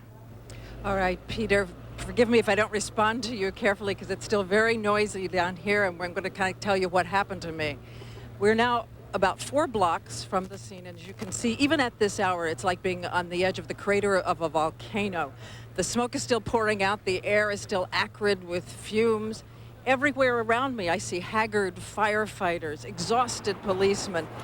And then in this eerie disconnect in New York, occasionally you see people just succumbing to the everyday and walking by. But still, when you look at this, it is clear it is not over, because as we know, within the last hour, another building came down, number 47, a 47-story building. And also they're saying they're evacuating now the Millennium Hotel, so this may not be over in a number of ways. As I said, when you walk around the streets of New York, and it's too easy probably to say that it's like one of those techno-future thrillers where everything seems wrong, and yet people are carrying packages. They've been shopping while firefighters are still streaking their way down here. I also want to bring in, if I can, Don Daler, Peter, because Don has been down here all day. He was with us this morning as well. And about an hour ago, you made your way up to the scene, and you've had those pictures from the private photographer, Peter, but I want Don to tell us what he saw when he went to the scene himself. Right, well, about an hour ago, we made our way down Broadway past where there were a large number of firemen gathered, very frustrated, very exhausted, because they were not being allowed to put out these fires in the number of the buildings around the site of the World Trade Center itself. There was too much danger for them to be going there. They wanted to go and work. We made our way past the firemen and got about half a block away from where this building on this side would have been standing. And there was billowing smoke. It was hard to see everything, but I clearly saw something worse than what Dante would have imagined. There was rubble, there was twisted metal, and I clearly saw bodies and what appeared to be body parts strewn on the street, on the rubble itself. And people still working on the evacuations? Working on evacuation, yes, but they were forcing, at the point I was there, the police were forcing everyone from emergency workers to the firemen away because there was such a fear, as you saw later, of a building collapse. Well, I want to give you a sense again, Peter, of what it is like here when one of the buildings collapsed. We have here Jeff Rosen, who's from WABC, our affiliate, which has done great work today on this story. And Jeff, we have footage, and I hope we can cue it up, because we see this wall, this thunderous wall of smoke streaking down the street, and you were just ahead of it. And for all of you who were trying to escape it, what was that like? Well, what happened was we saw this big cloud coming at us. It was dust and it was smoke, and we knew the people inside of it couldn't see anything because we saw them running at us. So our job was to just get out of the way. What happened was we couldn't get out of the way fast enough, and it caught up with us. We have people crying. They were creating a human chain, literally walking around like this because they couldn't see anything. At one point, we were stuck. We were at a store with a glass front, and we couldn't get in. There was no way to go. We couldn't breathe. We didn't have masks. So an officer, a police officer from New York, came in with an axe and literally just bashed in the window and let us into that store. If it wasn't for that, I'm not sure what we would have done, and that's been a huge problem all day. Couldn't just see anything, and that was the problem. What was the heat like, and how suffocating was it for those trying to escape? It was hot, but luckily we were a couple of blocks away, and the bigger problem was all the dust, and it got into your lungs, and you just kept coughing, and you couldn't speak, and you couldn't see. That, I mean, people were walking at the polls, people were crying and screaming. It was a nightmare. It was a nightmare. Well, again, these are just a couple of people who have been on the scene all day, Peter. And as we said, we have watched this footage. We have seen people both heroic, terrified, and mystified.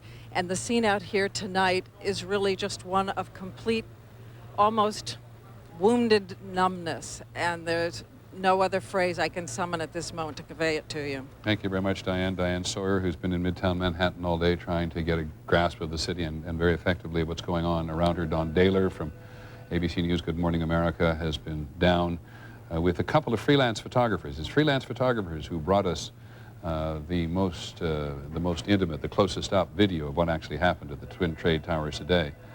It's a reminder of the world we live in. There's a camera pointed by somebody almost everywhere. Catch you up very quickly on a story to say again what we said before World News Tonight came on, which that U.S. officials speaking for some reasons on the conditions of anonymity say the United States is not involved in any of the violence going on in Kabul, the Afghanistan capital tonight. This appears to be an intra-Afghan affair, that the supporters of a leading anti-Taliban leader who was killed the other day have been rocketing the city tonight, so it has nothing, as best we can tell, to do with this. And then, of course, there was the Pentagon, and it just, think back 10 hours, it just began to pile up on us, one thing after the other. One was horrible, the next was third horrible. By the time the Pentagon attacked, shortly after the attack on the Twin Trade Towers, it was amazing. And here's ABC's John McCarthy, who's been there all day. John? Peter, it was at 9:38 this morning. I was innocently sitting in my office at the Pentagon when there was a jolting blast on the other side of the building. You can see it over my shoulder. A large aircraft came down 395, which is a major highway. It clipped off the tops of many of the light poles on the way in, and it slammed into the building. You can see on the one side of the huge gash that 25 windows down along the Pentagon were destroyed. The building, the section of the building that was hit by the fuselage of the aircraft collapsed several minutes after the aircraft hit it. I was able to get an exclusive walk up to the damaged site with some officials who got me through police lines. The area is surrounded with police evidence, markings all over. There was a huge area for medical triage that is quiet now. And now they are continuing to fight fires inside the building, Peter, so they can go ahead and try and get anyone who may be still trapped in the rubble. It took them 5 hours before they were able to get into the building initially and begin to look for people who might be trapped and injured. John, we heard a while ago, and there's some chaos here too, as you can understand, about a preliminary casualty figure at the Pentagon. Do you feel you have a good handle on that? I do not have a good handle on it, Peter. There have been wild rumors from several hundred to over 1,000.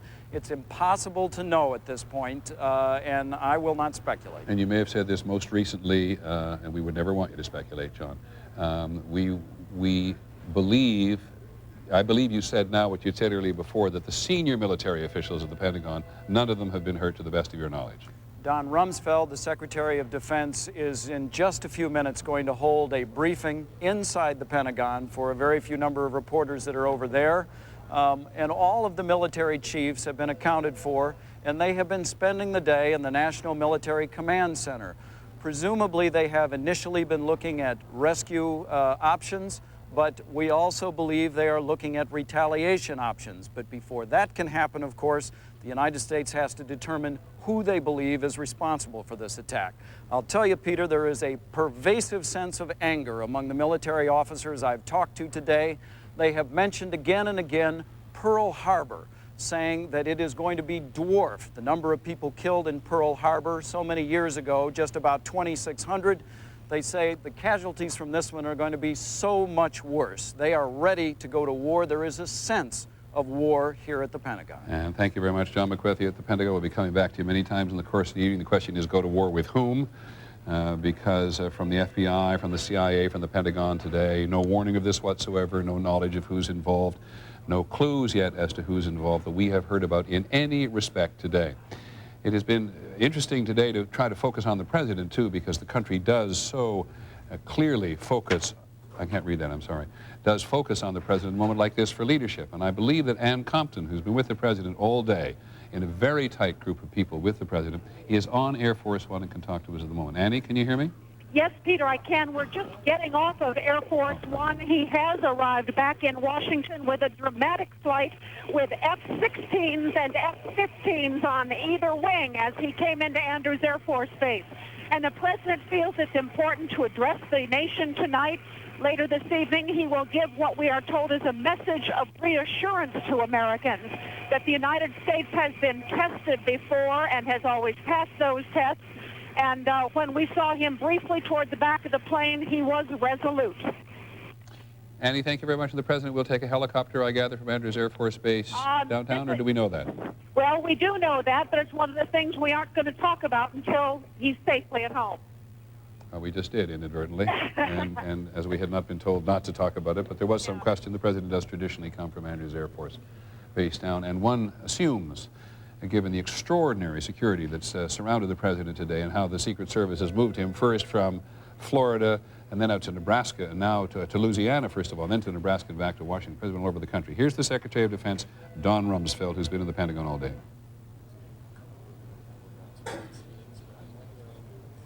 And we're having difficulty hearing him, and one should not be surprised if there isn't some kind of, if there's some kind of hookup that didn't work today. Very, very rarely today have we had a problem. So we'll have our reporter on the scene listen to this, and the moment that we can hear him, we will go back to him. But in the meantime, Claire Shipman is just outside the White House across Lafayette Square. Claire, I want to check in quickly with you, if I may, to know that if we know anything about the President's plans for this evening that we, in some respects, haven't had on the air today, or go beyond what Ann's reporting is. Well, what we do know is that we're told by sources who've been with the President today that he is extremely upset, of course, about what has happened, but agitated and angry. Somebody told us that the language he will use tonight will be retaliatory. He will express his impatience. In other words, he will say there won't be a long time spent thinking about how to act once Claire, the U.S. is confident. I apologize. I wouldn't interrupt you if Sure. we couldn't go back to Mr. Rumsfeld, Secretary of Defense.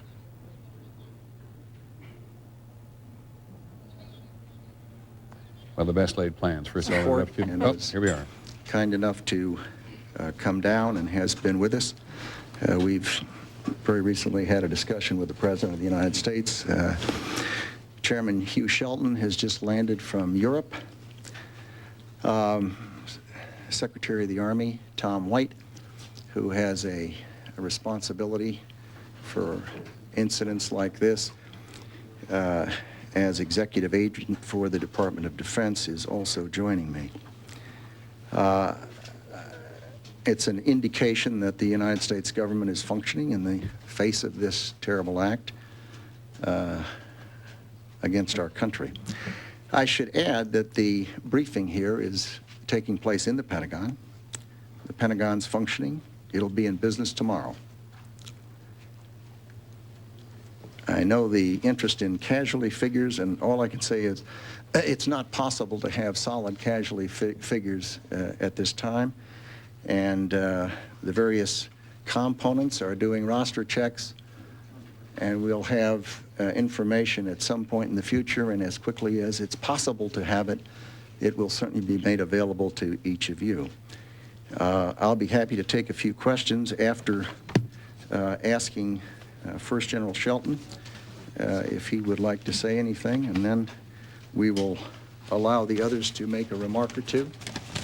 General Shelton, Thank you, Mr. outgoing Secretary. Chairman of the Joint Chiefs. Ladies and gentlemen, as the Secretary just said, today we have watched the tragedy of an outrageous act of barbaric terrorism carried out by fanatics against both civilians and military people, acts that have killed and maimed many innocent and decent citizens of our country. I extend my condolences to the entire Department of Defense families, military and civilian, and to the families of all those throughout our nation who lost loved ones. I think this is indeed a reminder of the tragedy and the tragic dangers that we face day in and day out, both here at home as well as abroad. I would tell you up front, I have no intentions of discussing today what comes next, but make no mistake about it, your armed forces are ready.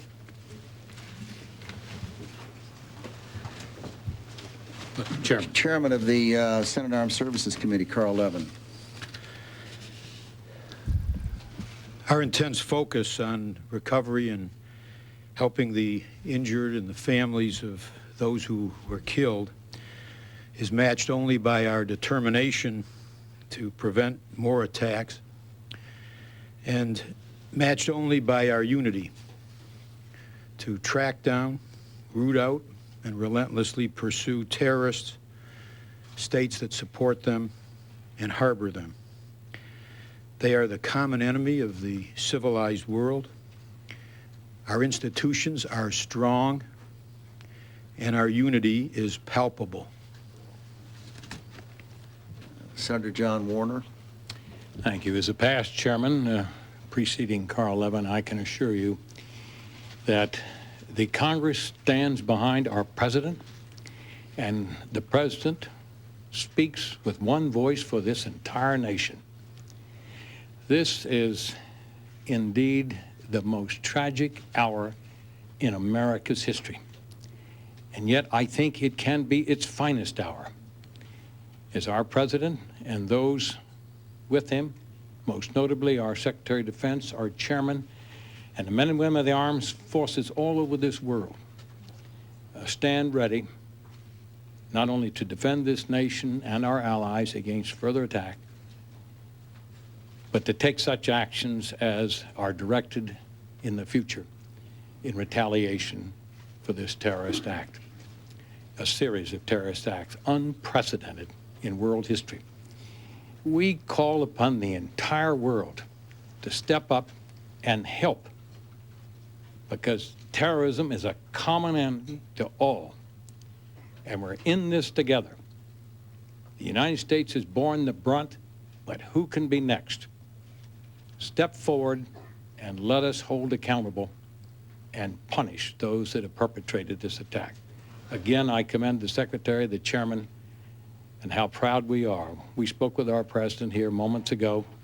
He's got a firm grip on this situation, and the Secretary and the General have a firm grip on our armed forces and in communication of the world over.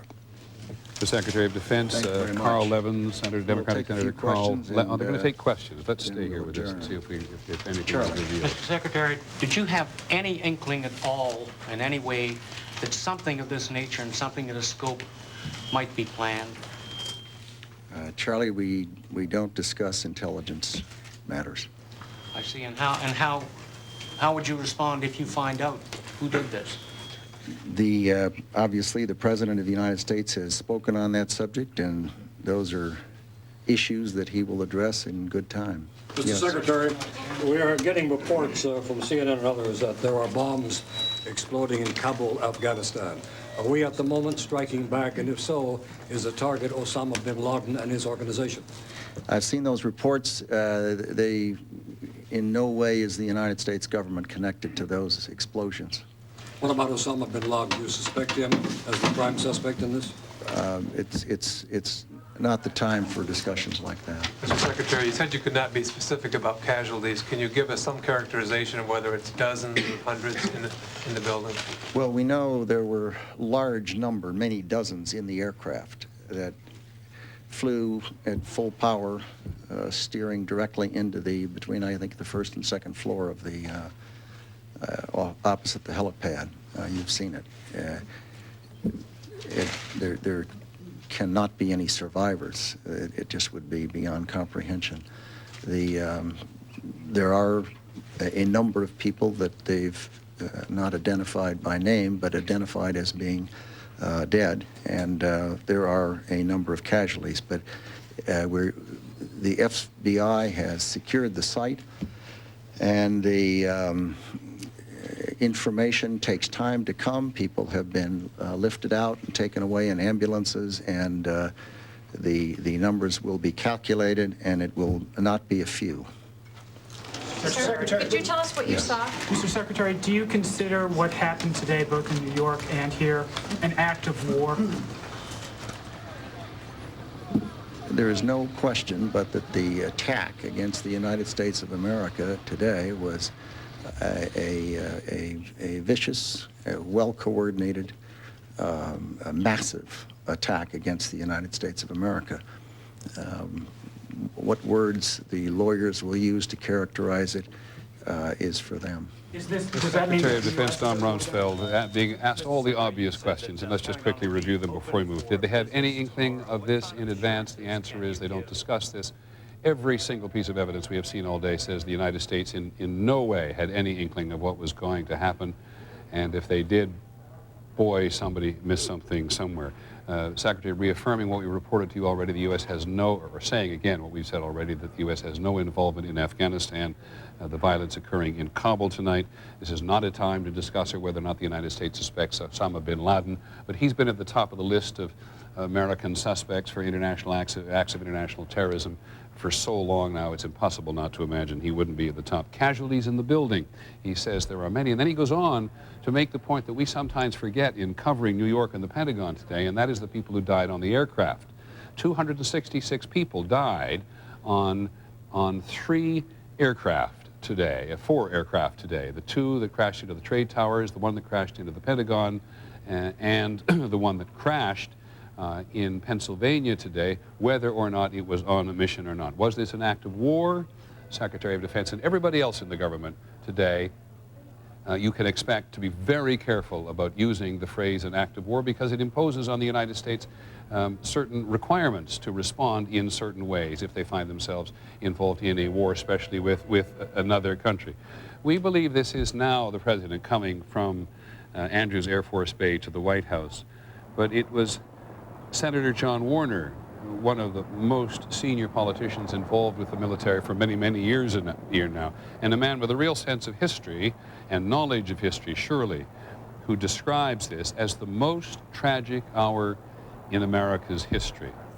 I think there will be people, not least of whom are historians throughout the country, will argue with the senator about that today, given the attack on Pearl Harbor, given the invasion of Normandy, and heavens knows, given the first and most tragic days of the Civil War in 1861, who will argue with that characterization. But it does give you some real sense at the moment of how intense the feeling is, not only in the political establishment in the country as a whole as well, and all sorts of other countries. I'm getting messages from countries all day today, people deeply, profoundly shaken by the experience that the United States has had today. I want to go to Washington now because Claire Shipman is there right opposite the White House.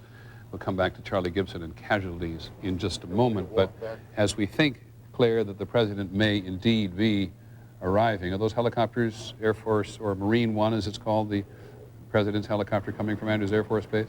Yes, that's right, Peter. And in fact, we're told the only reason that his security team felt comfortable letting him chopper back to the White House was because there is substantial air cover in the area keeping him protected. But it has been a long day for him, as you noted, and he has, we're told from people who were with him, wanted to get back to the White House all day, but again was listening very closely to his security team, who wanted to be absolutely certain that that was going to be all right. We were talking earlier, the President is very eager to make plain tonight that his mood is retaliatory, to express impatience. We got a little bit of a hint of that from a statement from Ari Fleischer, his press secretary today, who said not so long ago, "We will find these people and they will suffer the consequences of taking on this nation." I wouldn't be surprised to hear something like that from the President tonight. Equally eager to get back, Peter, just as the President is back, congressional leaders, they're planning to make a public statement tonight at 7:30 p.m. Again, everybody wanting to show this is business as usual in Washington, certainly not usual in the way we would ever define it, but they want to show a government that is up and functioning, because they think that the PR element here, in terms of sending a message around the world, is every bit as important as security measures. As we wait, I'm going to bring in the voice of Charlie Gibson at the moment, because I do not want to go away from this scene on what I assume is the south lawn of the White House. We'll just stay with this and watch the President come out. But Charlie, you've been trying to get some kind of handle on casualties throughout the day. Have had any success? Well, no, Peter. People want a number, and as if it were some way to quantify these most horrific of acts, and properly no one has been willing to speculate on what that number may be. Obviously, any low number would have to be ratcheted up at some point, and to give upper-end estimates are probably too horrible to imagine. As the mayor of New York, Rudolph Giuliani, said, when we get the final number, it will be more than we can bear. The concern, obviously, is that there were emergency workers inside the World Trade Centers when they collapsed, when the Twin Towers came down, and the evacuations had not been completed. And as the Secretary of Defense said a moment ago, when we get the totals from the Pentagon, it will be a lot more than a few. We do have some estimates on injured, but again, these are highly unreliable. The mayor, again, saying at least 2,100 injured in New York, 1,500 taken to Liberty State Park across the Hudson River in New Jersey, 600 taken to hospitals, and the most chilling, one of the most chilling quotes that we've heard today, St. Vincent's Hospital here in New York had more than 200 injured. One doctor, Stephen Stern, saying there hundreds of people burned head to toe. And we know many burn victims have been evacuated, some as far away as being taken to Canada, some being flown to Vanderbilt Hospital in Nashville. The military apparently flying those burn victims out. Thanks, Tony. There he is, the president, coming back from a trip that has taken him first to Florida today to talk about education, when ironically the political establishment in Washington wanted to talk about federal budget and keeping the country out of recession. And then this happened just as the president was visiting a group of people. He learned about it, spoke to the people, then moved on to Louisiana and then out to Nebraska, where he went into a bunker totally reminiscent of the situation which the president might have found himself in and which the country prepared for during the Cold War, when the issue was nuclear exchange between the United States and the Soviet Union. And now, after something of a sharp debate, we gather, between the president's political staff and between the Secret Service, the president is coming home to the White House. There's nothing that this president, this new and young president, could ever have imagined was going to occur on his watch, which would test his leadership qualities so. And he is going, and how he responds, how he accommodates the country's frustration, and how he accommodates the country's anxiety and anger, and how he responds or finds a way to respond, and as we've said many times, to whom will mark George Bush, however it goes, one way or the other. As he will speak to the nation at 9 o'clock tonight, and as Claire Shipman said to us, the representatives of the Congress, who've been pretty forthright today, earlier Senator Biden early today, saying that Congress must be seen to keep going, that the most important thing is that terrorists not be allowed to see that American life has been interrupted to any greater extent than it already has today. So we're going to hear in full later tonight, but we shall be on the air for the entire time for any development. Lisa Stark, who covers aviation for us on a full-time basis from Washington, is in Seattle today, among other things, the headquarters of the Boeing company, which had its aircraft involved in these hijackings today, 757 and a 767. What can you tell us, Lisa? Well, Peter, it now appears that the weapon of choice appears to have been knives on board these planes. We know from reports from our sources and others that reports from flight attendants on an American flight and from passengers on two different flights, we're now learning. The United flight that went into the World Trade Tower, as well as the flight that went into the Pentagon.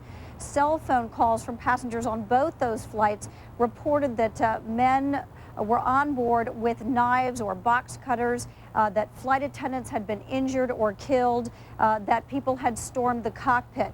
We also learned that on one of the flights, the American Airlines flight that went into the World Trade Tower, the flight attendant was also able to tell the American Airlines Operations Center, she reached them and told them what was going on board. She was able to tell them the actual seat number of the passenger who was causing the problems on the plane. So that may lead authorities at least to one name, at least the name of the person who booked that ticket. She was able to give that information to the people at American Airlines. Obviously, this was a major security breach at 3 U.S. airports. There will be a lot of talk, as there is already, about how this could possibly have happened. One person told me these are obviously shocking events, but not that surprising. There have been a number of reports throughout the years about security problems at U.S. airports. The Department of Transportation Inspector General, the GAO, all of those groups have done reports talking about how easy it is to penetrate secure areas, to get on airplanes, how easy it is to get devices past the people who are checking you at the screening machines. So obviously this will be a focus of the investigation to find out how these people got on board and how the weapons got on board as well. Peter?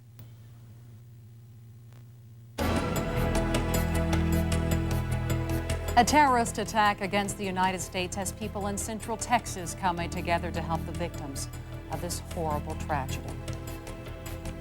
This is a special edition of KV News at 6, America Under Attack. I'm Phil Scott. And I'm Judy Maggio. The nation is in shock tonight. Today's terrorist attacks have impacted people all across the country, including right here in Central Texas. We are monitoring network coverage, and we will return to ABC News.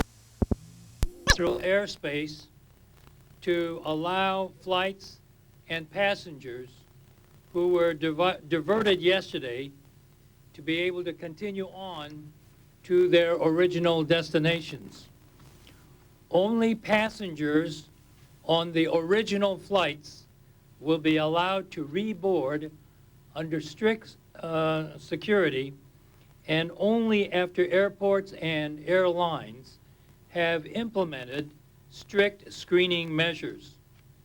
Now, airlines will also be allowed to reposition empty aircraft in preparation for the resumption of regularly scheduled airline service. I have also directed that the FAA temporarily extend the ground stop order that was imposed yesterday while additional security measures are being completed and we continue to assess any potential threats. Safety is always of paramount importance, and in these extraordinary times, we intend to be vigilant as we remain committed to resuming commercial flights as soon as possible. Therefore, I have ordered a variety of security measures to be instituted at our nation's airports upon reopening to improve the security of our aviation system. A thorough search and security check of all airports and airplanes will take place before passengers are allowed to enter and reboard aircraft. We will discontinue curbside check-in at the airport, and passengers will be required to go to the ticket counters to check in. We will also discontinue off-airport check-in. We can no longer allow passengers to check in for their flights at hotels or other venues. Passengers must check in at the airports. We must reserve boarding areas for passengers only. Only ticketed passengers will be allowed to proceed past airport screeners to catch their flights. And all vehicles near airport terminals will be monitored more closely. I know that all Americans want us to move as quickly and prudently as possible to return our national airspace system to normal. And we will, as soon as we can do so safely. In addition, I have the following announcements to make concerning other major transportation modes and venues. Major railroads are reporting normal operations and minimum delays. Amtrak is operating on a normal schedule and has returned normal operations in the Northeast Corridor. Many bridges connecting Manhattan and New York City remain closed, open only one way, or with limited access. New York City Transit is 95% operational, with the exception of the traffic around the World Trade Center site. Washington, D.C.'s Metro Rail system is operating on a regular schedule. Greyhound bus service has returned to normal operations. The Port Authority of New York and New Jersey, in terms of their terminal operations, remains closed. Our biggest concern is for the victims of yesterday's terrorist attacks. I would also like to commend our Department of Transportation employees who have shown an outpouring of support. Hundreds of our employees have asked what they can do in the wake of this catastrophe, whether donating blood or supporting rescue efforts. The United States Department of Transportation has been coordinating industry volunteer efforts to provide buses to transport emergency rescue personnel to Stony Creek, Pennsylvania. Again, let us leave here this afternoon with our thoughts and our prayers for the victims of yesterday's terrorist attacks. Secretary, could take a couple of questions now. Jonathan Salam. Both the General Accounting Office and the Office of Inspector General said that part of the problem with secured airports are the low-paid, high-turnover screeners. What's being done to improve the screening of passengers before they board the planes?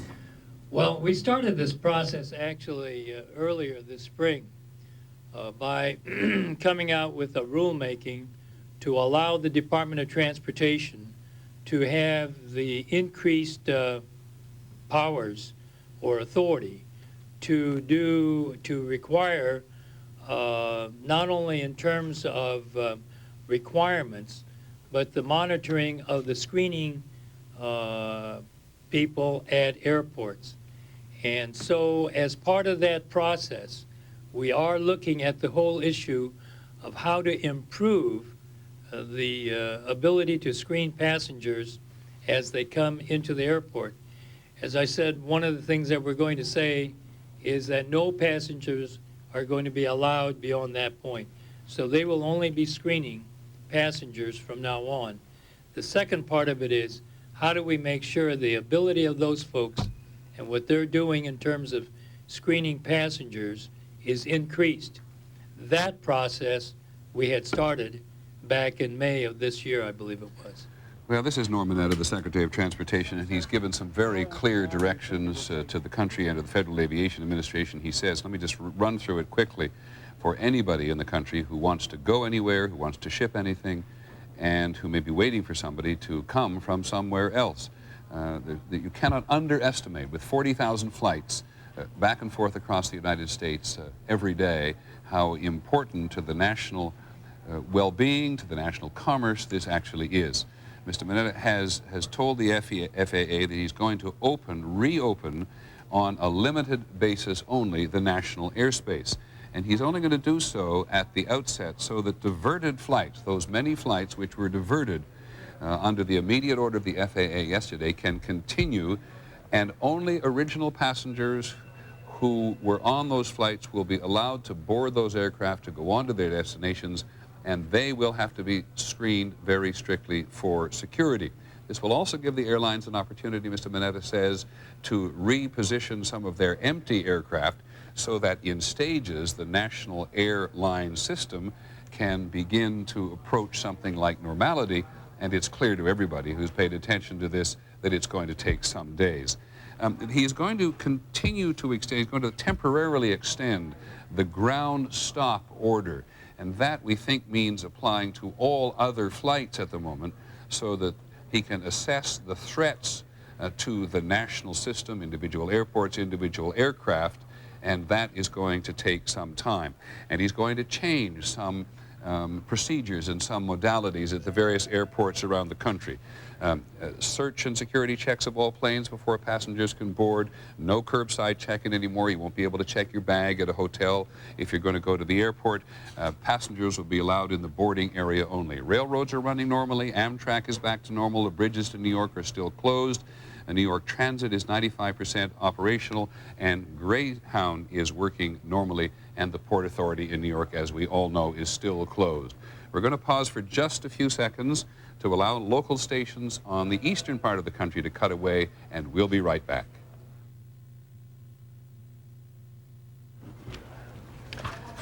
Welcome back. This is the continuing ABC News special report. We have been on the air for a day and a half now, and we are going to continue with our coverage of this national disaster for the United States and what has happened in the course of this day from the point of view of government, point of view of transportation, the point of view of the search for victims, and those who might still be rescued in New York and at the Pentagon outside Washington, what has happened to that United Airlines flight crashed in Pennsylvania. There's a huge amount of material which we've managed to gather in the course of the day about where the government certainly is going, where the investigation is going, where the search and rescue operation is going, and one could argue ultimately where the country appears to be going, not yet, maybe about 36 hours after this attack on the country as a whole.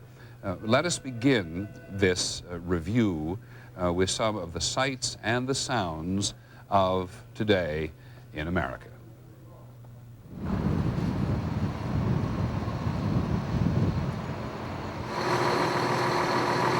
got a lot of heavy debris. We're really just on top of the pile. We can't even, there's just a lot of crevices and holes, things you can look down into. You really can't see. The visibility is real poor. A lot of smoke, a lot of heat coming off of the debris.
We found 2 Port Authority workers were trapped. We got one out alive about 1 o'clock this morning, and then we got another one out about 5:30 this morning.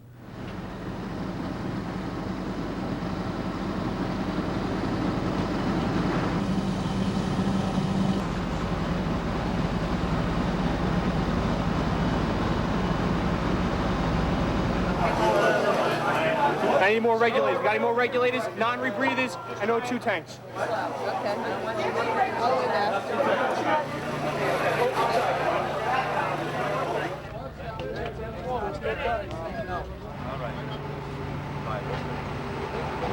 Okay. The damage is incalculable, but you know, one human life is worth more than all that damage put together. We've been in hospitals all day since yesterday, so if anybody could help us, there he is again. Sean. He started yesterday to work. Yesterday was his first day back? Yeah, first day. And he don't come back no more to the house.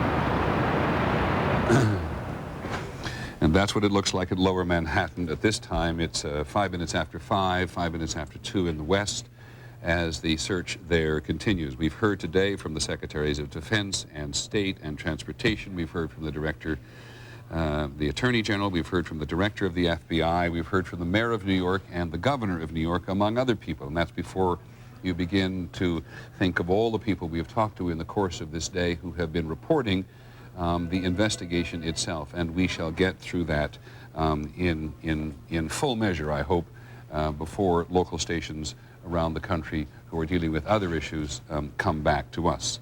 Want to go downtown Manhattan now to ABC's George Stephanopoulos, who has been down there getting as close as one can to this search and hopefully rescue operation. George. Peter, thank you very much. Yes, I just spent the last 40 minutes in the ground zero area where the two towers of the World Trade Center were. Walked right down this street, down the left, and then entered what has become, as you said, an enormous search operation. But Peter, I can't say from what I saw that it's much of a rescue operation. There are hundreds and hundreds and hundreds of people working there.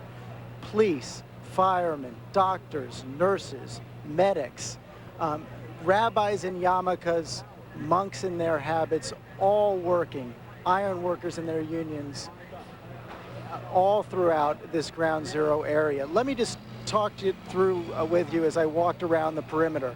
First of all, I entered on the left side, and the landmark you might know there, Peter, is the Trinity Church, the oldest church in Manhattan, which has a small cemetery just in front of it. That cemetery is now covered in ash. The gravestones are all broken. It is quite an eerie sight. Then you walk down the perimeter, the Millennium Hotel, many windows broken, but the hotel is still standing. Secondly, the Century 21 building, also many windows broken up and down the side of the building, but the building seems to be in decent shape structurally. Same with the Brooks Brothers building, which is the next building on the left side, on the east side, that would be, of the World Trade Center. That is now being used as a morgue, but I didn't see any bodies in there at the time. To my right then, on the east, was the space where the two towers once stood, and now they are just huge piles of rubble, Peter, with the exception of the skeleton of the second South Tower. And that was one of the strangest sights, Peter, as I approached that from the south and you look at it from Greenwich Avenue.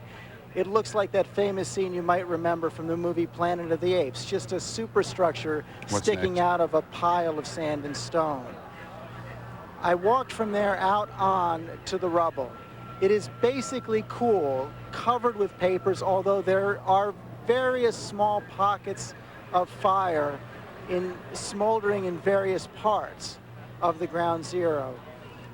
The center of all the activity is the heart of that skeleton. There's a fairly large fire now burning inside that structure. A long line of firemen, parallel lines of firemen, are on either side of that. They're trying to spray it down with hoses, and that's where the cranes are also doing the bulk of their work. That seems to be the center of any organized activity. For the rest of the area, Peter, basically you have many of these groups working in posses. A group of 2 iron workers will go out on their own, picking through the rubble, looking for any signs of life. There are several canine search dogs, German shepherds. I counted about a dozen. But Peter, they're not showing any sign that they see any life, which is what they're trained to sniff out. So most of the work I saw at this point, Peter, is picking through the rubble, clearing away large pieces of debris, most notably the cars, fire trucks, ambulances, police cars. Other cars are being piled up on the south end of ground zero. But from what I could say, just to sum up there, no rescue. Thank you very much, George Stephanopoulos, who, as I said, is as close pretty much to the actual, hate to keep calling it ground zero, but that's really what it is as we can get. And just one note, there's always a note of hope in circumstances like this. ABC's Bill Blakemore, who was with us earlier, and I've talked many times about covering earthquake. Now, this is not an earthquake. This is not an act of nature, of course, but we've been in circumstances before where buildings of enormous size have fallen upon themselves, and it has caused the kind of despair that we feel all over the country today. But in time, search and rescue operations, perhaps in this instance to take a moment of poetic license with the Statue of Liberty looking over her from not many hundreds of yards away from this site, they will find, as they have found in other circumstances in many parts of the world, that people manage to survive under the rubble for long periods of time. And this is, of course, why the mayor of New York and the governor and the president and all of the members of the national government as well are so obviously reluctant to say that this tragedy now has some kind of numerical dimension to it that we can put on in terms of thousands or hundreds of people whose lives have been lost. It's just simply something worth keeping in our minds all the time. Don't like the word miracles very much, but miracles actually do happen. Cynthia McFadden is in this same part of New York City today. She has been, for much of the time, waiting for people to be rescued and come out. But in the process, she has managed to appreciate as well as anybody can on the edge of this just how difficult it really is. Cynthia? Well, Peter, we have been briefed once again by officials here at St. Vincent. The scene behind me looks considerably different than it did earlier in the day when you saw all those empty beds lined up here. This was where triage was going to happen, right here on the street. They've moved inside for a couple of reasons. One of those reasons is that the wind is shifted in New York, and that plume of smoke is now coming north toward the city. Several of the doctors briefed us saying that they were very concerned about the noxious gases. It's basically electrical fire smoke coming this way, and they are concerned about that, so they have moved their triage inside. Having said that, there are very, very few patients coming here, mostly rescue workers, but there are some new numbers. 426 people have been brought here to St. Vincent's. 73 of those people are fire and rescue workers. 95 people have been admitted to the hospital, and approximately 62 or so of them are in critical condition. I have with me here, Peter, a young woman who is hoping very much that this is still a rescue mission and not just a recovery one. She is 20 years old, and she is looking for her mother. Her name is Evita Ortiz. Evita, tell me about your mom. My mom, her name is Rosemary Carlson. Let's show the picture. She's 40 years old. She has blonde hair, hazel eyes. She's 5'4". She worked in building 1 of the World Trade Center buildings. She was on the 79th floor.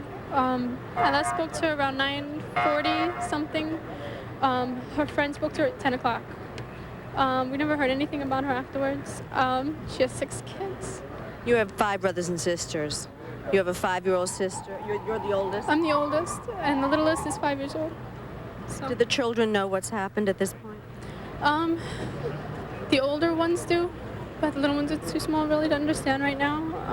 I guess they will soon. I'm just hoping that, I mean, she was on the 79th floor, and I heard that people as high as the 90th floors were evacuated down. So I'm hoping that she was able to make it out by then. I don't know. Now, you spoke to your mother. Tell us about the conversation. At about 9:40 something, and she told me she loved me. She told me to take care of the kids. She told me she was waiting. They told them to stay inside the offices. So she was waiting for someone to come get her. And that's the last time I heard from her. So we of course wish you luck, and we have your number if anyone should recognize her from this photograph. Peter, there are heartaches here. Family members have assembled here at St. Vincent's. I have a stack of pictures of family members, of people who are hunting for loved ones. Thanks, Cynthia. It's very painful. Much. Cynthia McFadden, very painful for everybody involved. Let's go straight back to George Stephanopoulos. Hello, can anybody hear us? Yes, George, we can hear you. Go ahead. Can anybody hear us? Yes, George, go ahead. Talk, George. Yes, George. Does the cell phone work? I'll call. No, don't be surprised at this, folks. This is modern communications at the best of times, and these are, of course, the worst of times. But George Stephanopoulos clearly has something he wants to say in a hurry, and we'll just hang here for a second until we're able to make contact with him. There's another example of a young woman looking for her mother. All I had to do was turn around to my email a short while ago to find that colleagues of ours also looking for friends and relatives. George, can you hear me? Peter, now I can hear. I'm sorry, we have a great deal of sound trouble here. This whole area now is being evacuated. We've gotten conflicting reports on why. I just spoke with one of the firemen who is being evacuated from the Ground Zero site, and their concern is that that south tower, which I told you was burning inside, they're now concerned that it might collapse or maybe even explode. So now they're evacuating, as you see, this whole area. Just a few minutes ago, we saw several police and firemen running out of the area. They are asking us to leave in a few minutes. So we do have something of a new situation here. As we get more information, we'll let you know. George, can you hear me? Yes, I can hear you now, Peter. What do you mean precisely by the South Tower in this instance? The South Tower has already collapsed. The South Tower of the World Trade Center, which still, you see that superstructure. And they now think it's going, Peter. They want us to leave. I'm sorry, Peter, I have to go. Okay, George, just keep your microphone with you for a second until we... To be honest, we're not absolutely sure what particular structure he means. If he's talking about the one right in front of him, you can see that search and rescue workers are still standing around it in a fairly calm, I can't say that they're calm, but they're certainly still standing around on the edges of it. You can see a large, some sort of a large machine pulling away material. It may mean that George may be referring to a structure which is deeper inside the zone at the moment. But deeper inside that zone, you can see people still standing in place, and the tension seems to be on the outer perimeter of this immediate zone of tragedy. So it's a little hard to figure out precisely what he is referring to, but he's following the instructions of the authorities on the ground, and if we learn more, we shall go back there immediately. All those people in on that site at the moment are still the police, any number of search and rescue personnel who've come in many cases from across the country, certainly from the adjacent states of Connecticut and New Jersey and Pennsylvania have been here. There have been any number of volunteers who've come. We've talked to people who've come and volunteered on the site who don't appear to have any current search and rescue training. We talked to a woman this morning whose husband, I think it was, or brother was involved, and he'd been in the Marine Corps for a long time, came along and volunteered his services, and so was immediately put to work. It may be that what is causing this order for some people in the area to evacuate is a gas leak. It is one of the things that they have had most to worry about. The city has done everything it can to turn off gas in all relevant places, but a gas leak under these demolished superstructures will not come as it's not a surprise, and just it is a possibility.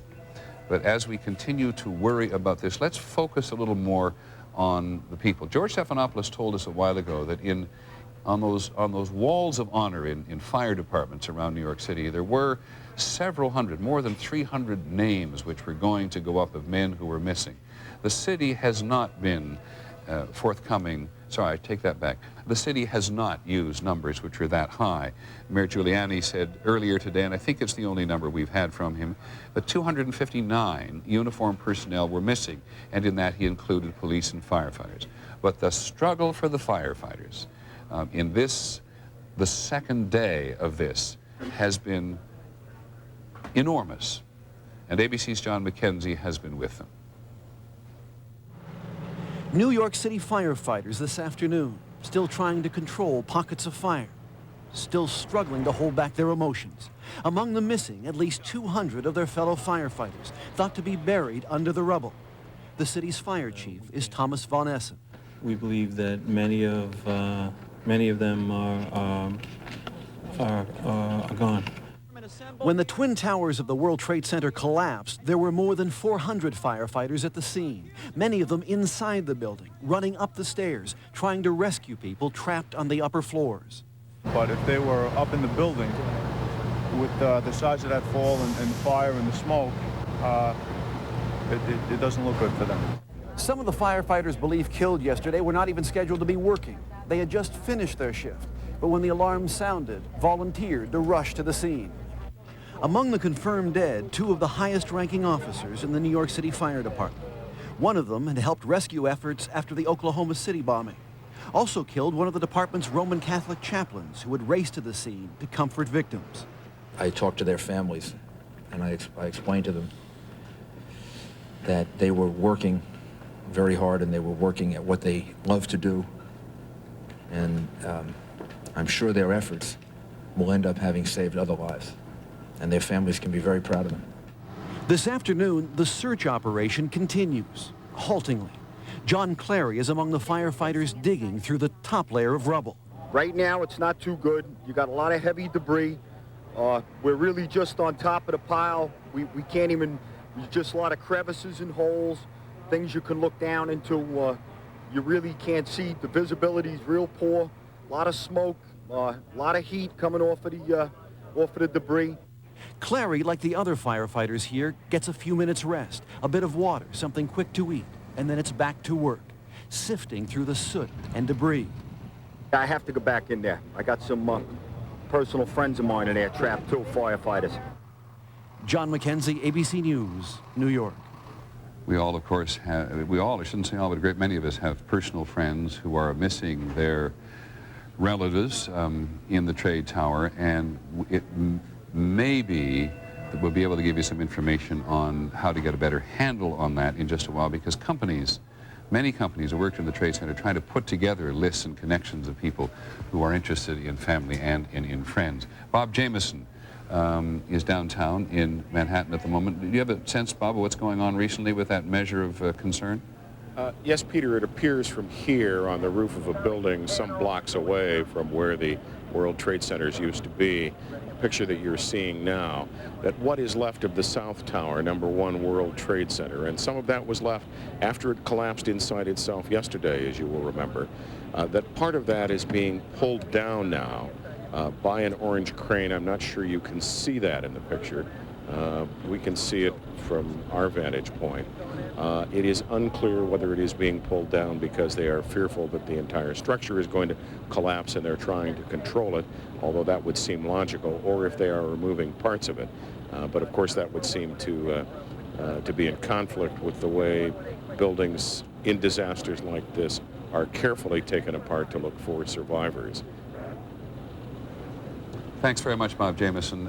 As you've been talking, I have been just turned to my computer here to look at a website that Nancy Gabriner, my associate, just sent us, which I think that people in a variety of places may find useful. There is, it turns out, and I didn't realize this until a few moments ago, something called the World Trade Center Survivor Database. And I'll just read briefly from the top of it here. It says, in an effort to help people find out about their loved ones, we're building an online list of survivors. Do not use the list for a missing person or for a search. We're editing out false entries as fast as we can. Please bear with us. If you notice false entries, send an email to the editor. You can read all this your stuff, but what it does appear to have here is a list which is regenerated, as they put it, every 10 minutes. In alphabetical order of people, listed in alphabetical order of people who at this website, which I think must have something to do with the city, I may be wrong, is being, you can have access to. And it is www.ny.com/WTCLIS. World Trade Center list, WTCLIS.HTML. I have no idea if that is, we'll get that printed up so we can put it up on the screen. I have no idea if that's helpful to people around the country, but we are getting so many queries from people around the country who have some connection. Said it many times, 50,000 people work in the area of the Trade Center building. There is, we can't see the chaos as well as we'd like to be able to see, but there continues to be now measured chaos in this second day. This day after has all of the dimensions in many respects of the first, minus the impact, the immediate impact of the tragedy itself. But here in the city of New York and elsewhere around the country, people are trying to gather themselves together. And government is certainly trying to do that, and so we asked ABC's Carol Simpson in Washington to put together a report on how Washington is dealing with the second day. As the sun rose above some of America's most revered monuments, the nation's capital tried to return to some degree of normalcy. The U.S. government was back in business, but traffic into the District of Columbia was lighter than usual. Federal employees made their way back to their jobs with the smell of acrid smoke from the still smoldering Pentagon, a chilling reminder of yesterday's horror. Security was tight at all government buildings. Cars were checked for bombs. People checked for proper identification. Obviously, everyone around is a little more solemn than normal. It reminded me of what I imagined the end of the world would look like, just people scrambling, trying to save their lives. You would have thought nothing was wrong in downtown Washington until you saw National Guardsmen and military vehicles on nearly every intersection. a reminder that the city is still under a state of emergency. As for the busiest place in town, it was the headquarters of the American Red Cross. Hundreds of people waited in line for hours to give blood, many of them local college students. Short of enlistment, this is probably the best thing young people can do. And across the city, churches opened their doors for special prayer vigils. At Metropolitan AME Church, they cried and prayed for the victims and their families. And Lord, we also ask that you send your angels to the... We'll come back to Washington and the day after in Washington, and we do not want to interrupt people's prayers, but this is the scene in Lower Manhattan now. Clearly people have got the message now that something is happening. George Stephanopoulos was absolutely right. We do not know what it is. George, can you hear me? Okay, George Stephanopoulos cannot hear me as well. Bob Jameson, can you hear me and can you see what is going on? Can you see what is going on? Yes. So what do you think is happening? Peter, are we on? It appears that they are taking down even more of what's left of #1 World Trade Center, or the South Tower, and it appears that it's coming down more quickly than they can control it. Okay, thanks very much, Bob. This is a reminder that when Cynthia McFadden was talking to one of the emergency relief doctors, the emergency service doctors had been in on the actual rubble itself and on the periphery of it early today. I recall he said that I think he said at one point that there had been 40 buildings in the immediate area of the trade towers that had sustained some kind of damage, and the concussion damage that will have been caused by the two towers coming down with the force they did, it is understandable that there has been what the military sometimes calls collateral damage. But it's a little hard to understand from this picture because you see people running from one area, standing on another, and I'm afraid neither Bob Jameson, who's closer than I am, nor I can add significantly to our or your understanding of this. So I'd like to go back to the Carol Simpson piece, which we interrupted, I think, at a point when she was pointing out that in Washington today, not only did large number of people line up to give blood, but many people have gone to churches as well. And Lord, we also ask that you send your angels to the victims, Lord. That you escort him to your heavenly kingdom. However, like everywhere else in the city, there was a sense that the United States has to do something. They ended the service with the battle hymn of the Republic. Glory, glory, hallelujah. Carol Simpson, ABC News, Washington. The Reuters news agency is reporting at the moment, and it's a little hard every time you look at the skyline there, and that's as seen from across the Hudson River now, that Reuters is reporting that the remnants of one Liberty Plaza in the World Trade Center have collapsed. Now, again, we don't know that that was a planned collapse or one they anticipated, whether it was done deliberately in order to facilitate a search and rescue operation. We are, I'm afraid, as ignorant as you are, and we'll try to find out precisely what one Liberty Plaza in the World Trade Center actually is. While this has been going on in New York, the operations continue at the Pentagon in Washington, and ABC's Jackie Judd has been reporting on that.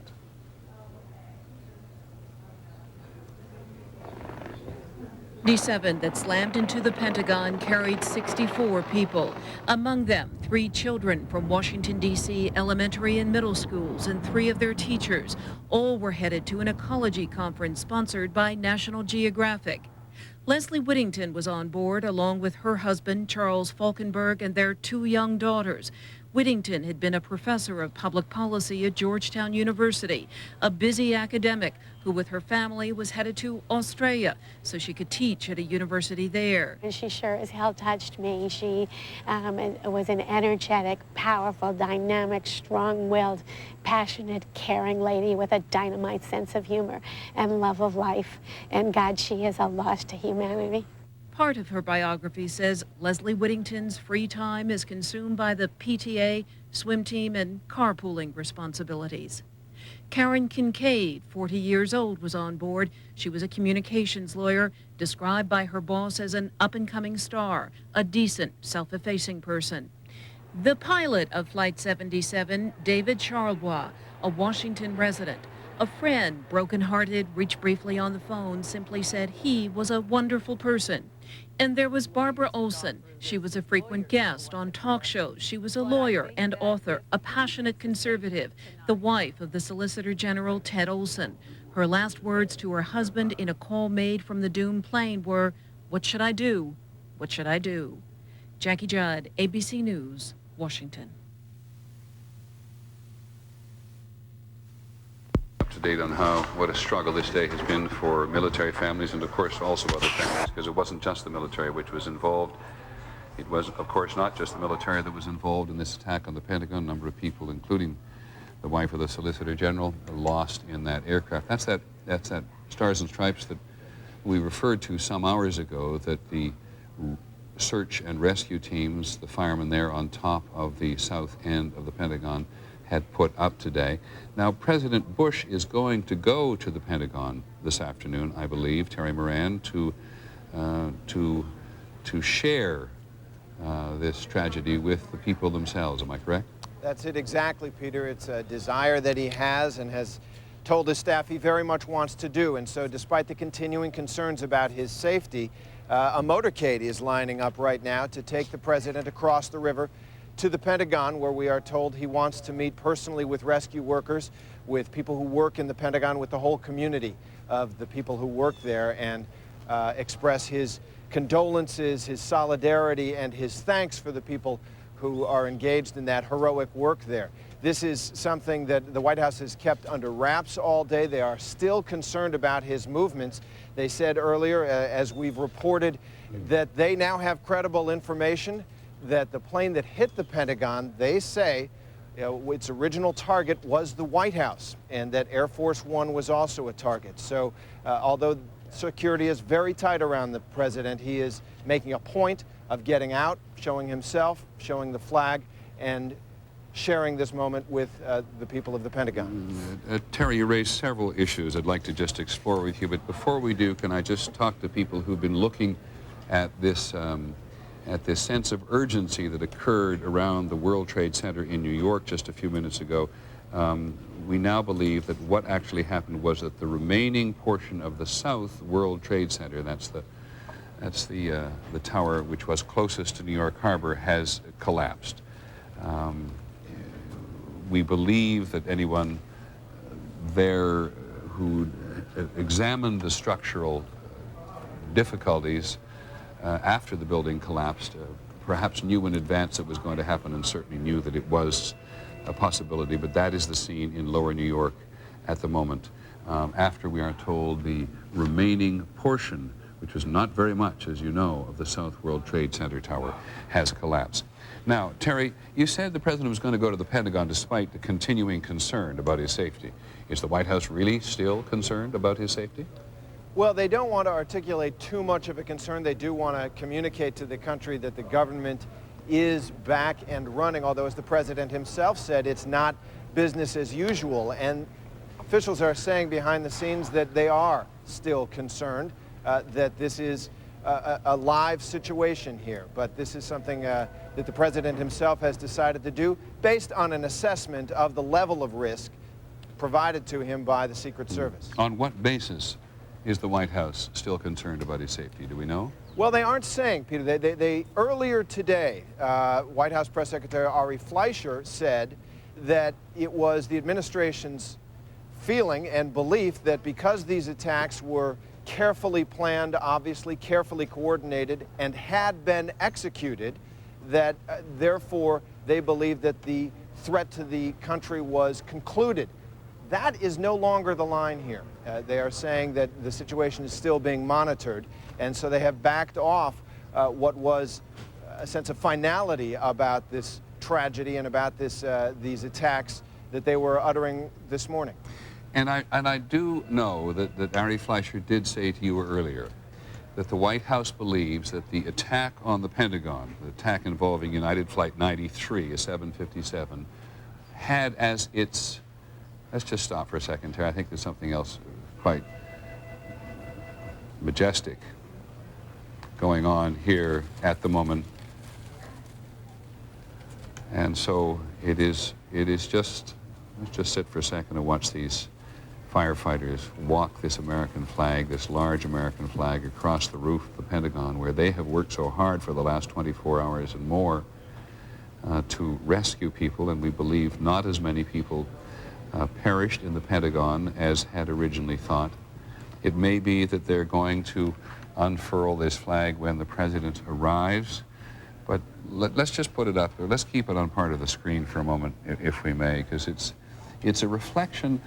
It's a reflection of the association with the flag that is just doesn't exist in any other country that I know of, and have been in quite a lot of them, as there is here. Many countries have deep feelings about their flag and use it in a variety of ways. But today, for example, in the last 24 hours, sales of American flags all across the country have skyrocketed, as have sales of small pieces of bunting and ribbon in red, white, and blue. And I think it was Kmart, somebody will nod knowingly at me, which told us a short while ago that 88,000 American flags had been sold in their stores today all across the country. And early today, when White House tourists had lined up at the White House trying to get into the White House, I beg your pardon, yesterday, people were at the White House for a long time, and then people were allowed back into the White House in part today, and as they went through, they were given small American flags. And you can go anywhere in the country today. We know it without ever moving from this newsroom, and knowing that there has been an American flag newly planted on a front lawn, or hanging from a porch, or perhaps a car aerial, and it simply does not occur. Mind you, these circumstances don't occur with such alarming clarity in other nations as well, or has not occurred with such clarity in other nations as well. So let's just continue to watch this moment. Terry, I know that Ari Fleischer said to you earlier today that the White House believes that the United flight, the 757, which crashed in, I beg your pardon, the 757 which crashed into the Pentagon, they believe the original target was the White House. Now, did he mean that, because it wasn't clear listening to the Attorney General, or did they mean that the White House was also a target? Have you clarified that at all? Yes, he did. He indicated in unequivocal terms that that plane, which ended up crashing into the Pentagon, was originally intended, according to the specific and credible information, and that is a phrase that government officials, as you know, use in order to indicate that they are basing it on intelligence sources, live intelligence sources, that information led them to believe that that plane was headed for the White House originally. Why it diverted to the Pentagon, we don't know, but we can tell you it had a very unusual path, not only because it hit the Pentagon, but it did sort of circle around the Capitol building. There's some speculation that perhaps it couldn't find the White House. If you've flown into Washington, you know that the White House is nestled in this beautiful national park of a place here, and it may be that it was just hard to find for them, but that's what they're saying. And on the subject of the flag, if I may, Peter, you're so right about the spontaneous nature of Americans' love for the flag. All day, up and down the famous fence in front of the White House, people have just marched silently with flags. I just saw 4 children walking with a big flag, and there is a small gathering of people out there right now just standing, holding an American flag. Okay, Terry, now let me go on, if I may, about this investigation. Mr. Fleischer also said there was a credible threat by the commercial jets involved to Air Force One, and yet the president was in Florida and Louisiana and Nebraska when these events occurred in the New York-Washington area. What did he mean by they posed a credible threat to Air Force One? Well, once again, he did not want to go too far down the path of telling us what the nature of the information was or why they felt Air Force One was under threat. We know that it was accompanied on its last leg and possibly as well its earlier legs as well by fighter jets. Ann Compton, who was on that plane, said it flew at an unusually high altitude. She said 40,000 feet. It is apparent that the White House believed that these planes that were hitting buildings, maybe one of them, perhaps the one that crashed in Pennsylvania, was originally intended to take out Air Force One. That's all we can go on because they aren't going any farther. And yet the President and Air Force One were in Florida at the time of these attacks on New York and Washington. Yes, he was in Florida and took off, originally intending, it seems, to head back to Andrews, but then diverted to Barksdale Air Force Base in Louisiana. The question was asked repeatedly, why take off if there's a threat? And obviously they have a plan, a system in place, and they felt that the safest place for them was 40,000 feet up with some F-16s around them. Okay, thanks, Terry Moran at the White House. And we know when, these are questions I think are going to get asked time and time again about the threat, in part because people are still uncertain what happened to United Flight 93, and that's the one that was originally scheduled to fly from Newark to San Francisco and which crashed near Johnstown, Pennsylvania. So these questions are going to be asked, I think, time and again, and Mr.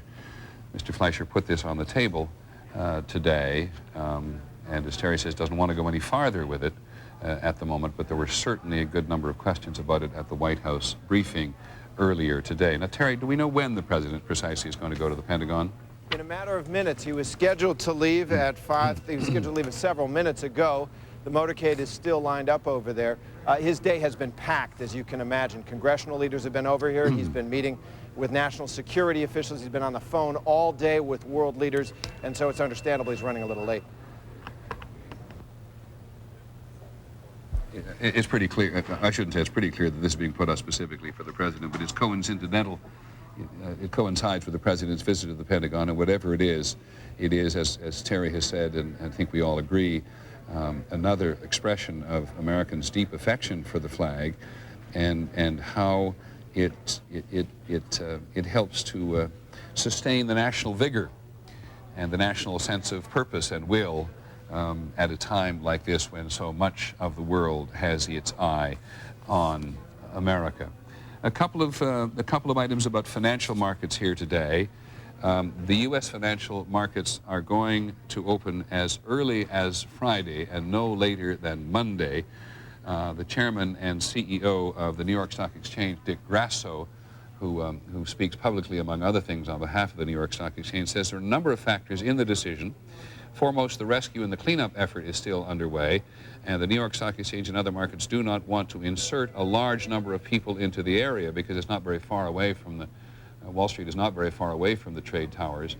Do not want a large number of people in the area while the rescue and cleanup operation goes on, or at least is in its initial stages, because it is very clear from anybody who's looked at the site, and certainly from the city and state authorities today, that we are in the middle of something in New York City, and the whole nation is engaged in the middle of it, which is going to go on for a very, very long period of time.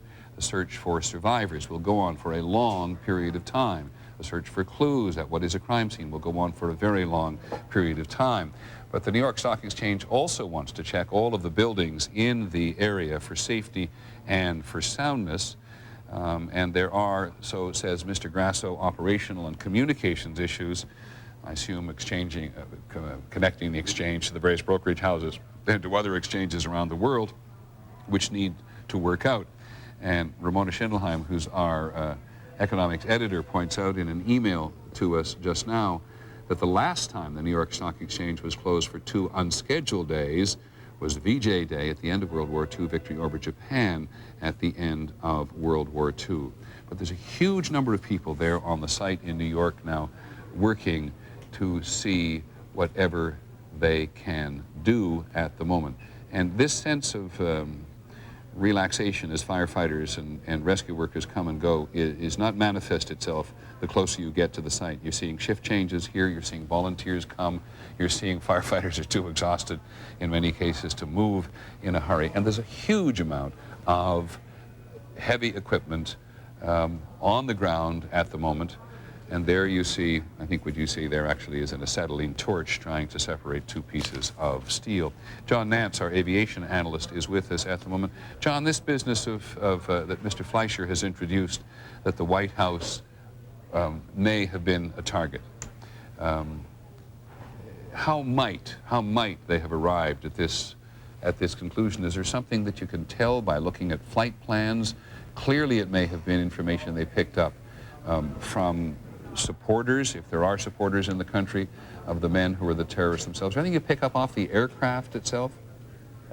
Peter, I don't understand how they could have triangulated on this, other than perhaps they found something in the car that they took or in some of the materials that they found there.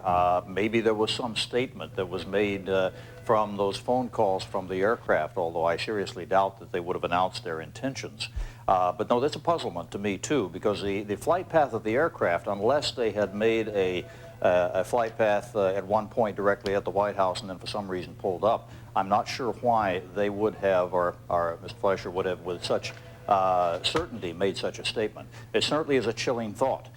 We also, of course, have the conundrum of Flight 93, the one that crashed in Pennsylvania, and the fact that it was headed both in a combination for the Camp David area, but also for the Washington, D.C. area. And when you look at the twin, or actually 3 or 4 targets that would be the most visible and the most disastrous for us in the United States, the Capitol, the White House, the Pentagon, the Washington Monument, all of that becomes extremely chilling in terms of the fact that there was yet another one out there. John, let me ask you just in terms of tracking the aircraft itself, if you can tell anything. Yesterday we managed to get basically what had happened to at least one of the hijacked aircraft out of Boston. We saw it being tracked by ground communications down and circling around and increasing its power and decreasing mass, but I've never seen anything yet which indicates the flight path of the aircraft that ultimately hit the Pentagon. I'm sure that, and I haven't either, Peter, and I'm looking forward to it. I've seen one depiction that I think we did in graphics that show it going out to the west and then turning around and coming back on a certain path. But whether or not that's a direct radar track, I don't know. Certainly, if all of these aircraft had their transponders turned off, they still are what we call skin painted. In other words, the radar beams as they go past the aircraft will hit the aircraft. They're big objects, obviously. They're not stealth aircraft, so they will ping back a radar return, and air traffic control's radars can see them. They just don't have the additional information. So I don't think there was at any point in time, except perhaps at low altitude towards the last, that air traffic control might have lost them. And even then, in the Washington area, the radar coverage is very good down to, let's say, 500 to 1,000 feet, I believe, from past experience in what we call the terminal approach control area. So your point, I think, is as in so many incidents involving aircraft, we're going to know a lot more than we do today when they triangulate, as we say, all the various pieces of information, because there's so much electronic information around, isn't there, about what aircraft are doing? Do you remember off Mauritius and also with the Egypt Air situation, we were able to triangulate, and in fact with John F. Kennedy Jr.'s tragic loss and the 2 women, we were able to triangulate 7 or 8 different radar traces and come up with an incredibly good 3-dimensional picture, even though there was not a lot of hard data from the transponder on that airplane. Yeah, I think in this case in Washington, D.C., there are many different radars rotating around looking at anything flying through that airspace. And when all this information is in, I think we'll have an extremely good track on the speed, the altitude, the headings at all points in time. Thanks very much, John Nance. I apologize, I'm half listening to my colleagues in the field and half trying to read the emails which are coming in, because there's now, well, not now, there has been since the beginning of this an enormous amount of email traffic involving the incidents themselves, involving people in search for missing relatives and friends. I was just looking at one now which supplements some of the information we had about United Airlines Flight 93, which John Nance and I have been talking about, and this is this recounts the story of one Jeremy Glick, who was on United Flight. When realized that they were in trouble and the hijackers took control of the flight, he called his niece, who in turn teleconferenced him into 911. Jeremy Glick apparently told the police there were 3 terrorists with knives, which we'd heard certainly before in this case, but also a large red box that they claimed contained a bomb. And this young man, according to this email, which I think comes from a member of his family, tracked by their description second by second details and relayed them to the police by phone. Maybe there's a clue in there ultimately in the information that the police have, because 911 in every part of the country I think actually records the information that comes in. But after several minutes describing the scene, according to this email. Mr. Glick and several other passengers decided there was nothing to lose by rushing the hijackers. And there's no more in terms of detail. And then the family goes on to say, although Flight 93 crashed outside Plattsburgh with the loss of all souls, Jeremy and the other patriotic heroes saved the lives of many people on the ground that would have died if the terrorists had been able to complete their mission. And there's the flag outside the Pentagon. I rather wish we'd caught that as it gone down, and maybe we did on tape. But there it is. That's what the firefighters were doing. They were putting a flag on the side of the Pentagon. Thought for a moment they were going to put it on the roof, which the president, if he comes, we're not sure the president will come to this, but certainly everybody in the White House will be able to see on the side, this is the south side of the Pentagon, where American Airlines Flight 77 crashed into it, leaving that huge gash on the left. And what is that? A display of love, affection, defiance, pride, commitment, patriotism, as we have talked about in the last 10 or 15 minutes. Let's go back to the White House to Terry Moran and see whether or not the president is on his way. Terry? Okay, Terry Moran's on the phone at the moment, and maybe Terry's the president on his way? Yes, Peter. Is the president on his way? No, he's not. The motorcade is still here, and so he is obviously still tied up in the business of managing this situation, but he does want to go. We're told he intends to go. All right, so while we're waiting for him to go, just give us a feel for the rest of the day at the White House. The president has spoken today. I'm going to go back to my notes, and you probably have yours in your memory. But among the things the president said today, that these men who commit these acts of terror are indeed acts of war. This is a different enemy. They operate in the shadows, and they have no regard for human life. And so the message from the president and other members of the government is very consistent today. But is this the only business that's getting done in the White House today? Almost exclusively, Peter. This is what the domestic policy staff, obviously the foreign policy staff, the president's personal staff are all focused on. What the White House has become is the central clearinghouse and coordinating point for all the actions of the federal government in this area. They are providing the president with the fullest and most up-to-date information about the activities of the government, the investigation, the search and rescue, the emergency response, the transportation issues, and they are coordinating that, making sure that agencies don't step on each other, making sure that they get the resources they need.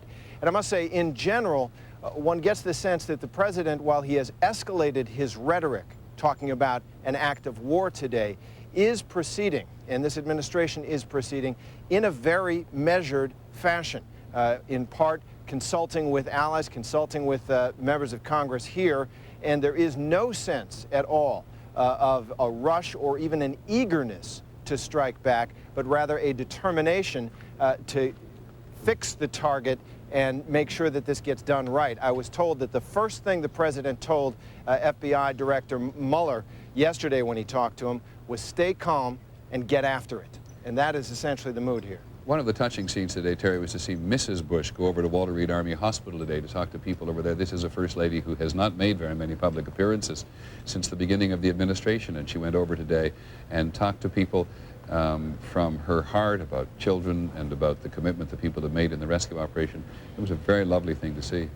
It was indeed, Peter, and it reminds us, and we've picked up indications of it here, that just as families all across the country have been touched and moved and heartbroken by these scenes, the First Family has as well. Even while the president was on board Air Force One, he was reaching out to his wife, he was reaching out to his children to make sure that they were safe. They were taken to a secure area as well. And in fact, when he came home, Mrs. Bush was here to meet him, and they retired very briefly to a private moment together. Okay, Terry, thanks very much. We had a quick glimpse of Mrs. Bush over there, and indeed, she, among other things, she had talked about how you talk to your children about the circumstances like this, and she said, sit down, make sure you talk to them, make sure you do as much as you can to help them understand that they are safe. We finally got George Stephanopoulos back in Lower Manhattan. George? Well, Peter, I'm a little farther north in Manhattan right now. I'm up at Duane and Greenwich Street, which is still several blocks north of the World Trade Center zone, which is now called a new collapse zone. Apparently, officials there are worried that several buildings in that area may collapse. Sensors have been attached to these buildings. The authorities started to detect some movement in some of them. We've heard varying reports on which buildings they're most worried about. The Millennium Hotel, One Liberty Plaza, a building on the south side of the plaza on Greenwich Avenue. We can't be sure which one they're most concerned about, but what we know for certain right now is that authorities are worried that some of those buildings or one of those buildings may collapse, so they've asked everyone to leave the area. And of course, Peter, after yesterday's events and so many rescue workers getting caught up in the rubble, no one here is taking any chances, and they were evacuating people immediately. Wire services, George, that reported that in fact what had actually happened down there was that the remainder of the southern tower had collapsed. Does that make sense to you? Peter, it's probably both, to tell you the truth. There were cranes working on the southern tower, and they may have pulled down part of that, and there was a fire, as I reported earlier, inside that structure. But in addition to whatever is happening to that southern tower skeleton, there is also a concern among authorities here about other buildings being in danger of collapse. Number on the number of buildings which are in danger have been affected. I don't expect you to be particularly accurate, but we did hear from one doctor who'd been in on the inside. He said he thought he'd heard that 40 buildings had been affected.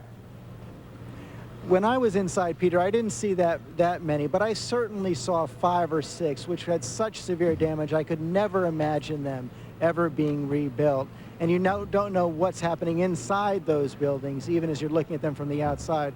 But clearly, Peter, even beyond that square right around the World Trade Center, there were buildings even farther out with windows blown out and other kinds of damage. Thank you, George. As a reminder of the atmosphere down there, as you were talking, a young woman walked past George and turned around the corner, of course, wearing a face mask, as a lot of people are in downtown Manhattan today, because the air is just poisonous with dust and soot and everything else that has just simply been the result of this explosion. Got a couple minutes before the top of the hour to hear quickly from Betsy Stark on the status of the financial markets generally. Betsy, people in the United States today who wanted to trade or have the need to trade. Oh, it is. Okay. Well, should we hang on for a second then? Okay. My apologies. Betsy Stark has prepared a piece for us, and we won't get it in just before we break and re-invite many stations to join us from around the country in terms of their local news. But let me then tell you also that the Secretary of State spoke today at considerable length about what the United States has done in terms of reaching out to communicate with the rest of the world. He's talked to about everybody. He talked to the Secretary General of the United Nations. There'd been a UN resolution in support of the United States. Very interesting thing in terms of the North Atlantic Treaty Alliance, the Western Alliance, which the U.S. leads, and the other members of the NATO alliance had agreed today in invoking one of the articles of the alliance, Article 5, that an attack on the United States would be regarded as an attack on the alliance as a whole, raising a whole new list of questions about what happens if the United States is able to identify at some point that some government has been a participant in all this. I apologize. Mr. Powell also talked to various leaders around the world. He talked to Mr. Putin, as did the President Bush talk to President Putin in Russia today. He talked to the Israeli Prime Minister, Ariel Sharon. He talked to Yasser Arafat, the President of the Palestinian Authority. Very relevant conversations given all of the violence in that today. The only person who we've notably not talked to, we could tell, was General Pervez Musharraf, who is the military leader in Pakistan, and there is some serious question now about the sentiments in Pakistan tonight vis-a-vis the Taliban in next-door Afghanistan and support for any moves like this, but it's a little too early to nail any of this down. But we are going to pause for a few seconds now to allow local stations who are going to go to their local news to do that, and our coverage here will continue.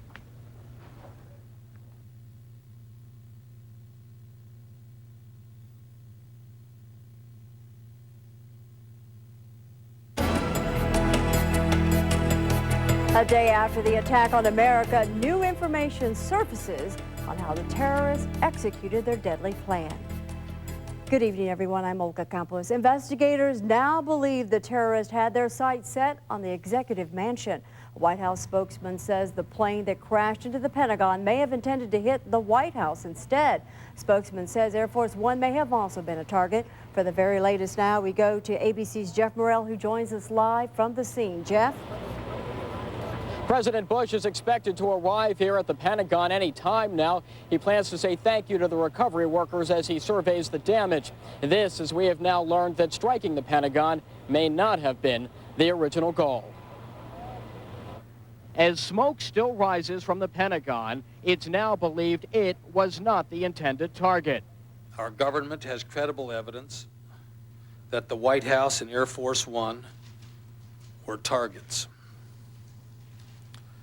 A number of the suspected hijackers were trained as pilots.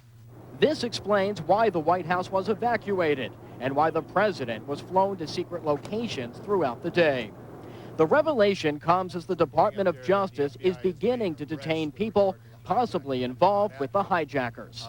There have been occasions where we have interviewed individuals and come to find that the individual is out of status and that individual has been detained on an immigration hold. But there have been no arrests relating to these hijackings at this point.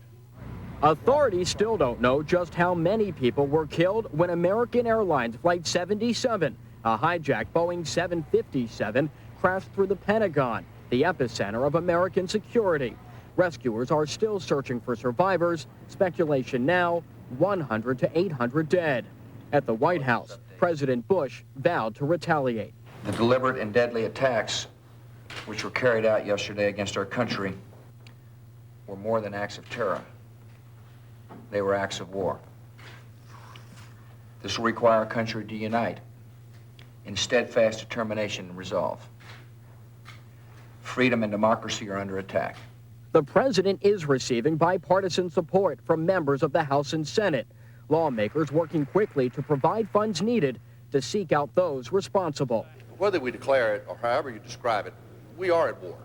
Federal investigators have raided homes in Venice, Florida, near Fort Myers. That's where two hijackers may have been trained to fly.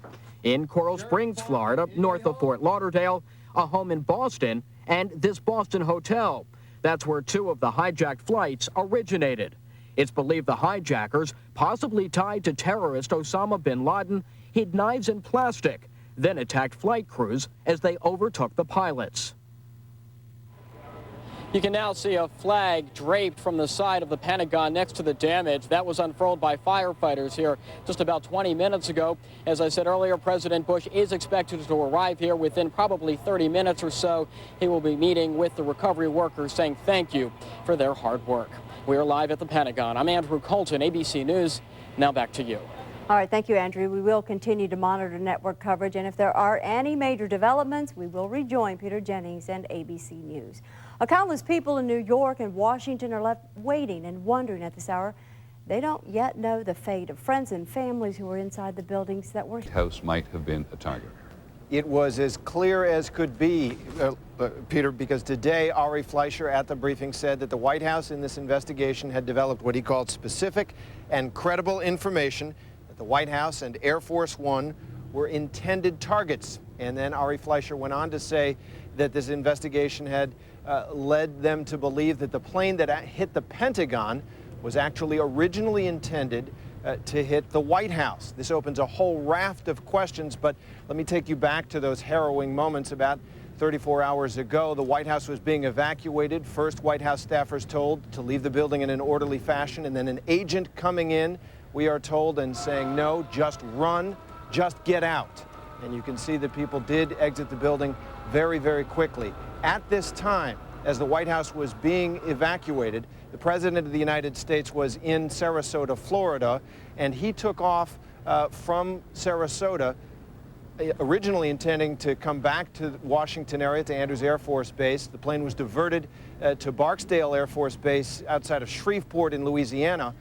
And the White House says Air Force One itself was a target. ABC's Ann Compton was on that flight. She said it flew at an unusually high altitude, 40,000 feet. When it landed in Shreveport, reporters on board were told not to let people know where they were. The president made a statement there and then took off for Nebraska. And while they were in the air, they were accompanied by fighter jets off of each wing. This dramatic evidence of the level of threat that the Secret Service and the military authorities believed that the president was under. Now, Terry, as we talked a little earlier today, you pointed out that there isn't much other business being done at the White House today, and there hasn't been much else done in the Congress as well. But the president did want to go over to the Pentagon to express his sentiments to the people there, and he did so just a short while ago. Yes, he did. In fact, he is still there, we are told. The president remains inside the building now. A little while ago, he went to the Pentagon and toured the damage and the destruction with Secretary Rumsfeld.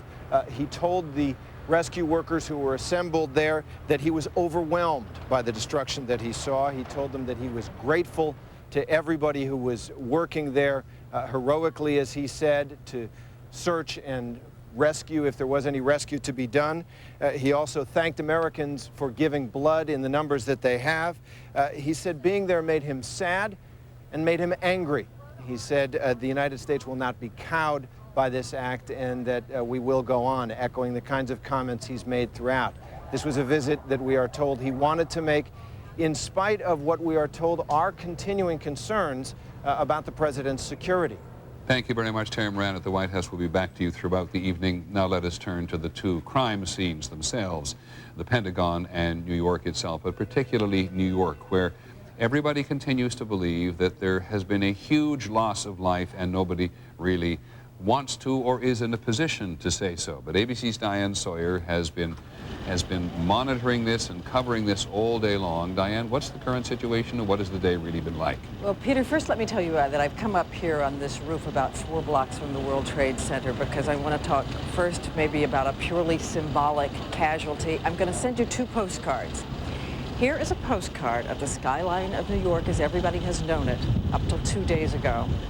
And here is a postcard of the skyline as it is now.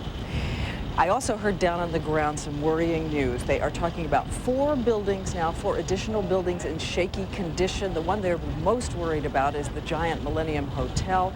We know that yesterday night the windows had all melted in it, and they're saying now it is in a worrying condition. If it should collapse, think of what it's going to add to the work of the rescue teams as they try to sift through all the debris. Earlier, I know you reported and you showed everybody what it was like here when the rest of World Trade Center Tower number 1 went down, that spiny metal cathedral that was standing and groaning last night when I went down there to see it. It collapsed. People were terrified. They were racing from the scene. And of course, as you said earlier, smoke is now just cascading over all of Manhattan, and there are health advisories about the asbestos, plastic, and smoke in the air. Now, the casualty figures that you have talked about, the grim ones, we have been calling, we have been searching. Here's all I can tell you at this point. 11,000 people reportedly at local hospitals. 2,000 of what they're calling the walking wounded ferried over to New Jersey for treatment there. We're talking about the 55 known dead in addition to the 266 who were on the planes. We keep calling and saying, do you have any sense at all how many people have been reported missing? No sense at all how many people have been reported missing, as now the 3,000 to 5,000 rescue workers, teams of dogs, metal detectors, sound detectors, people looking for just the sound of somebody scratching on metal are out there trying to find people still in the field. And in just a few minutes, I'm going to take you down on the field and show you some of these emotional stories from the rescue workers there. But I'll tell you, Peter, if you want another symbol, it was the police officer who was downstairs on the curb as I came up, head in his hands, tears in his eyes, and he just looked up and said, it's just too tough. Peter? Thanks very much, Diane Sawyer. And as Diane makes clear, we're going to go back to her before very long. Today at the Pentagon, the Secretary of Defense, Don Rumsfeld, said that earlier estimates, and these were estimates made by non-Pentagon officials, that up to 800 people had perished in the Pentagon were too high. Let's try to get the Pentagon in perspective now. Here's ABC's John Yang. Thank everybody. When the sun rose this morning, the firefighters and rescue workers were still on the job, just as they had been for nearly 24 hours. There's a lot of steel, there's a lot of concrete, glass, wood, metal rebar that's protruding from the building. It's very warm outside. Those all added together with the destruction itself kind of heightens the situation inside. They work 12-hour shifts, and the work is gruesome. It's worse than they thought it was going to be. stepping over things that they assume are bodies that they don't know for a fact because it's so dark on the inside. The collapse of part of the Pentagon left about 100 military personnel missing, while the number of missing civilians is unknown. Officials hope the death toll will be much lower than the 800 projected yesterday. From everything that we currently know, the estimate that's been widely reported is considerably high, and we certainly pray that that's the case. Some stories of the missing have happy endings. Hospital officials called Michael Kurtz about his badly burned wife. I came in teary-eyed. I didn't recognize my wife of 31 years. Others are still waiting for answers. Herman Hallman's wife is among the missing. Nobody could give me a direct, information. They said, call this hospital, call that hospital. These are the 5 hospitals that we took people to. In the fraternity of fire and rescue workers, the men and women toiling here at the Pentagon also felt the loss of yesterday's attacks. They had often worked at disasters around the world with the New York City firefighters and rescuers killed when the World Trade Center towers collapsed. The loss, they say, makes them redouble their efforts. Our job is here and our job is now, so we continue to do that, if nothing else, to memorialize the greatness of these men and women that were killed yesterday. It is a job that will only intensify in the coming days. John Yang, ABC News, the Pentagon. And the president, of course, did see that flag because he was over at the Pentagon a short while ago and did see the flag which the firefighters had hung on the side of the building which he was going to visit. The transportation secretary said today that the government is going to allow very limited air travel to resume, and by this, Mr. Medina means travelers whose flights were diverted during or immediately after the attacks in New York and in Washington may continue on their routes. But the country's air system is still very much in jeopardy. ABC's Lisa Stark, I beg your pardon, ABC's Lisa Stark covers aviation for us. Thanks very much, Lisa.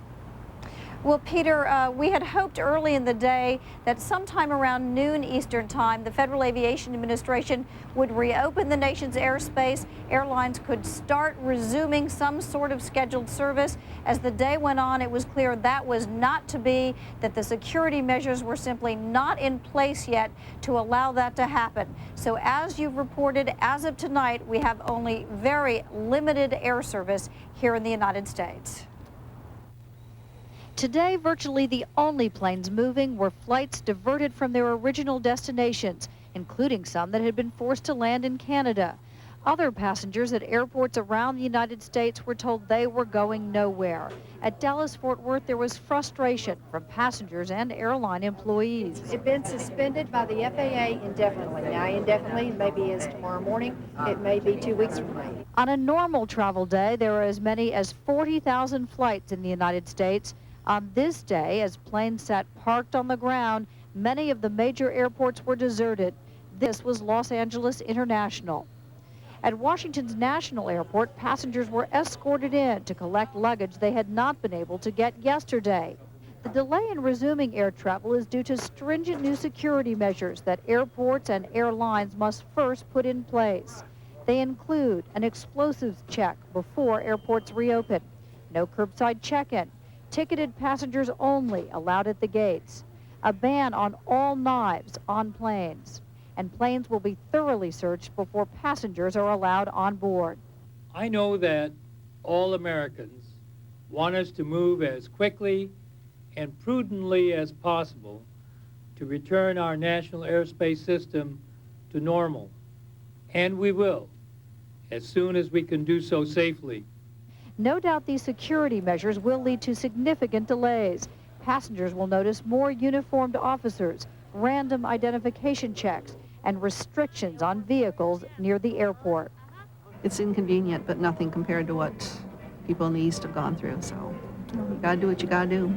I think everybody will embrace whatever new security mechanisms are put in place with a lot of welcome over the next month or two. But then they're going to get tired of it. One airline told us it could be weeks before the air transportation system is truly up and running.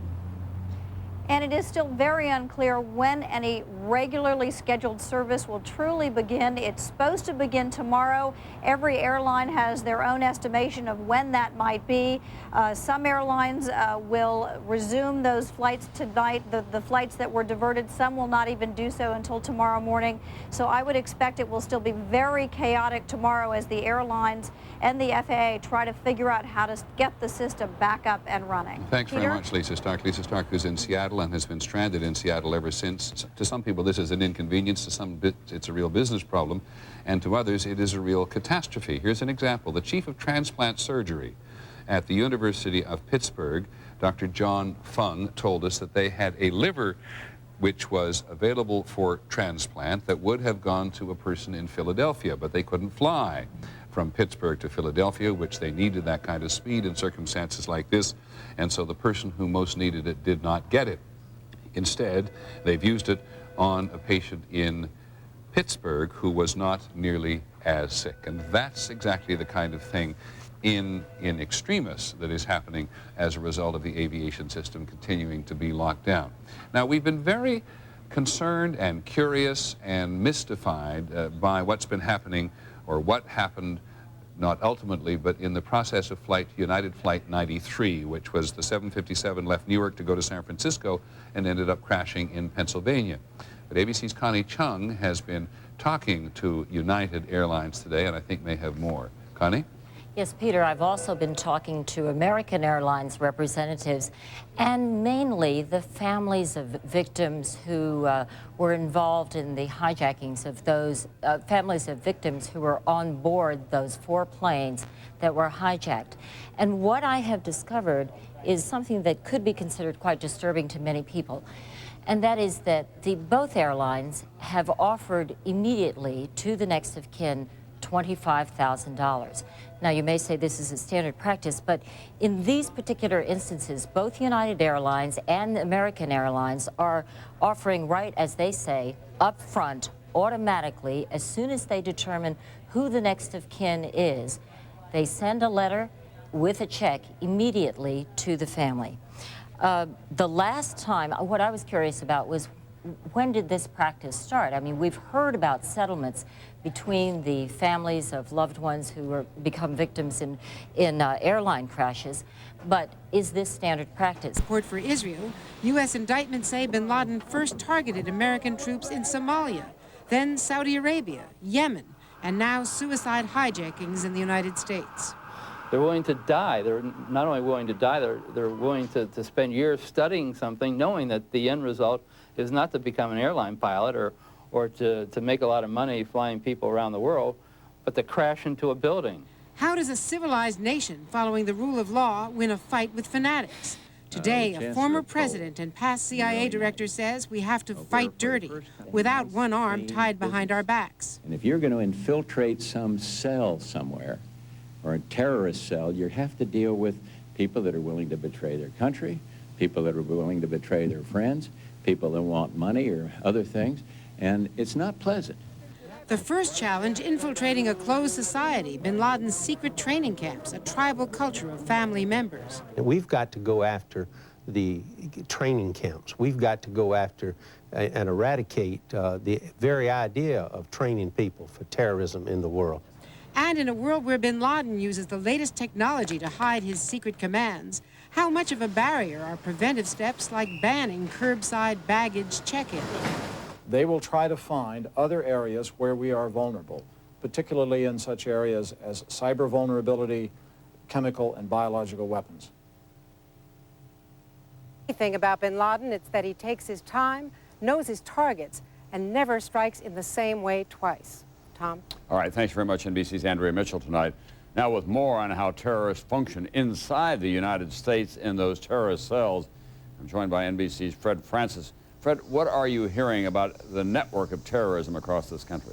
Well, Tom, it's vast, and intelligence officials tell NBC News that by week's end, they expect to know the names of those involved and those who supported the terrorist cells, the planning cells, assigned to this hijacking.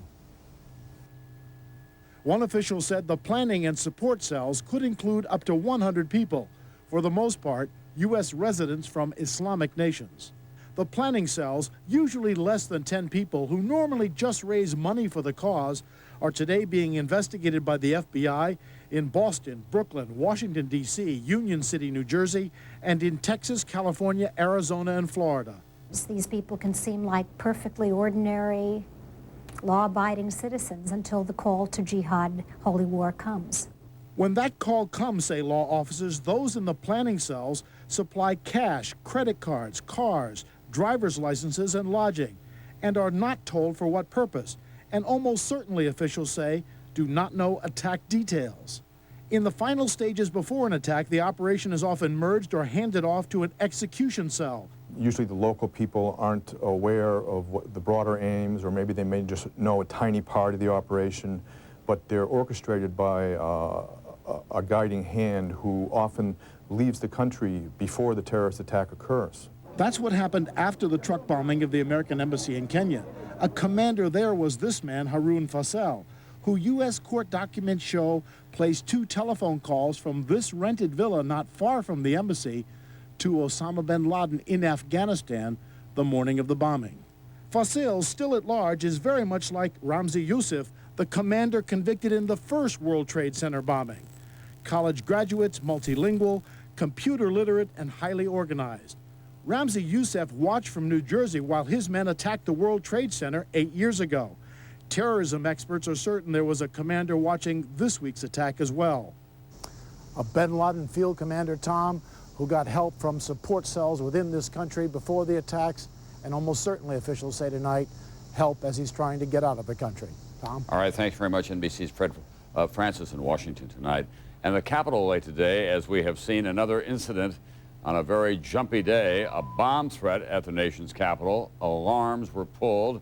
The Senate and the House sides were evacuated. The all clear came a short time later. This in the midst of a tense and busy day in Washington. After all, there was work to be done in Congress. NBC's Lisa Myers joins us now with a view from Capitol Hill and the very latest. And in a moment, we'll hear from NBC's Washington Bureau Chief, Tim Russert, as he gets his microphone on and gets himself in place. Let's begin with you, Lisa. Tom, as you say, everyone is back in the building and back at work. Congress is moving at warp speed to respond to this tragedy, approving special help for victims and rescue workers, and what is now a $40 billion down payment on the war on terrorism and the cost of rebuilding. The one big sticking point tonight is how much power to give the president to conduct this war and to respond to any future acts of terrorism. Late today, congressional leaders toured the wreckage at the Pentagon and vow the president will get whatever he wants. Now the time for talking is over and it's time for action to start. But behind closed doors, some Democrats and Republicans balk at what some see as the president's request for sweeping powers. This draft resolution from the White House authorizes use of armed forces against all those who planned, authorized, harbored, committed, or aided in the attacks, and to deter and preempt any future acts of terrorism. Still haunted by memories of giving Lyndon Johnson a blank check in Vietnam, senior senators want to support Bush, but not give him unchecked new powers. We're prepared to respond. What we want to do is try to nail down how we best do that. Senator John McCain argues that at a minimum, what's needed is a resolution similar to that in the Persian Gulf War, authorizing the president to use whatever force he needs, including ground troops if necessary. It should say that the president is entitled or is authorized to use force against those who have acted against the United States and those he perceives to intend to act against the United States of America. What about an actual declaration of war?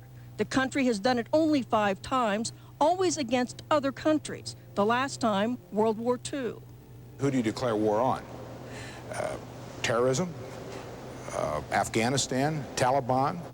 Today, Congress also is moving to deal with the staggering cost of this. The House unanimously voting to give victims of this tragedy the same tax breaks as soldiers killed in combat, and to speed benefits for rescue workers, calling them all heroes of war. I would say at this time, let's commit ourselves to those men who gave their lives. Congress is working very hard, Tom, to keep any disagreements behind closed doors. They hope to emerge tomorrow united on a strong resolution empowering the president to respond with whatever force he deems necessary. Tom. Thanks very much, NBC's Lisa Myers tonight. Now let's go to Washington Bureau Chief Tim Russert. NBC News has been doing some polling this week, Tim, and this country is solidly united behind President Bush. Tom, it is overwhelming. Look at this first question. Was the attack on Tuesday worse than Pearl Harbor? Unbelievable results. By a margin of 66%, people believe it was more serious. 25% said equal. 91% of the American people believe this is the equal to or worse than Pearl Harbor. And what about the president's support? How's he doing? Overwhelming support for George W. Bush amongst the American people. 80% approve of his performance thus far. Scant 8% disapprove. And the question that's relevant to Lisa Myers' piece just before us, Tom, will the American people support military action even if it means a long war? 83% say yes, 8% say no. This country is angry, it is resolved, and it wants action, Tom. Tim, tonight we have the exceptional measure of the Vice President of the United States being dispatched to Camp David, Maryland. Well, President Bush, the Commander-in-Chief, will remain at the White House because they don't want to present any additional attackers with a common presidential, vice presidential profile. Is that going to continue for some time? Yeah, Tom, it will, and they also extended the boundaries of security for the White House, as Campbell Brown reported. However, the entire cabinet, the president and the vice president, will be meeting at Camp David this weekend as part of a strategy group, a task force, if you will. They are taking this very, very seriously. As the president said this morning, this is the new focus of his administration. This is the first war of the 21st century. They are wasting no time in putting plans in place, organizing their coalition, and trying to get some results by finding these terrorists. All right, thanks very much, NBC's Tim Russert tonight. Of course, a poll can't measure everything. To get a slightly different angle on the country's reaction today, we turn to NBC's Roger O'Neill, who is reporting tonight from Denver. Roger? Tom, the change in America has been profound. Just working in a high-rise office building, for example, some people unable to get on elevators, others unable to come to work, having nightmares, terrible dreams about jets slamming into their offices. Ann Boyle still marvels at the view from the 48th floor of Denver's tallest skyscraper, but admits the next time she sees a commercial jet fly by, her heart's going to beat faster. After this has happened, I think everybody will stop for a second and... You're a little bit on edge. Absolutely. We want to see them far away. While office workers admit to feeling vulnerable, there's outright fear in Arab communities. Another mosque in Washington was attacked today. In Detroit, an Arab-American newspaper is getting hundreds of hate calls. I hope every Arabic-born son of a dies. Slimy piece of race. In suburban Chicago, police broke up an angry mob of 300 outside a mosque. Today, 14-year-old Aliyah Suleiman hides behind closed curtains and locked doors. She saw those ugly Americans. I was scared they were going to hit me with the flagpole, beat me with my own flag. The flag is the symbol, most times peacefully, Americans are using to show their patriotism, their defiance to terrorism. Flag makers can't keep up with demand. On a Los Angeles street corner today, 300 flags sold in just 10 minutes. In support of America. Donations are beginning to pour in. NBC New Orleans affiliate WDSU raised $300,000 for victims in just 24 hours. God bless you, sir.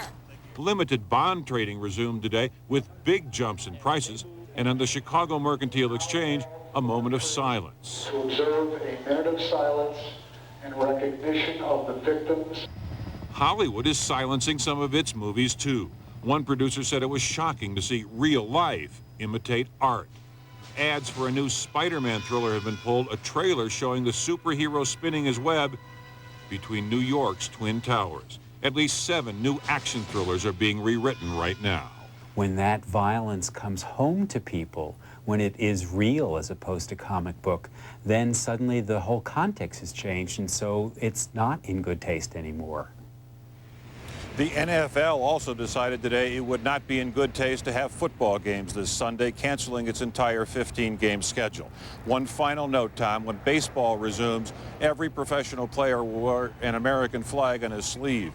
Every fan will get an American flag at the entrance. And before every game, everyone will be asked to sing, "God Bless America." Tom. All right, thanks very much. NBC's Roger O'Neill tonight reporting from Denver. And of course, the tragedy here in this country has shocked and horrified people around the world. With the extraordinary international reaction tonight, here's NBC's Dana Lewis reporting from London. Outside Buckingham Palace, a break with one of England's oldest traditions. Today, for the first time, the American anthem played during the changing of the guard to honor those who died in the attack on the U.S. British and American citizens, allies in the past, now standing shoulder to shoulder in another time of trouble. Unbelievably comforting to Americans to hear the wonderful sympathy that has been expressed by the English people. 2 minutes of silence observed by the British Guard and by people struggling to comprehend the human toll. Well, it's just hard to know that 15,000 families or more than that are just destroyed for no reason. I mean, it's just real hard. Europe is asking, could it be next? Britain beefing up security, 1,000 extra police on patrol. Paris, a sea of candles. In cathedrals, deep sympathy for America. Germany came to a stop. Factories closed. School children carried messages of support. Russia, the Kremlin clock tower signaled a minute of silence. State TV stopped broadcasting. Hundreds placed flowers outside the U.S. Embassy. I want to say that America is our friend, he says. Even in the Middle East, where some Palestinians first danced in joy when America was attacked, later their leader Yasser Arafat donates blood and expresses shock. In airports across the world, stranded Americans desperate to go home. Those who can't go home cling to symbols, the American flag. The Roosevelt statue in London has become a makeshift memorial. Among those who signed a book of condolences at the American Embassy today, former British Prime Minister Margaret Thatcher. We stand with them for freedom, for rule of law, for democracy. Today, the British government announced roughly 500 British citizens were lost in the attack on the World Trade Center. Tomorrow, here at St. Paul's Cathedral, the Queen will be part of a special memorial service to honor British and American victims of Tuesday's terror. Dana Lewis, NBC News, London. And of course, this country is undergoing psychological trauma as well. We've asked NBC's chief science correspondent Robert Bazell to report on that. New Yorkers on the street today, still dazed from what they have witnessed. It's really the landscape of New York has changed, and I think their psychic landscape has changed, and that's something that is going to take a long time to process. Grief, rage, fear, and a feeling of simply being numb.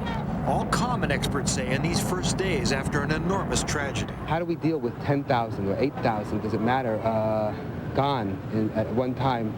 I don't know if our minds can ever grasp it. I think it's a concept that is beyond human comprehension. How to handle it? Experts say crying, talking, screaming, hugging, whatever it takes. Dr. Joanne DeFiti studied survivors of the 1993 World Trade Center explosion. Well, is there any shoulds in terms of how people should respond to all that stimulus? No. We each perceive the world a little bit differently, so how we actually cope will depend upon what our coping style was the day before this happened. But some people, about 1 in 6, develop post-traumatic stress disorder, PTSD, a mental condition that lasts for months, even years, that can be characterized by recurring images of the terrible event, a lasting feeling of numbness, or fearful reaction to many of life's typical situations. Dr. David Silberswag uses brain imaging to study people with PTSD. It is certainly a real brain problem, and increasingly with brain imaging technology, we and others are beginning to be able to piece together the parts of the brain that are affected. What he sees is that a system of the brain that normally responds to threats and fear becomes overstimulated and stays on constantly. Experts say if the emotions most people are feeling now persist for weeks, it is critical to get counseling or medication. They should get evaluated by someone who's qualified to do the evaluation and see whether or not they need intervention, because if this disorder becomes chronic, it becomes very hard to treat. The people who are most at risk, the experts say, are those who had the greatest loss, being at the site or losing a loved one. But everyone says that at this time of great loss, there's great danger for many people. Tom? Thanks very much. NBC's Robert Bazell tonight. Among the stories and images that are emerging from all this, some that will linger forever. A photographer captured the image of firefighters raising the American flag in the midst of devastation, a photo that brought to mind another evocative image from another war, Iwo Jima. Then there are the unforgettable stories that we're hearing more and more now, the last telephone calls, the goodbyes that became the final goodbye. Sean Hughes says he always loved the sound of his wife's voice. He never dreamed that Tuesday night might be the last time he'd ever hear it. Sean, it's me. His wife, Melissa, 101 stories above Manhattan, a telephone call from Tower 1. I just wanted to let you know I love you, and I'm stuck in this building in New York. A plane hit the building where a bomb went up. Sean and Melissa celebrated their first wedding anniversary just 23 days ago. Still missing, ignoring the worst, a husband searching for a wife. And so as the terrorism is investigated and retaliation is planned, a sober reminder in Pennsylvania, at the Pentagon, and at the World Trade Center, a building which once had 43,000 windows, a daily workplace to more than 50,000 people, thousands of lives, families, voices, lost forever. We don't know, but there's lots of smoke, and I just wanted you to know that I love you always. That's Nightly News. I'll see you later with continuing coverage.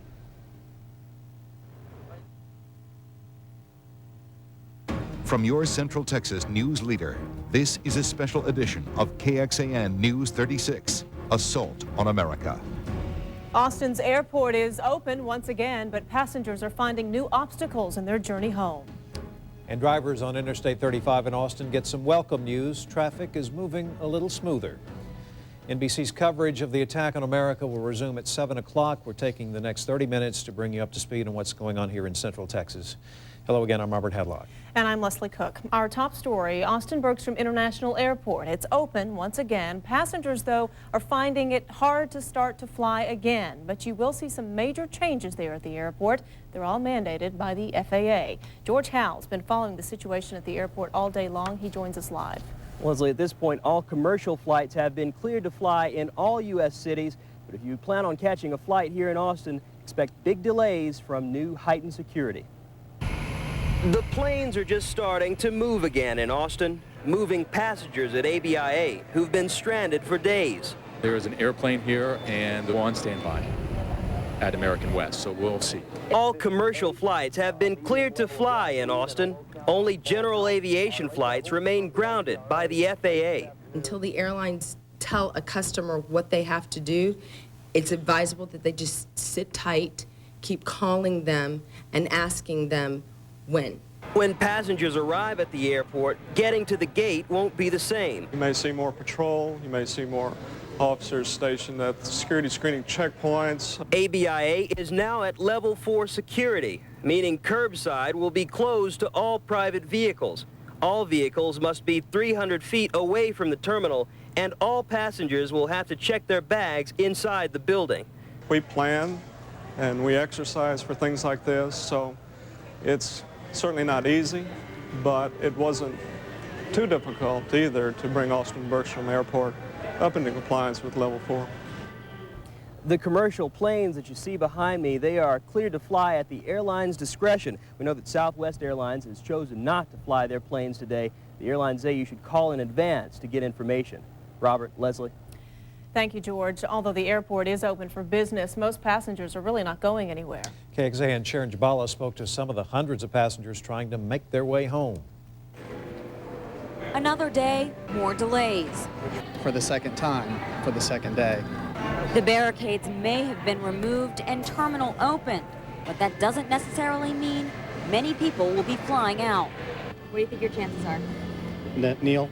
50-50. I got a confirmation for Saturday morning, but I've already been here 2 days late. But for some passengers, having to walk back outside these doors is more serious than just a minor frustration. And I just ran out of all my prescription medications, so I have to find a way to get some medicine.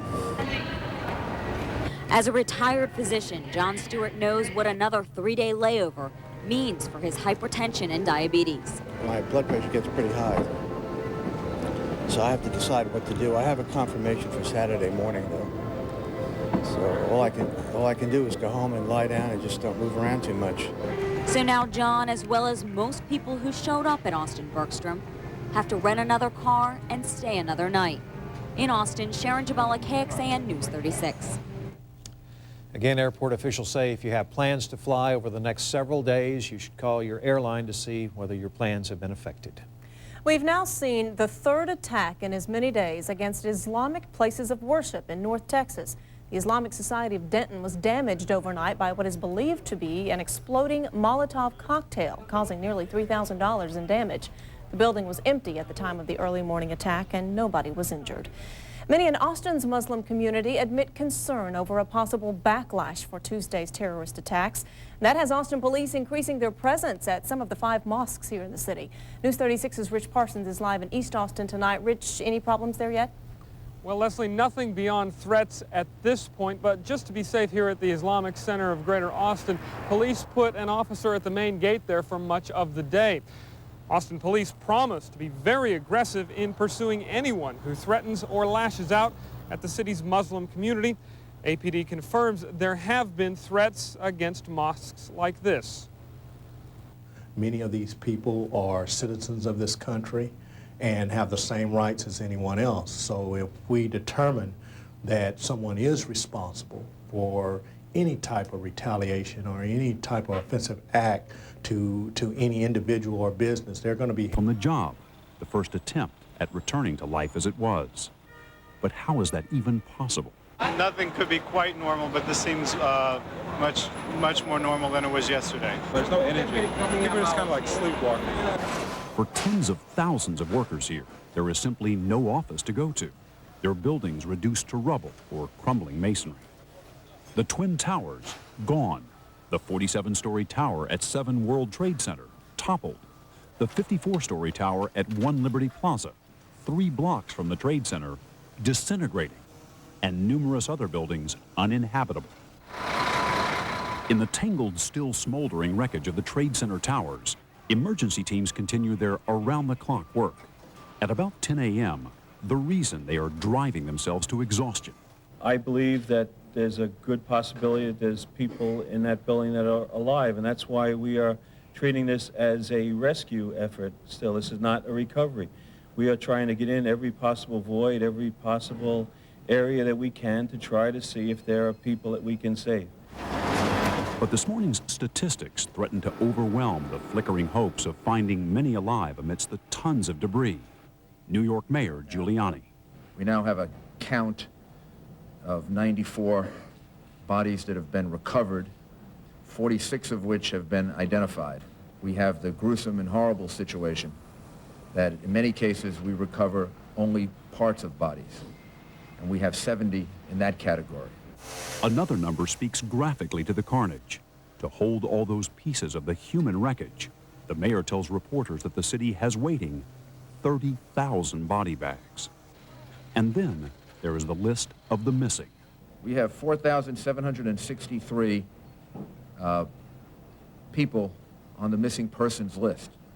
That's a list that's as inclusive as we can make it. It includes the plane itself, the manifest. It includes people that have been identified to us by family members. And all over the city, pictures handed out by desperate families.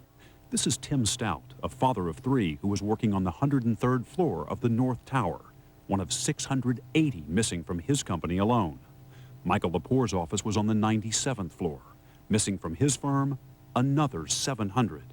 Their families are hoping to find them, even if it's in a hospital bed. That's where Arthur Del Bianco's family found him, his leg broken, his respect unbounded for the courage of the rescuers. The firemen were phenomenal, phenomenal. They're true heroes. They were there, they went back in over and over again. Even after the first building started coming down, those guys went back inside. Back inside. Do you have the sense that there are still people underground? I want to believe that there's still people alive. Transportation Secretary Norm Mineta, 10:30 this morning. The first official word that planes will soon be flying again. Effective 11 a.m. Eastern Standard Time, today, our national airspace system will reopen to commercial aviation. But Secretary Mineta says there will be new precautions. From this day forward, we are operating with tightened security. More extensive passenger screening, an end to curbside check-in, more parking restrictions, possible armed marshals on flights, less convenience, but more safety. Again, I strongly urge all passengers to allow plenty of time to deal with the heightened security procedures and also to exercise patience with airport and airline employees and security personnel. 11 a.m. President Bush calls New York, commending officials there and telling them he will visit the stricken city tomorrow. I weep and mourn with America. I'm going to a hospital right after this to comfort families. I wish I could comfort every single family whose lives have been affected. But make no mistake about it, my resolve is steady and strong about winning this war that has been declared on America. It's a new kind of war. And I understand it's a new kind of war. And this government will adjust. And this government will call others to join us to make sure this act, these acts, the people who conducted these acts and those who harbor them are held accountable for their actions. After the call, the president turns to reporters with a message for America, its allies, and its enemies. The nation must understand this is now the focus of my administration. We will be very much engaged in domestic policy, of course. I look forward to working with Congress on a variety of issues. But now that war has been declared on us, we will lead the world to victory. From the commander-in-chief, determination and emotion. Give us a sense as to what kind of prayers you are thinking and where your heart is for yourself as you work on that. I think about myself right now. I think about the families, the children.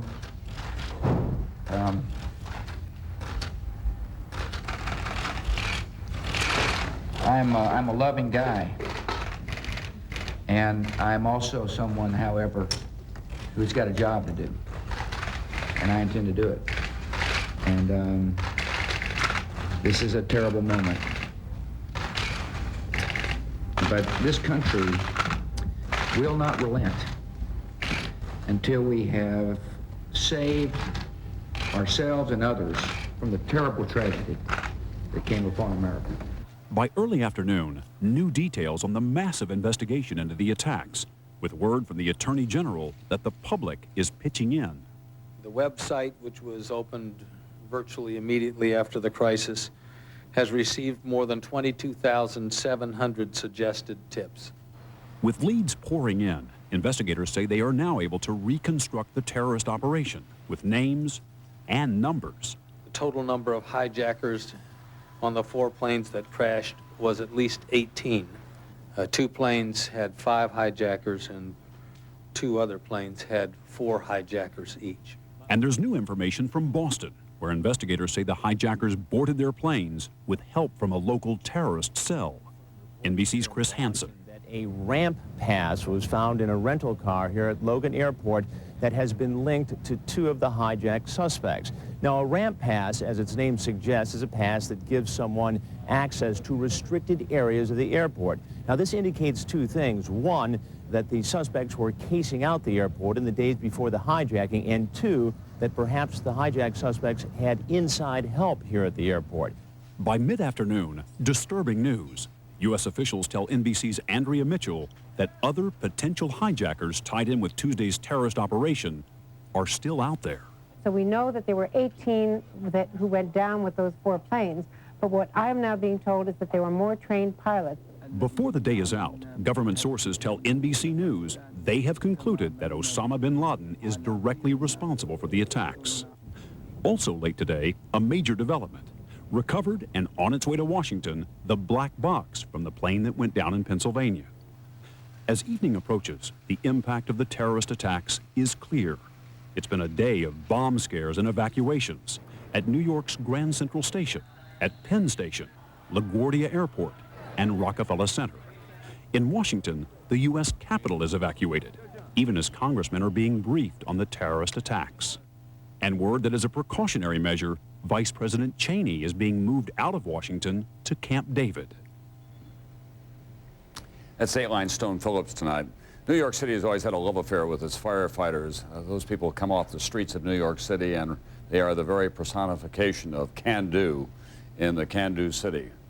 And that strength and those bonds have only been strengthened this week. More than 200 firemen are missing in the rubble of the World Trade Center, and their fellow firemen and firewomen, for that matter, are down there 24/7 trying to find them and pull them out.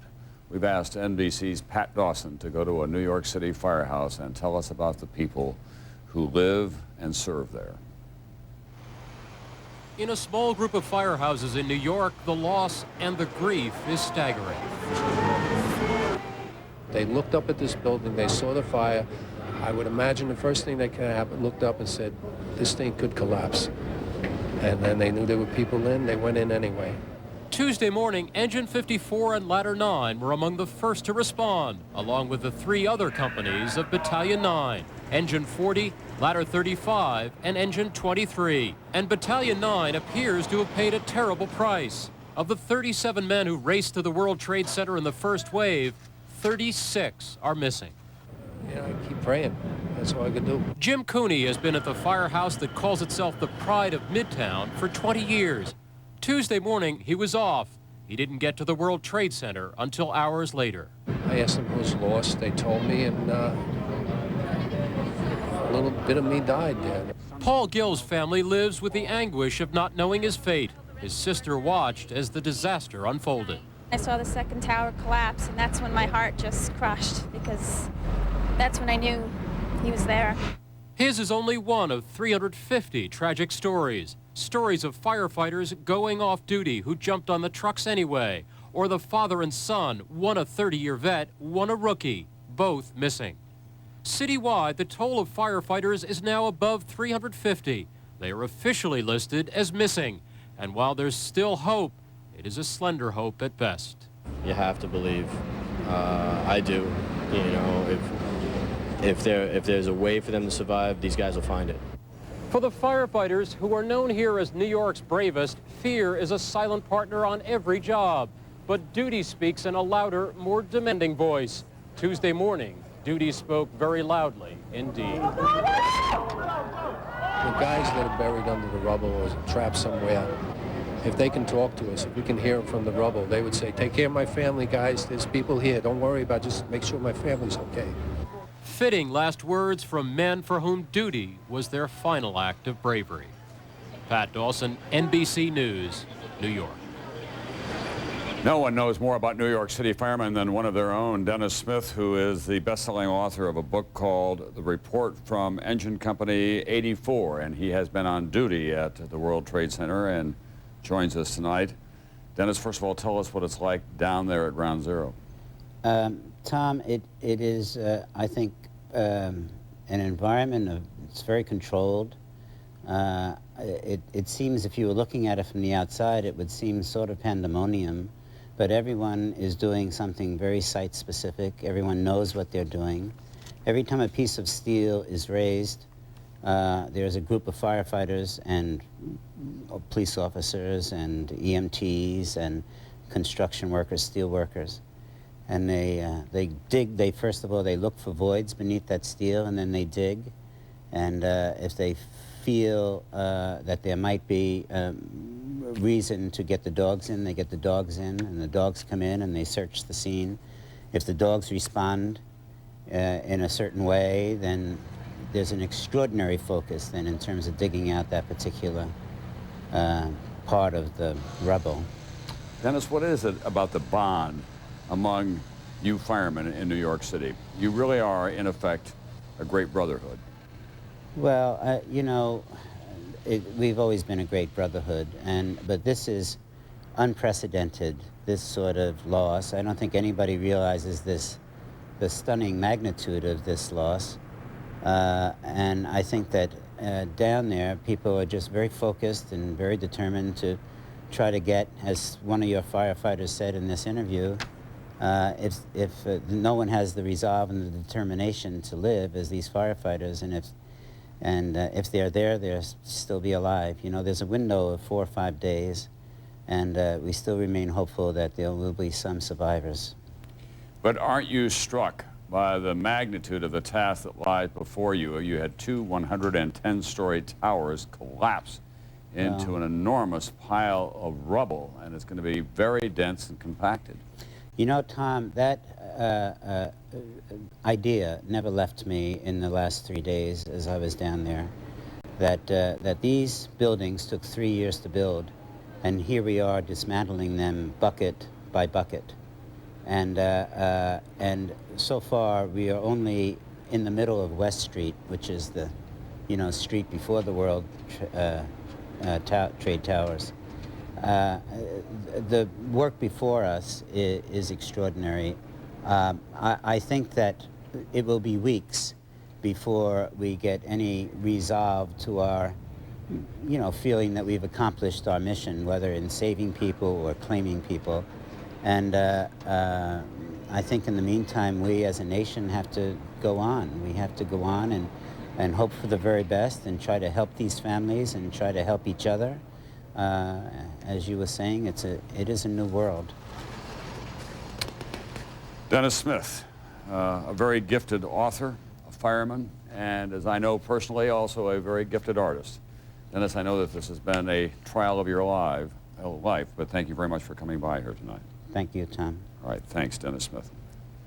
Let's go now to NBC's Robert Hager and see if we can't get an update on what the situation is in the skies across America, and especially what's going on at these 3 major New York City area airports. Robert? Oh, well, they remain closed tonight, and a decision is going to be made in the morning about what to do about them. But there's a major story breaking here tonight. We can now confirm something first reported in the Washington Post this evening, that there's a plan to leave Washington's Reagan National Airport closed for an indefinite period. So in other words, as these airports open up one by one around the country, Reagan National is going to be left closed. And it's because of the extreme sensitivity of its location, which has always been a favorite for Congress people who use it all the time. But it's located, as you well know, right along the Potomac there, where you're very close to the White House, to the Pentagon, and to the Capitol itself. And so indefinite period has not been precisely defined, but it's going to be days, weeks. A spokesperson says it won't be permanent, but it's going to take a while. And in particular, I think what they have to figure out is what to do about these approach patterns, and particularly in light of what's going on. I mean, I think they want to be absolutely assured that everything is under control and that there's not the slightest indication that this is going to go forward before they think about using those approach lanes again. And then they're probably going to re-examine it and spend a good deal of time thinking about whether they should be redesigned or just precisely what to do. But that's just a major step. I mean, this is a big airport. They just put a lot of money into renovating it. As I say, it's been a favorite of Congress's. So that's a step not taken lightly. Tom? And Bob, what are you hearing about the New York City airports? After all, they serve millions of travelers on an annual basis. Kennedy is closed, LaGuardia is closed, and so is Newark. Any chance that they'll open tomorrow early? They say they're going to re-examine that issue in the morning, but the way it's been going tonight, maybe not, because, I mean, this whole restart has gotten off to an extremely shaky start. I mean, besides the situation there in New York, which is, again, a decision not taken lightly, as you say, so many people move through there. And tomorrow, where it really wouldn't affect that many tonight because they're just spooling up, but tomorrow, which is supposed to be a day where they're beginning to get back to some sense of normalcy, why a huge number of people would be expected to go through those airports. So that's a big decision to make. And again, it certainly wouldn't have been taken lightly to make that decision tonight. Thanks very much, NBC's Robert Hager. Before this terrorist attack on Tuesday morning, America's airline companies were struggling, as they always seem to be, in part because of the increased price of jet fuel, and many of them were facing very difficult labor situations. And it's pretty clear now that a number of them will likely not survive what amounts to an economic calamity for them tonight, as there is continuing interruption of air traffic in America. We want to give you a kind of an update across the country now. Virginia Shaw of NBC News is at JFK. We have Kevin Tibbles at O'Hare in Chicago, and Dan Lothians at Los Angeles International Airport. Virginia, let's begin with you because you're at the hotspot tonight. Any chance that JFK will open tomorrow? There certainly is a chance of that, Tom. I think that authorities are taking it day by day. As you heard Robert Hager mention, the 3 metropolitan airports in New York are closed, JFK, Newark, and LaGuardia. It appears security incidents are behind that. One man, we're told by authorities, is under arrest. They say he tried to get through airport security using a false pilot's ID, false pilot's identification. In addition to that, we're also told that up to 6 people were detained for questioning in New York airports. Here on site, there are FBI agents as well as members of the terrorist joint task force. And so while this is being sorted out as far as security concerns, I think that will determine what happens tomorrow for passengers. As you know, they were opened for a limited amount of time today, just a few hours for very few flights, and then shut down again after these incidents. Tom? All right, thanks, Virginia Shaw at JFK. Kevin Tibbles in Chicago. Well, Tom, as you know, this is the busiest airport in the nation. 2,700 flights take off from here every day. 250,000 usually pass through the doors. And as you can see this evening, it remains empty. There are some people lined up behind me, perhaps out of futility, trying to get flights out of here. One man just told me he's been here for 3 days and he's desperate to try to get back home to his family. As far as I can tell you now, this is about it, Tom. The sign is telling us that this airport is going to open now at 8 a.m. tomorrow vis-a-vis flights of United Airlines, which is based here. About a handful of American Airlines flights took off from this airport today, but no United flights. And there are going to be a number of changes, as we already mentioned, over the last couple of days. When the airport does open, there's going to be no curbside check-in. I've also noticed this evening that all of the automated sort of walk-in, walk-out, check-in computerized services, those are all closed. And there are many police on the other sides of the barricades here. One of the features of O'Hare and many other airports in America over the past few years is that if you're going to meet a relative or whatever, arriving here at O'Hare, you could actually walk through and go right up to the gate. Well, that is now going to stop. The only people who are going to be able to go through to the gates of the aircraft who are people with legitimate boarding passes, and those people are going to be checked very closely. Tom? Kevin Tibbles at O'Hare in Chicago. Dan Lothians at Los Angeles International Airport to give us an update on the situation there. Dan? Well, Tom, things out here are somewhat a little bit better. Flights have indeed started taking off. In fact, earlier today, officials at the airport told us that they expected about 40 flights would be taking off from the airport and about 60 or so flights would be arriving. We did check back with authorities earlier this evening, and they told us they were not able to confirm if those numbers indeed did add up. But certainly some challenging days ahead for passengers as they come through this airport. As Bob Hager was mentioning, some of these key airports in New York City and certainly in Washington, D.C., there's trouble there. So any passenger that's trying to get to that area from Los Angeles will still have to face those major delays and those cancellations. And what we have found tonight, there is certainly a lot of frustration here. One woman came to us and told us that she had been stranded here in Los Angeles trying to get back to New York City. She keeps coming to the airport. Every time she comes here, she has a ticket. They tell her you will be getting on your flight. And by the time she gets here, she's told that that flight is canceled. She has to go back to her hotel. They're spending a lot of money. There's a lot of frustration. But then on the other hand, there are those passengers who are saying, we know that there are problems. We know that we will be facing some of these tougher restrictions at the airports. But then again, safety is a major issue now, and they can deal with it. Tom? Dan Lothian at Los Angeles International Airport. And I'm joined now by David Stempler, who's the president of the Air Travelers Association. What's your major concern tonight with this new reality in air travel in America for your members of your association, Mr. Stempler? Oh, it's quite significant, Tom. You know, this is the loss of innocence, as you mentioned with your earlier guest.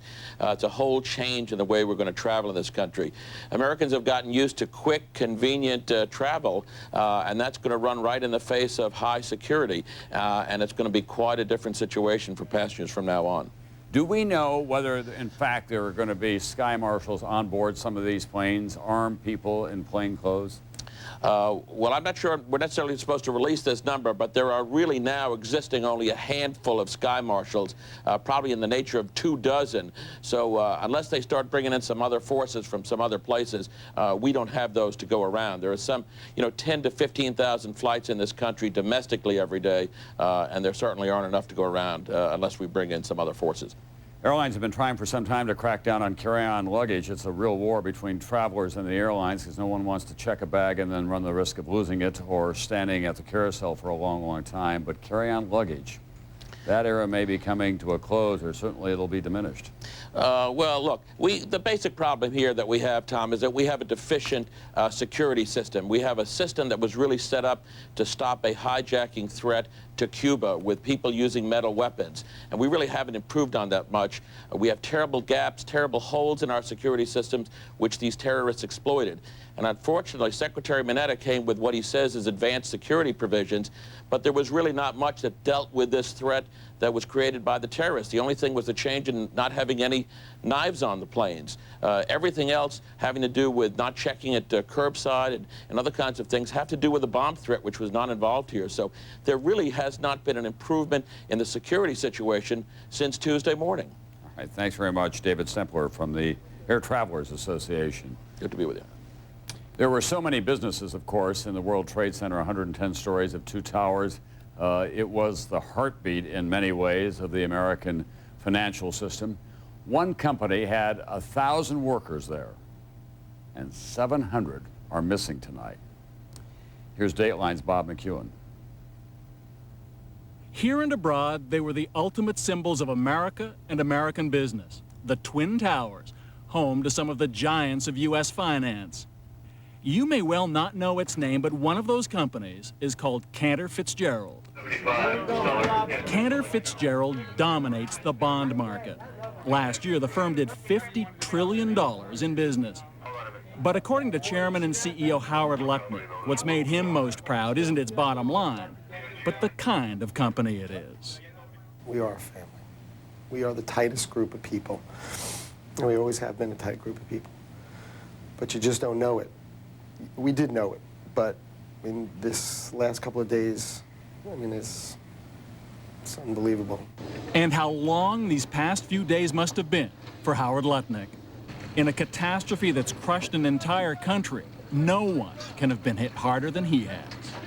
We have lost every single person who was in the office. We don't know of any, not a single one person getting down from the 101st to the 105th floors where our offices were, not a single person. Incredibly, it was just over 48 hours ago that Cantor Fitzgerald was on top of the financial world and of the World Trade Center. The firm occupied 4 floors high up in the North Tower, from the 101st to the 105th. 1,000 employees, traders and executives, secretaries and support staff went to work there every day. But this Tuesday, CEO Howard Lutnick was going to be late. He didn't want to miss his son's first day in kindergarten. I mean, I wasn't there because I dropped my baby off at school for my 5-year-old's first day of school, but that means that I get there late. That means I get to be alive. And anybody who got there early doesn't get to. It's unthinkable. Even without him, the day began as it often does, with a conference call between New York and the office in Los Angeles. At about 8:45, over the speakerphone, Cantor Fitzgerald employees on the West Coast heard someone in New York say, "I think a plane just hit us." I got a call as I was leaving my son's school that there was, a plane hit the Trade Center. So we went right down at the top of the building, and I saw a lot of smoke, and I knew it was not good. And not good. And all I was saying on the way down is, it's not good. This is not good. The first jetliner had smashed into the North Tower at about the 90th story, not far below where Cantor Fitzgerald's offices began, on the 101st. An inferno of jet fuel now rampaged upwards, consuming floor after floor. It's unfathomable that everyone would die. It's not possible. Someone would get out. So all I wanted was to hear one person say they were on 101. Just one person who was on 101. I people coming out of the building, and I grab them, and they're sort of like out of it. And I take them and say, what floor are you on? And I got all the police around that door to shake people and say, what floor are you on? And they'd say 50. And I'd scream out there, I got 50, and a 60, and a 70. I got up to 91. And someone said they worked on the 91st floor, and they came down and they got out. And then the building collapsed. I don't have anybody. I don't have anybody. With people off on vacation or business trips, and those who simply got to work late, Lutnick now believes everyone who was in the office that day perished. About 700 in all. There's 700 of my families. I can't say it. 700 of my families.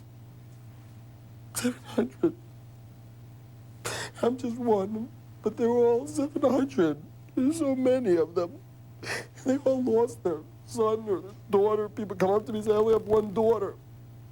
What do I do? This is too many. Too many. Too many. Is there any?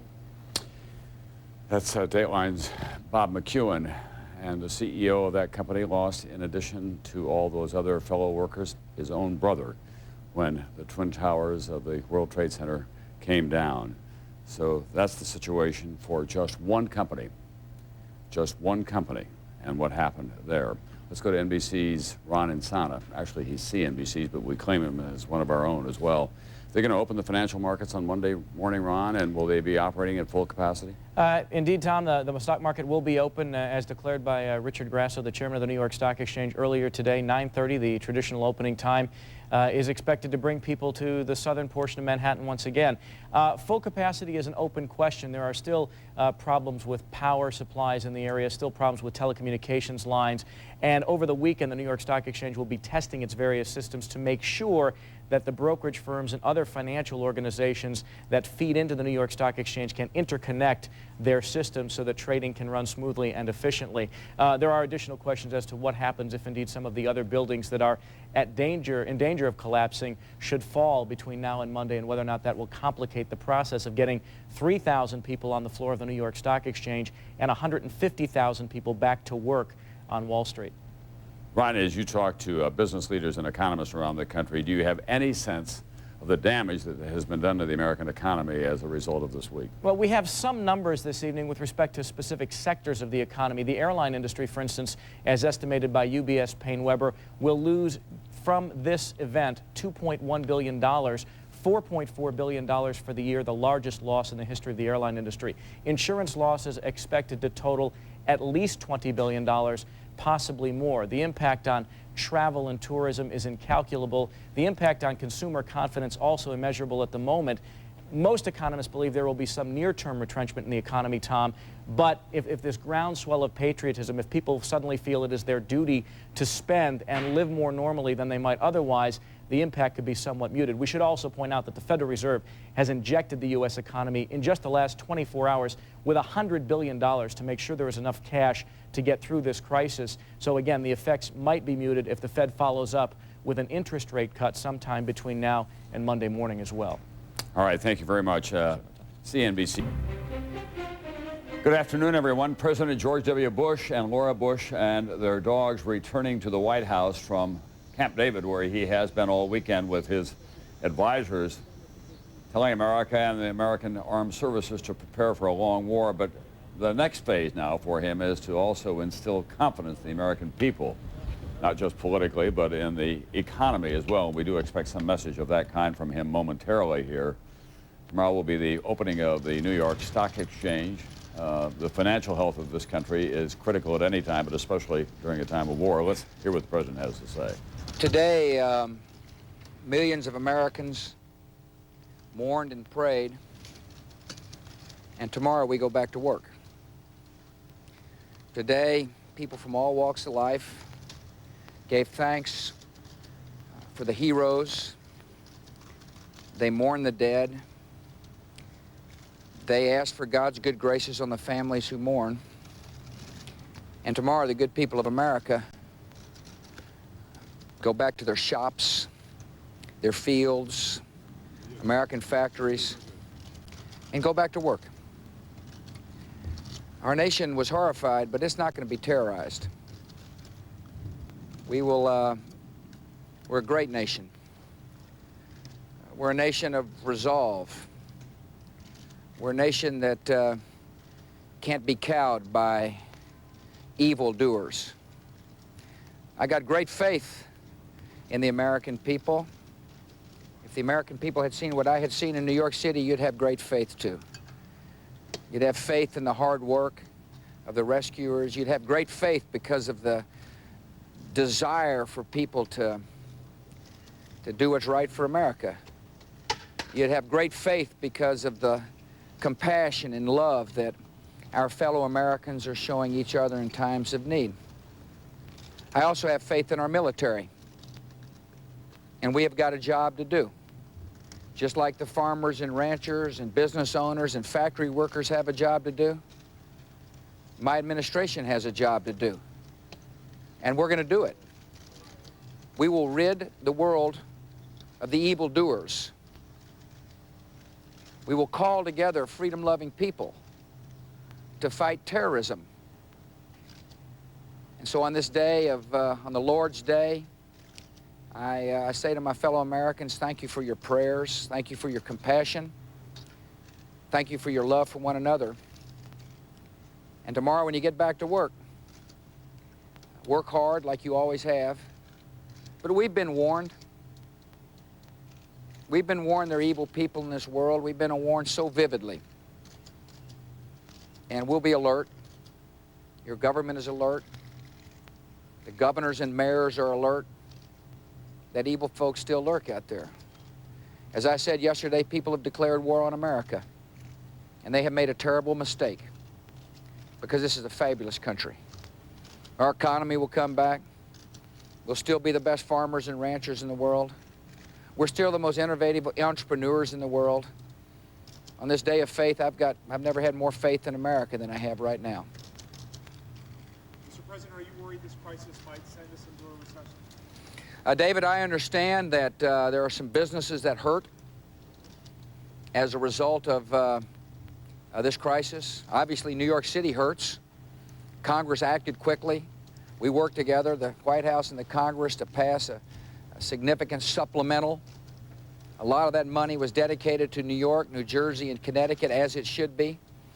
People will be amazed at how quickly we rebuild New York, how quickly people come together to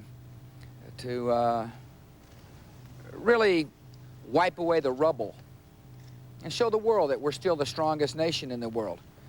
But I have great faith in the resiliency of the economy, and no question about it, this incident affected our economy, but the market's open tomorrow, people go back to work, and we'll show the world. Yeah, Mr. Bill. President, do you believe Osama bin Laden's denial that he had anything to do with it?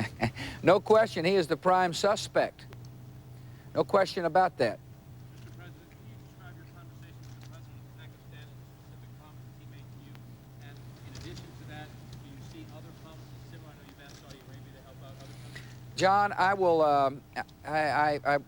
obviously I made a call to the leader of Pakistan. We had a very good, open conversation. And there is no question that he wants to cooperate with the United States. I'm not at liberty to detail specifically what we have asked him to do. In the course of this conduct of this war against terrorism, I'll be asked a lot, and members of my administration will be asked a lot of questions about our strategies and tactics. And in order to protect the lives of people that will be involved in the different operations, I'm not at liberty to talk about it, and I won't talk about it. But I can tell you that the response from Pakistan, Prime Minister Vajpayee today of India, Saudi Arabia, has been very positive and very straightforward. They know what my intentions are. They know my intentions are to find those who did this, find those who encouraged them, find those who housed them, find those who comfort them, and bring them to justice. I made that very clear. There is no doubt in anybody's mind with whom I've had a conversation about the intent of the United States. I gave them ample opportunity to say they were uncomfortable with our goal. And the leaders you've asked about have said they were comfortable. They said, we understand, Mr. President, we're with you. Mr. President, the Attorney General is going to ask for enhanced law enforcement authority to surveil and do other things to disrupt terrorism that might be planned here in the United States. What will that mean for the rights of Americans? What will that mean? Terry, I ask you to talk to the Attorney General about that subject. He'll be prepared to talk about it publicly at some point in time. But what he is doing is he's reflecting what I said earlier in my statement, that that we're facing a new kind of enemy. Somebody so barbaric that they would fly airplanes into buildings full of innocent people. And therefore, we have to be on alert in America. We're a nation of law, a nation of civil right. We're also a nation under attack. And the Attorney General will address that in a way that I think the American people will understand. We need to go back to work tomorrow, and we will. But we need to be alert to the fact that that these evildoers still exist. We haven't seen this kind of barbarism in a long period of time. No one could have conceivably imagined suicide bombers burrowing into our society and then emerging all on the same day to fly their aircraft, fly U.S. aircraft into buildings full of innocent people and show no remorse. And this is a new kind of evil. And we understand. And the American people are beginning to understand. Now, this crusade, this war on terrorism, is going to take a while. And the American people must be patient. I'm going to be patient. But I can assure the American people, I am determined. I'm not going to be distracted. I will keep my focus to make sure that not only are these brought to justice, but anybody who's been associated will be brought to justice. Those who harbor terrorists will be brought to justice. It is time for us to win the first war of the 21st century decisively so that our children and our grandchildren can live peacefully into the 21st century. Patsy.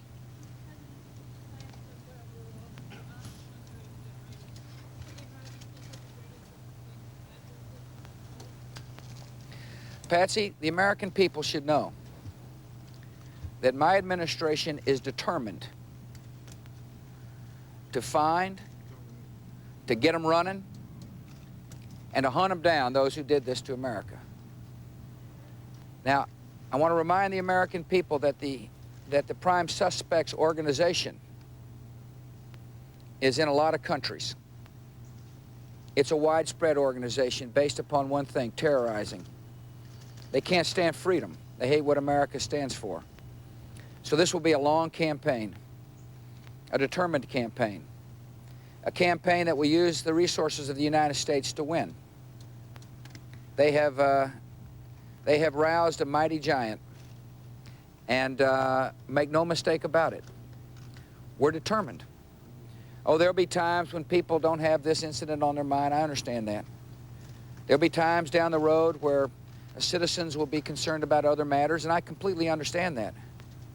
But this administration, along with those friends of ours who are willing to stand with us all the way through, will do what it takes to rout terrorism out of the world. Yeah, Stretch.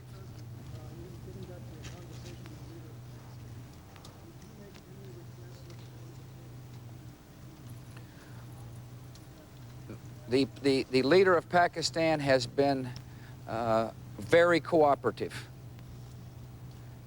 He has agreed with our requests to aid our nation to hunt down, to find, to smoke out of their holes the terrorist organization that is the prime suspect. And I am pleased with his response. We will continue to work with Pakistan and India. We'll work with Russia. We will work with the nations that one would have thought a couple of years ago would have been impossible to work with, to bring people to justice, but more than that, to win the war on against terrorist activity. The American people are used to a conflict where there was a beachhead or a desert to cross or known military targets. That may occur. But right now we're facing people who hit and run. They hide in caves. We'll get them out. The other day I said, not only will we find those who have affected America or who might affect America in the future, we'll also deal with those who harbor them. And Mr. President, would you confirm what the Vice President said this morning, that at one point during this crisis you gave an order to shoot down any civilian airliner that approached the Capitol? Was that a difficult decision to make? I gave our military the orders necessary to protect Americans, do whatever it would take to protect Americans. And of course that's difficult. Never did in anybody's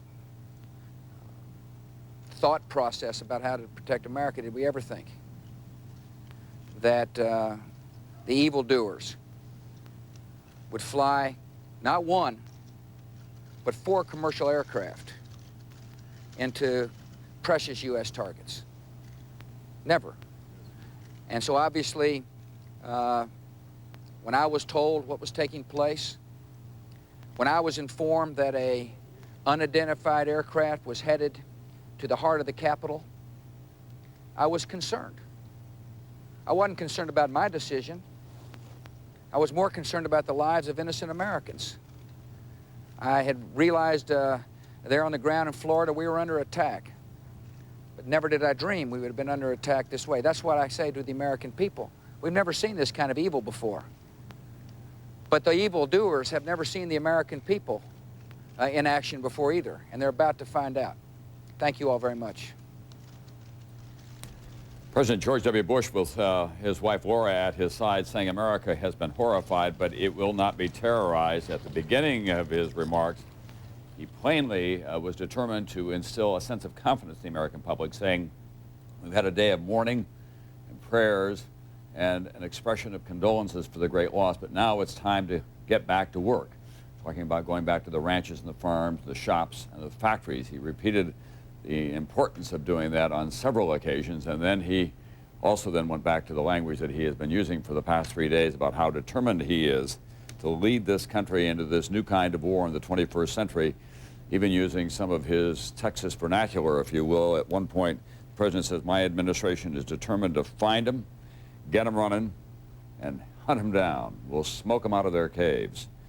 The president said the American people are used to conflicts in which we have a beachhead or military targets on the field, making it clear that we may not be in that kind of a conflict at this time. And then finally, he talked about the haunting specter that American fighter aircraft were prepared to shoot down a commercial airliner if it seemed to be headed for the United States Capitol. He made that decision on the recommendation of Vice President Cheney, who shared his thinking today with Tim Russert on Meet the Press. So it has been another very full day for the President of the United States, now the Commander-in-Chief, and for the American people. The death toll continues to mount here in New York, and we have, for the first time, aerial views so that you can have a full idea of the scope of destruction there in Lower Manhattan. Almost everyone who has visited the site on the ground has said television cannot do it justice. Now, these aerial photographs are doing it justice. It shows you the enormous amount of damage. Still 7 stories of rubble at the site of the Twin Towers of the World Trade Center alone, to say nothing of the other buildings that came down and buildings that are immediately surrounding it, that ring it, that have an unknown amount of structural damage and may have to come down too. The death toll now is rising every hour as they recover bodies. and the missing, that number has been raised to more than 5,000. We'll have continuing coverage throughout the day on this NBC station. Of course, a reminder that MSNBC is on the air constantly, and you can get more detailed information on msnbc.com. I'm Tom Brokaw in New York, and I'll see you tonight on NBC Nightly News and then later on Dateline NBC.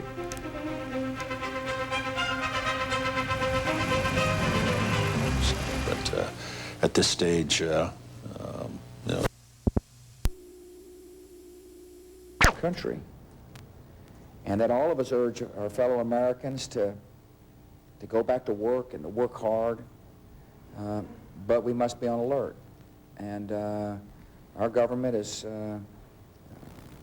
working hard to make sure that we run down every lead, every opportunity to find someone who would want to hurt any American.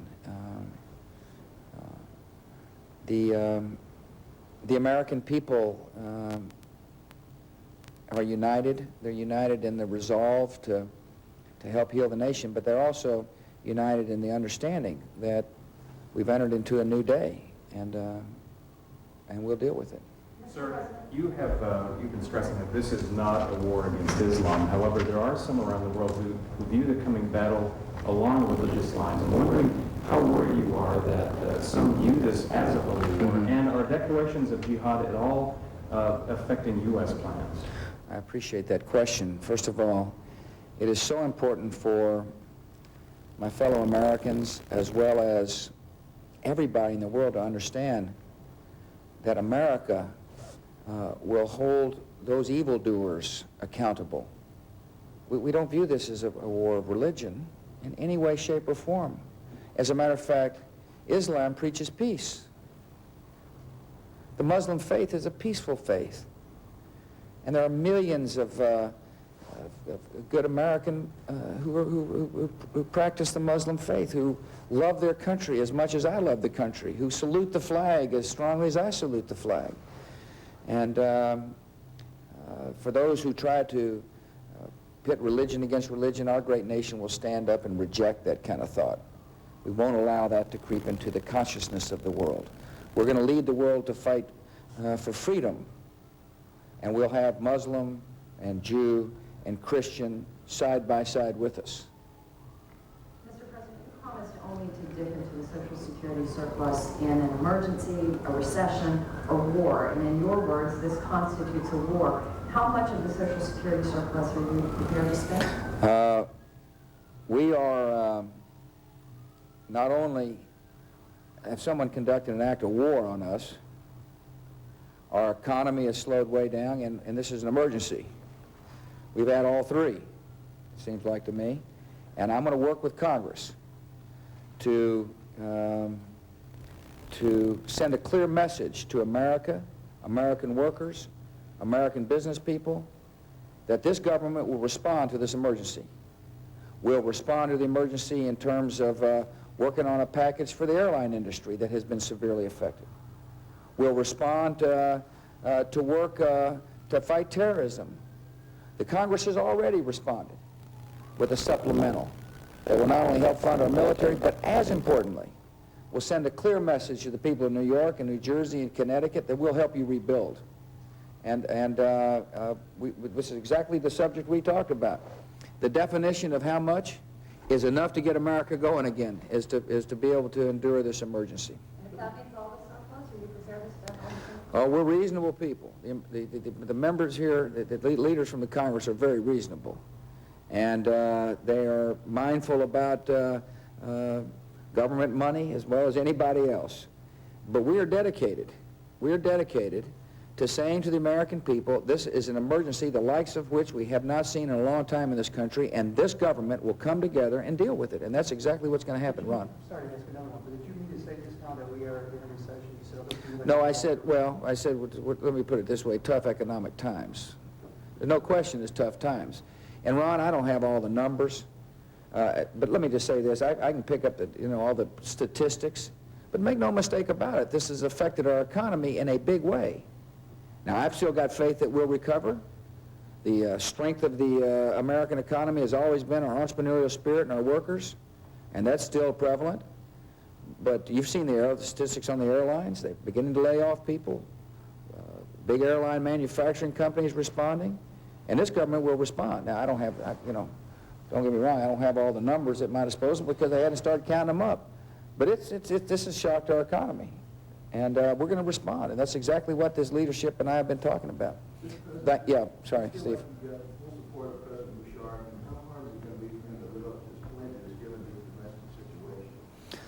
Well, there's no question that President Musharraf has taken a bold position, which is to say we will work to the extent he can with America and our allies as we deal with the prime suspect in the case. And we appreciate so very much his statement of support. I said we'll give the president a chance to perform, and I believe he has done so. We will work and consult closely with Pakistan and India to make sure that that part of the world is as stable as it can possibly be stable. Let me say that in terms of foreign policy and in terms of the world, this horrible tragedy has provided us with an interesting opportunity. One of the opportunities is in the Middle East. I'm pleased with the fact that Chairman Arafat and Prime Minister Sharon have taken positive steps toward bringing peace to the region. I think we have an opportunity to refashion the thinking between Pakistan and India. I think there's some interesting opportunities to shake terrorism loose from sponsor states. And this government, working with Congress, are going to seize the moment. Out of our tears, I said, I see opportunity, and I'm going to say, we will seek opportunity, positive developments from this horrible tragedy that has befallen our nation. Thank you all. Thank you all. Thank you very much. President George W. Bush with Vice President Dick Cheney at his side and the congressional leadership, Senator Tom Daschle, Democrat of South Dakota, the Senate Majority Leader, House Speaker Dennis Hastert, Republican of Illinois from the House of Representatives, along with Dick Gephardt, the Democratic leader in the House of Representatives, and Senator Trent Lott, a Republican of Mississippi, who leads the Republican Party in the United States Senate. The President with some very plain warnings for the American people, saying these are tough economic times, they're not going to get better soon. He said we've got to get together and work our way through this, but he also wanted to assure the people of this country, and especially those industries that are suffering so much economic damage, especially the airlines, that there will be government assistance for them. They're still working out the number. He said that the people of New Jersey and New York ought to understand that there will be assistance for them too. But the bottom line, these are tough times, and there is no sign they're going to get better anytime soon, because effectively a world war has been launched against terrorism. Here's how the market closed today. Investors were, as you might expect, given all the uncertainty today, they were a little anxious. The market was off about 200 points midday, and then a small rally at the end. It closed off 144 points, now down below 9,000. NASDAQ got whacked again today. It's off just over 27 1/4, down to 1527. The news was not good in the American economy before these attacks began, and now all these layoffs, including American Airlines announcing late this afternoon that some 20,000 people will be laid off there. Boeing, 30,000 people. And then that means a ripple effect, because they're not buying aircraft engines and all the supplies, and in the Seattle area and in Dallas, where they have the headquarters of Boeing and American Airlines, car dealers and all the other people who rely on that workforce to keep them in business, they too will be affected. So we are in for a difficult time. So much of it will depend on the success of this military operation, which is now being called Operation Infinite Justice. A reminder that we'll have continuing coverage on MSNBC and on NBC, and I'll see you tonight on NBC Nightly News with all the latest on all of this. I'll see you then.